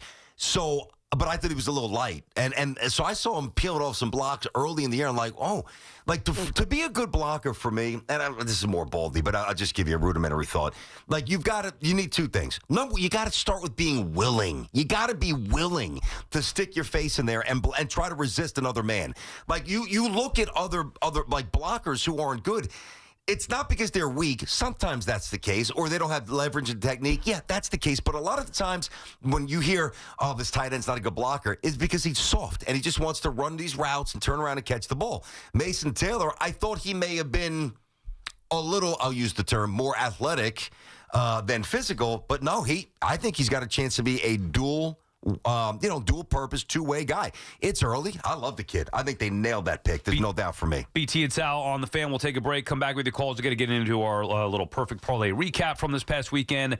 But before we do that, so I said before that Jordan Schultz was reporting that maybe the Giants would consider trading Kayvon Thibodeau. I forget the exact words that I said there, but we have a report now from Mike Garafolo, who, of course, you know him, NFL Network. He says, Mike spoke to a few teams that reached out to the Giants on Kayvon, and they've been told there's no interest in trading him. That's according to sources from Garafolo. Thibodeau is under contract through next season. After the team picked up his fifth-year option, they intend on having him in 2026. I love Garafolo. I've known him for years. I think he's a great reporter and a really good guy, and I believe that the report he put out there is on the money. But my opinion, that doesn't mean that it can't change when you have a team. Let's just use common sense here for a second. And I think it's smart for the Giants to kind of diffuse that, because if they do trade him, they won't have to deal with him being unhappy because he'll be gone. So I think that that's smart business. Get his head right. The last thing you want is a player like, oh, am I going to get traded? Do you not want me? Whatever. So you kind of diffuse that. But if somebody calls you up, then it's where common sense has to prevail. Do we think, and the answer isn't definitely no, but it's not definitely yes. Do we think they're going to give him a big-time contract extension? Do you? No, I don't. Okay. Well, I also don't think it makes sense. Like, I'm not saying you got to trade him. Me neither. But if he were producing, and the defense as a unit, I'm not trying to pick on him. I'm not doing that. But the defense overall has not been anywhere near what it was supposed to be. Not even close. So I don't care if it's Dexter Lawrence, Abdul Carter, Kayvon, Bowen, Dable, the secondary. That defense has not looked anything like it was supposed to at all in any way, shape, or form. Yeah. If that is the case, why would you be so hell-bent on keeping a guy who most likely you're not going to give? No, what you do is if you have a dominant unit, then you're like, okay, even though the finances might be getting a little untenable here or a little uneven based on what we have committed to the offense, then, yeah, like the Ravens keeping their defense, have quarterback making peanuts, receivers making I'm talking about back in the day with Billick and Ray Lewis and those guys, right? Of course, so I'm with you there. Now, it doesn't mean that they can't tag him and kind of kick it down the road for a year. But if you're not going to invest big money long term, which I don't think they will or necessarily should, if somebody calls you and has a good deal, you make the deal. Yeah, well, stay tuned for that. I do trust Garafolo, though, certainly more than I do with Schultz. All right, BT and Sal on the Fan, 888-808-1019. Regular season battles in football, off-season moves in baseball. The Yankees, Mets, Giants, and Jets all live here. The Fan, 101.9 FM, and always streaming on the Odyssey, TuneIn, and iHeartRadio app.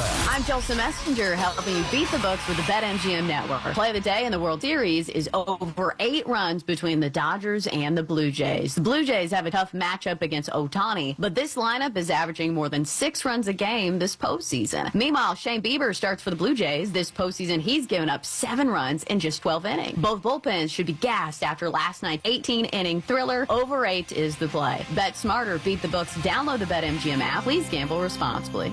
Hey, I'm Mike Slater. My dad passed away at the age of 63. It's out of nowhere. Had a stroke. Super hard, obviously, for the whole family, but my dad had life insurance. This is why I have life insurance for my family, for my wife and 4 kids. And the best place to get life insurance is ethos.com because you can do it in 10 minutes. And there's no medical exam and no blood test, just a few health questions. Get life insurance in 10 minutes so your family is protected. Ethos, ETHOS, ethos.com/play. If you're drowning in IRS debt and can't afford to pay, then you need to take advantage of special IRS tax programs that are available and free yourself from IRS collection efforts once and for all. Due to the financial hardship consumers are facing throughout the country, the Internal Revenue Service has made it easier to settle delinquent tax problems. An open phone line has been established by Community Tax for consumers to call and see if they qualify. Take down this number or store it in your cell phone, but call the Community Tax Helpline at 800-269-3454. If you owe back taxes to the IRS and cannot afford to pay them back, or even if you have years of unfiled tax returns, there's no need to fear anymore. But you have to call the Community Tax Helpline today at 800-269-3454 for the help that you need. Don't take on the IRS alone. They can attack your wages, savings, pension, home, and even your Social Security check. Call 800-269-3454 for your free consultation and to see if you qualify. That's 800-269-3454.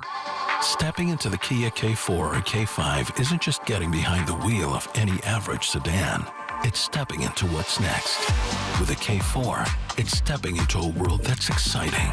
With a K5, it's one that's bold. The Kia K4 and K5, the next movement for sedans. See your local Kia dealer or visit kia.com to learn more. Kia, movement that inspires. Call 800-333-4KIA for details. Always drive safely. Experience the excitement of Iron Maiden live. Don't miss Run for Your Lives World Tour 2026. Iron Maiden. Live in Harrison, Sports Illustrated Stadium, Saturday, September 5th.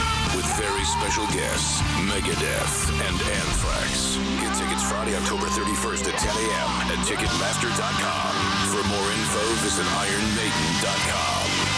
Get ready for more BT and Sal on the Fan. Natural disasters happen every year. Fires, hurricanes, tornadoes. And with that, your most important moments recorded on VHS, camcorder tapes, and 8mm could all be gone in an instant. Cherished moments like your wedding, baby's first steps, family trips to Yellowstone, lost. Enter Legacy Box. Digitizing your old media with Legacy Box protects your irreplaceable memories from the threat of natural disaster by digitally preserving them onto thumb drive, DVD, or the cloud, so they're safe forever. Legacy Box is the safest and easiest way to preserve your past, which is why it's been trusted by over 1 million families. Send Legacy Box your home movies, photos, and film. Their team of trained professionals will do the rest right here in the U.S. For a limited time, Legacy Box is offering radio listeners an incredible 50% off. Go to legacybox.com/value and save 50% when you digitize your memories. That's legacybox.com/value. This is Tiki Barber. You definitely don't want your heating system to fail this winter. So call my friends at Edison Heating and Cooling, New Jersey's heating experts. Have them check your heating system before it breaks. I know Edison Heating and Cooling. They can fix anything. Go now to edisonhvac.com. It's NBA tip-off week, and FanDuel is your home for live betting. So if you've missed the start of your game and you want to ride the hot hand, FanDuel has live bets on everything from who will score next to fourth quarter comebacks. Plus, you can even combine your live bets into a same-game parlay for a shot at an even bigger payout. However you want to play, now is the perfect time to join because FanDuel is giving new customers $300 in bonus bets if your first $5 bet does win. So just visit FanDuel.com/Boomer to sign up today. We all love the app around here. It is safe, secure, and when you get paid instantly. So play your game with FanDuel, official sports betting partner of the NBA. FanDuel Sportsbook is also the official sportsbook of WFAN. 21 and over and physically present in New York. First online real money wager only. $5 first deposit required. Bonus issued as non-withdrawable bonus bets, which expires 7 days after receipt. Restrictions apply. See terms at sportsbook.fanduel.com. For help with a gambling problem, call 877-8-HOPE-NY or text HOPE-NY 467-3669. Rutgers football is back in Piscataway throughout the rest of the fall. Don't miss a moment. This is Coach Shiano. Keep chopping and join the fun on the Rutgers Boardwalk. Free rides, games, entertainment, parades, and more, all before every home game. It's all free family fun at the Rutgers Boardwalk. Visit us online at scarletknights.com. Don't miss a moment. See Coach Shiano and the Rutgers football team all fall long at SHI Stadium.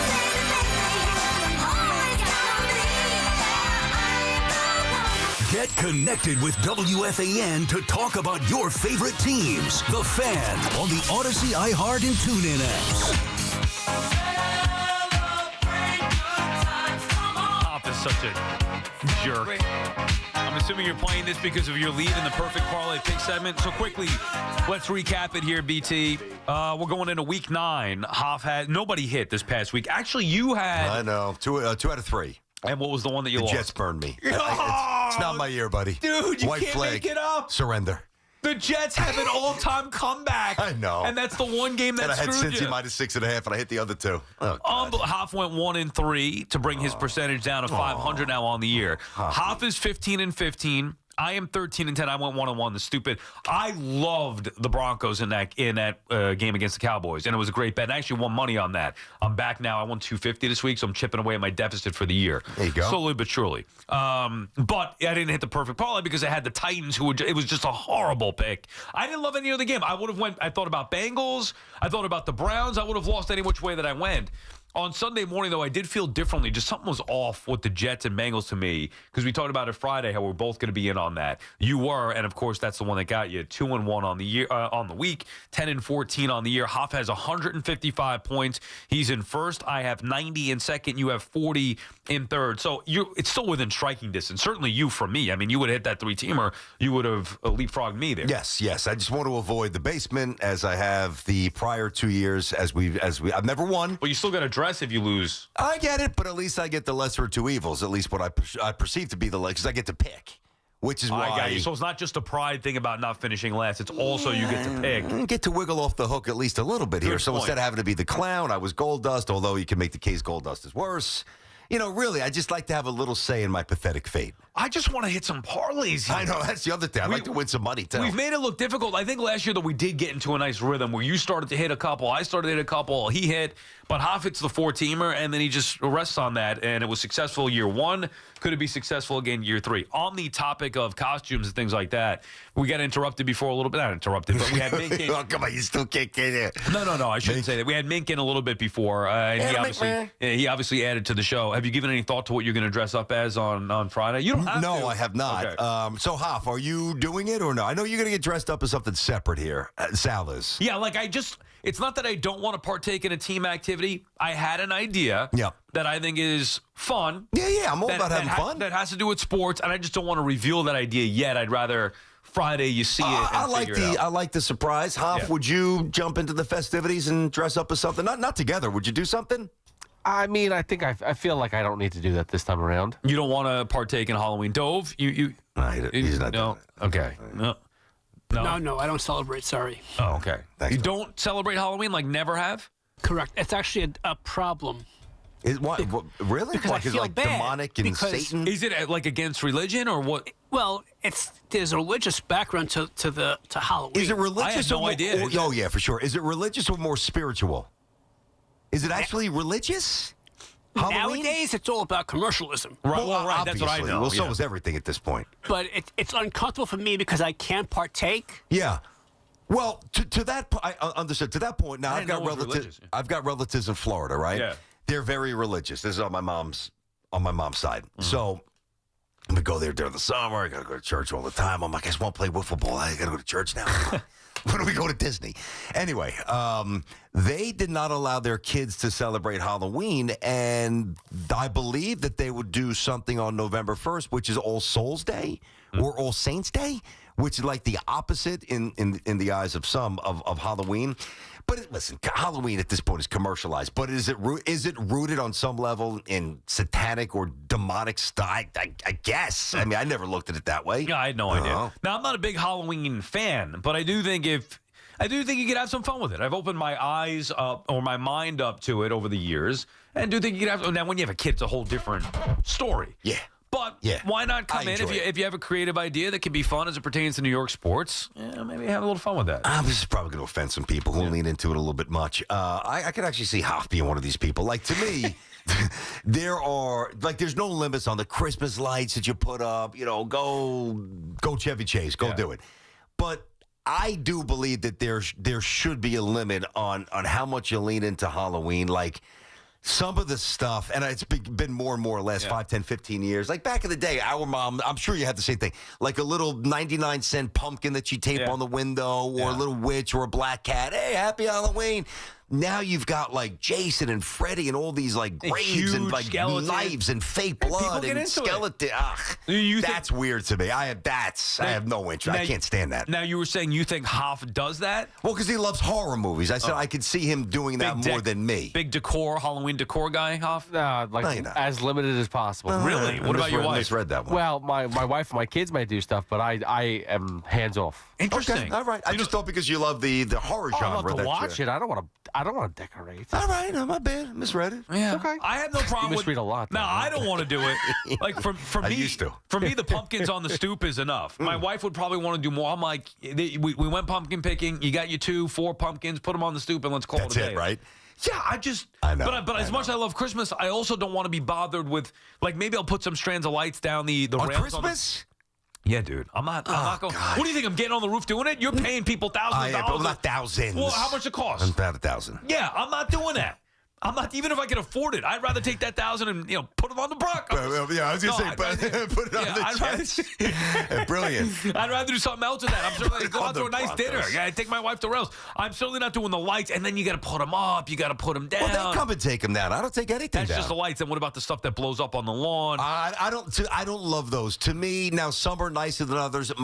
I'm not trying to be disrespectful. Yeah. I think that those look cheap, and I see a lot of those on how, like when you like these. No, I don't mean there's some that are nice. Yeah. But there are some that are really cheap, like the inflatables. Like your neighbors have some of those? No. Like when you've got like 25 or 30 inflatables, like it looks tacky. It looks overdone. It looks just too busy for me. Right. How about just one? Yeah. As long as it's not a cheap one. Well, that could be too few. Well, you have one? You have an inflatable? We had one. Every time I've gotten one, it always falls over, and it's just like... Well, you got the cheap one then. Which one do you have? I don't remember. I don't even remember. I think maybe one Santa Claus and one, like... We had, like, a dressed-up, like, doll. I can't remember what it was. Dressed-up doll? Now, inside the house, different story. I love Christmas, Not for Halloween. My wife can do whatever she wants, like carte blanche. You want to decorate on Halloween? Oh, very nice of you to allow the woman of the house to do a little decor. Whatever very nice. she wants. I'm just saying I'm not against it. Yeah. Christmas, though, I'm all for it, and I will partake. But on the inside, the outside is like the inside's for me. Yeah, the outside's for you, and I don't care about you. I care about me. What if little Sammy says, Daddy, because she's still young, and when she starts going to school more, I know she goes, but more and more and more, hey, I was at my friend Christy's house, and you should see the lights her daddy put up. You know what? Little Sal once said that to his daddy. Dad, when are we going to get Christmas lights? Next year, son. Next year, son. And now it never happened. Well, I said that to my dad. You know what my dad said to little BT? What? Get the ladder. You're old enough. Put them out yourself. And I did. And I crawled out on the roof and I stapled them. I probably stapled them half-assed and who knows what I did to the electrical unit. But I did it for about 3-4 years in a row. And I was out there on the roof and it looked pretty good. There you go. All right. It really did. See, that's the thing right there, right? Like, so you had to get on a roof to go do that. Old school. I can't hang up a mirror in my house without my wife getting on me like it's crooked, it's terrible. No, they're always a pain in the behind. I'm not gonna get on top of a roof. You gotta take it down and do it. You should see when my son got his staples put in. Oh yeah, that's right. That's right. My wife told the doctor you gotta do it over again. What? Yes. Take it out. That one's not on properly. Put them back in and take them back out? Yeah, she had to take one out, put it back. Get the hell out of here. He listened to her? She listened to her, yes. Wait, The doctor listened to my wife. So for those of you who missed the story, about 3 weeks ago, little Ann fell in the dugout, got 3 staples before a game, had to leave. I think your mom and dad were going to the game. Okay. Yeah. So you take them like the dad's yard, gets the 3 staples. They come out. Your wife doesn't like the way the doctor took them out. Didn't like the way they put them in. Didn't like the way they put. Oh, so this is when he first got hurt. Yeah, he was at the hospital, and she goes, "You got to do that one over." You got it right. Correct me if I'm wrong. Your wife's not, in fact, a doctor, is she? She plays one in real life, though. Dude, that is brazen. Imagine you're the doctor. This guy's got a tough life. If she's doing that to the doctor, what is she doing to this schlep? Whoa, dude, that's tough. That is. I give her credit, and the doctor listened. Yes, she took it out. What a loser, idiot. I don't trust that doctor if he listens. I was going to say, any doctor that's listening to some rando She goes, an idiot. She goes, that you're right. It wasn't in there properly. And she took it out. So wait, she was right? I mean, the doctor gave my wife a little bit She's probably terrified of her. Same as I am. BT and Sal, the fan will finish up on the phones. And actually something interesting I saw Howie Rose just tweet about. Going to the bathroom for the nighttime in one day? I did not see that, although I've had similar issues the other day. I think it was because I had too much broth because I was not feeling well. Here's the thing. A rule change, possible rule change in baseball that I think you'll find interesting to discuss. We'll do that when we come back. This Odyssey Sports Minute brought to you by the New Jersey Division of Highway Traffic Safety. Look out for pedestrians because safety is a shared responsibility. This is Andrew Perloff with an Odyssey Sports Minute sponsored by Chumba Casino, your online casino for plays, spins, and a chance to score. Must be 21 and over. Terms at ChumbaCasino.com. In many ways, Brian Kelly felt like an old school coach. And if college football comes to its senses, his $54 million buyout with LSU will soon become a thing of the past. In the NIL era, that money should be spent on players. We'll see if any of the new coaches get a crazy buyout or if that too becomes a relic. I'm Andrew Perloff. Ready to kick off the fun? Chumba Casino is your go-to game plan during halftime or overtime. From spinning slots to instant scratch-style cards, it's like running the perfect play, all from home. New players score a free welcome bonus and daily logins with a shot at some serious prizes every time you play. Get in the game and visit ChumbaCasino.com today. Let's Chumba. Sponsored by VGW Group. No purchase necessary. See terms at ChumbaCasino.com. Must be over 21 and present in a state where it's legal to play. Now that I'm a dad, I can't stop thinking about what would happen to my kids if something happened to me, like losing the house or not affording college. Yeah, that used to keep me up at night too. It's why I finally got life insurance from Ethos. It's 100% online. No medical exams, just a few health questions. I got $2 million in coverage for around $2 a day. I never realized it was that simple. Get your free quote at ethos.com/game. That's ethos.com/game. Rates may vary. Bill monthly. Sample rate 10-year term life policy. Looking for the lowest price on name brand tires? Get to Town Fair Tire and get the guaranteed lowest price on any name brand tire. Nobody beats a Town Fair Tire deal. Nobody. Name brands at discount prices. Town Fair Tire.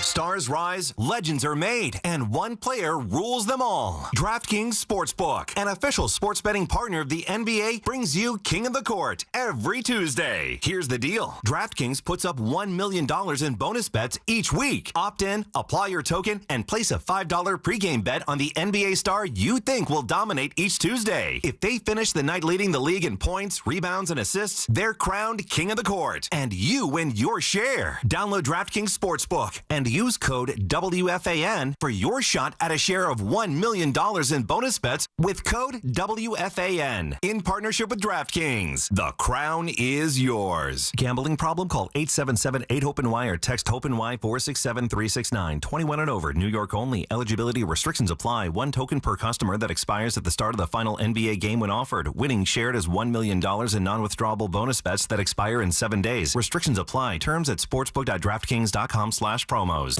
4 distinct all-electric Cadillacs. Some drive them for performance. Others drive them for the range. And some drive them because it's the only way to make an entrance. 3 different ways to turn every drive into an occasion. Whatever your reason, there's never been a better time to say, let's take the Cadillac. The all-electric Cadillac family of vehicles. Escalade IQ, Vistic, Optic, and Lyric. Visit your Tri-State Cadillac dealer today. We're always talking New York sports on The Fan. Hey, it's Tiki. Are you looking to enhance your home experience? Discover the new Sloman's Shield Link, the ultimate all-in-one ecosystem for integrating your smart devices with the Sloman's Shield. Sloman's Shield Link takes everyday routines and actions based on your preferences and connects other devices to react based on your actions. Imagine arriving at home at night and your lights, favorite music, and TV turn on as you enter your home. Whether you want your thermostats to turn down when you turn on your alarm or automatically lock your doors and ensure your security lighting is on. These scenarios are a reality with the Sloman's Shield Link integration platform. The Sloman's Shield Link is compatible with devices you already have in your home. Sloman's includes installation for all devices. Plus, they offer 24/7 support. Whether you need to troubleshoot a problem or want to add programming, you can call at any time. Embrace the future of home living by calling 1-800-ALARM-ME today or visit SlomanShieldLink.com to get the Sloman's Shield Link. Listen to You Better You Bet with Nick Costa Sunday morning at 8 right here on The Fan. Nick will preview all the football action to get you ready for kickoff, presented by BetMGM. Make it legendary. Please gamble responsibly. Gambling problem? Call 1-800-GAMBLER. Sunday no longer a fun day? We've got specialists for that. Walking the dog, unleash, knee pain? We've got specialists for that. With 45 Castle Connolly top doctors, Orland & Cohen specialists are considered among the best in the nation by their peers, which can mean a better outcome for you. From Staten Island to Southampton, our network is open 7 days a week, so you can feel better, faster. Visit OrlandCohen.com. Life insurance. Why are you putting it off? Can't afford it? Too much hassle? Think you don't need it? There's lots of excuses for putting off life insurance. But if you weren't there, who would pay the mortgage and other bills? With Ethos, you could be covered in 10 minutes and boom, family protected. Ethos, fast and easy online term life insurance. Up to $2 million in coverage with no medical exam. Some policies as low as $1 a day. Answer a few health questions and get your free quote at ethos.com/radio. That's ethos.com/radio. We all must do our part to keep our roadways safe. When driving, look out for pedestrians. Slow down and keep a 4-foot distance while passing. Let's look out for each other. Safety is a shared responsibility. Brought to you by the New Jersey Division of Highway Traffic Safety.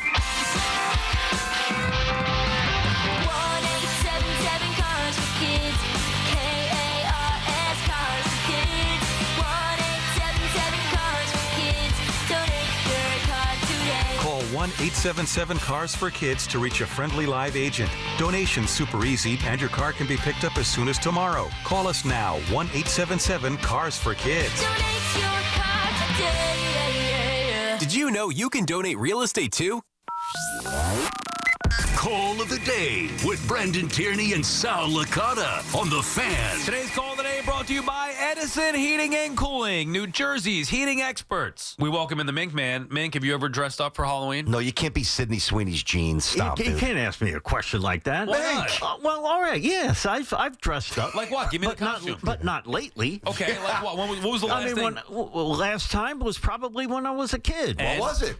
Howdy doody? Like, what are we talking? What genre, I think Rebecca? I was a football player. Mink. I pretend to be a football player. Star linebacker, John Minko. You pretended to be an Army announcer for football for 9 years. Oh, dude. 10 years. No, but that's it. Hey, Minko, don't let him say that to you, man. Pretended. I heard a sad story today. Mink was in my office before the show. We were talking, and you were telling me about your last day here at the Fan. You really wanted to come in. What happened there? Oh, God. I wasn't allowed.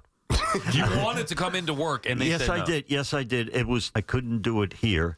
And God. And so I did it, in my basement, and everybody, folks, everybody has a station email, and I said, you know what, maybe we'll see if anybody said anything nice about me. So I go look it up. It's gone. I said, boy, they couldn't wait to get rid of me. Wait. Meaning you couldn't even gain access to your email? They took it away. Oh, poor Minko. That's dishearteningly pathetic. I know. Poor Mink. But he seriously, we do miss him. I know we had some fun busting his chops a little bit. He's still here, roaming around outside the newsroom. You know how much he loves this place. He is a radio lifer, and he is a great person. I love John Minko. Yeah, we love this place. Like, I feel like I love this place as much as anybody. I made it my life to be here, and all the years behind the scenes and interns in 2003, all that. Nobody loves WFAN more than John Minko, and we do miss having him around. So it's fun to have him come in once a year and hang out a little bit. And nobody loves John Minko less than Journey, apparently. He can't come in. All right, let's get to that baseball note that I was telling you before. So I don't think Howie came up with the idea originally, but he's the one that I saw retweet somebody who had this idea. Okay. A proposal, possible rule proposal. You should only be able to intentionally walk a player one time per game. No, that's idiotic. Why? Now think about it. Because the game is not meant, like, you want to see the stars perform, right? So the game is not better off. Forget about what it's meant, because strategy, all that stuff. The game is not better off when you have Shohei Ohtani intentionally walking 4 times, or Aaron Judge being intentionally walked 2 or 3 times. You pay good money to go out to Yankee Stadium. Your kids want to go see Aaron Judge play. You get there, you're going to intentionally walk him 3 times. And by the way, that's what I would do. I would never pitch to Judge or Ohtani. Like, it just doesn't make any sense from a baseball standpoint. So is that good for the game? Think about the also force strategy that you have, where you just can't, whatever you think in any spot, we're just going to put a guy on first here because first base is open, set up the double play. You could do it, but you only get 1 shot to do that per game. I don't like it. I don't like it at all. I think it's, number one, I think it's inconsistent with the other sports, and I don't know why I'm just pulling this name out of thin air. So probably because he's the best receiver of all time. So let's say Jerry Rice, right? So if teams back in the day wanted to shut down Jerry Rice, they could literally put 4 or 5 guys on him. Right. Now, the entire field would be open, and other guys that maybe we cared less about, that maybe didn't pay, even though that team was stacked, so maybe not the best example, but you know what I mean. So Rice wouldn't be making any plays, just like Ohtani doesn't make any plays when you walk him. But the ability and the path to make that team pay for going so out of their way to circumvent your star, to me, is part of the gamesmanship of the game. Like, you could walk Ohtani, and then you could risk putting somebody on and giving up a 2 or 3 run bomb. Yeah, you could cover Jerry Rice with 3 or 4 guys, but Roger Craig's going to walk in untouched from 80 yards out. I just think you need I don't understand it. Like, I'm of the mindset, if you're so good, stop him. Right. Okay, but if you just continue to intentionally walk him, that's not good for the game. Now, the counter would be that, okay, well, you're only allowed 1 intentional walk per game, but you could pitch around guys with ease. Like, who's going to decipher how far off the plate a pitch is? Yeah, like, what's the unintentional, intentional? Yeah, well, that's why it's very nebulous there. So even if they put that rule in, how do you police that? Well, I don't know. That was 3 inches off the mark. It doesn't look like you're really trying to throw him a strike. Or you just drill somebody. Like, okay, drilling somebody may leave you open to being, suspended or punished, or maybe having the think that, or retaliation. He can make a determination that he thought it was done on purpose, whatever it may be. But you get the point. I could throw 4 pitches way out of the strike zone or down off the plate, whatever, mix it up a little bit, and you'd never know that it was well, that's another reason why you shouldn't want this then, rather than the other way. I do think the idea of it makes sense. The idea of forcing a team, because what happens if it goes to another extreme? Last night was extreme. Were he was intentionally walked 4 times? 4. Well, he had 2 doubles, 2 homers, and 5 walks. 4 of them, I think, were intentional. Yeah, he was intentionally. That many at bats, insane. Yeah, he got on base 9 times. Innings. So he was intentionally walked 4 times. Who's to say that with Judge or Ohtani or Soto, whatever, like pick the best players in the game, that this doesn't become more of a thing where teams say, well, I'm not going to get beat by this guy who's going to hit 60-plus home runs. Yep. I'm going to pitch around Judge and let everybody else beat me. Toronto did that during the regular season. Correct, for the most part. And they won the division because of it. They won one. They had the tiebreaker. So what happens when it becomes more normal and you're seeing Judge get 3 intentional walks per game? I don't think it will become normalized because there's nobody else like Aaron Judge or Ohtani, and to a lesser extent Soto. There's only so many of those guys. Pick a top star. No, I know, but I don't think that there's anybody up. There's 3-4 guys max. You could go through any generation of baseball.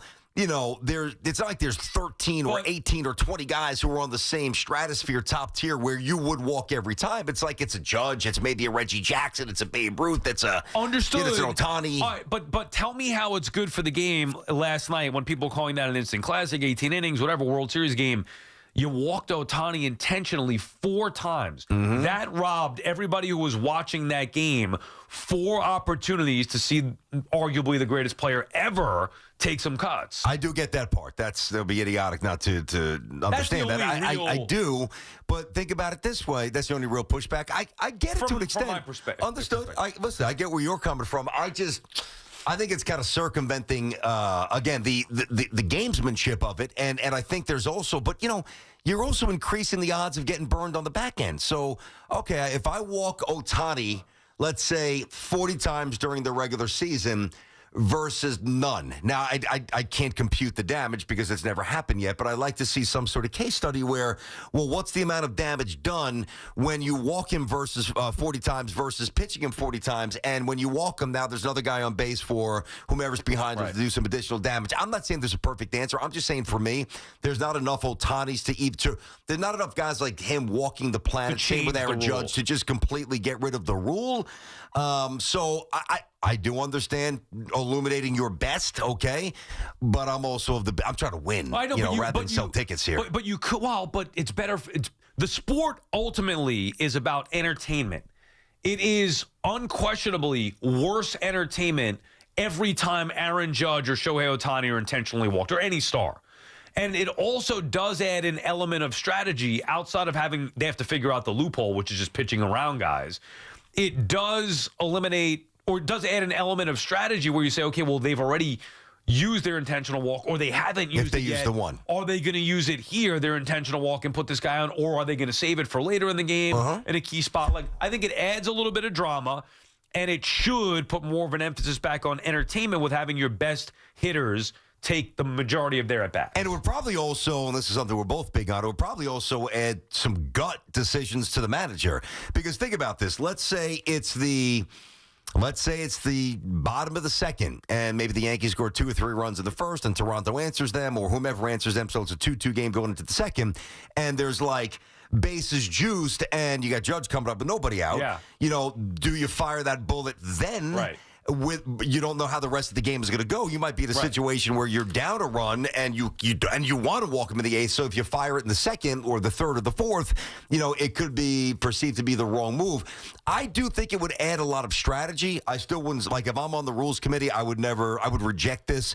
If I was, as a fan, if I had a vote, I would reject this. But I could see the other side to an extent. I would just reject it. Even if they did implement this rule, right, which is fun to discuss, even if they did that, how would you possibly overcome the idea that a pitcher could just pitch around guys? You can't. I don't even think there is there even a way to do that? No, I really don't think that there is. Well, then it's kind of a moot point, because if you can't negate a pitcher's ability to pitch around guys, and even that then would be worse, because the intentional walk is also saving the pitcher's arm from throwing an additional 4 pitches or more. Yeah.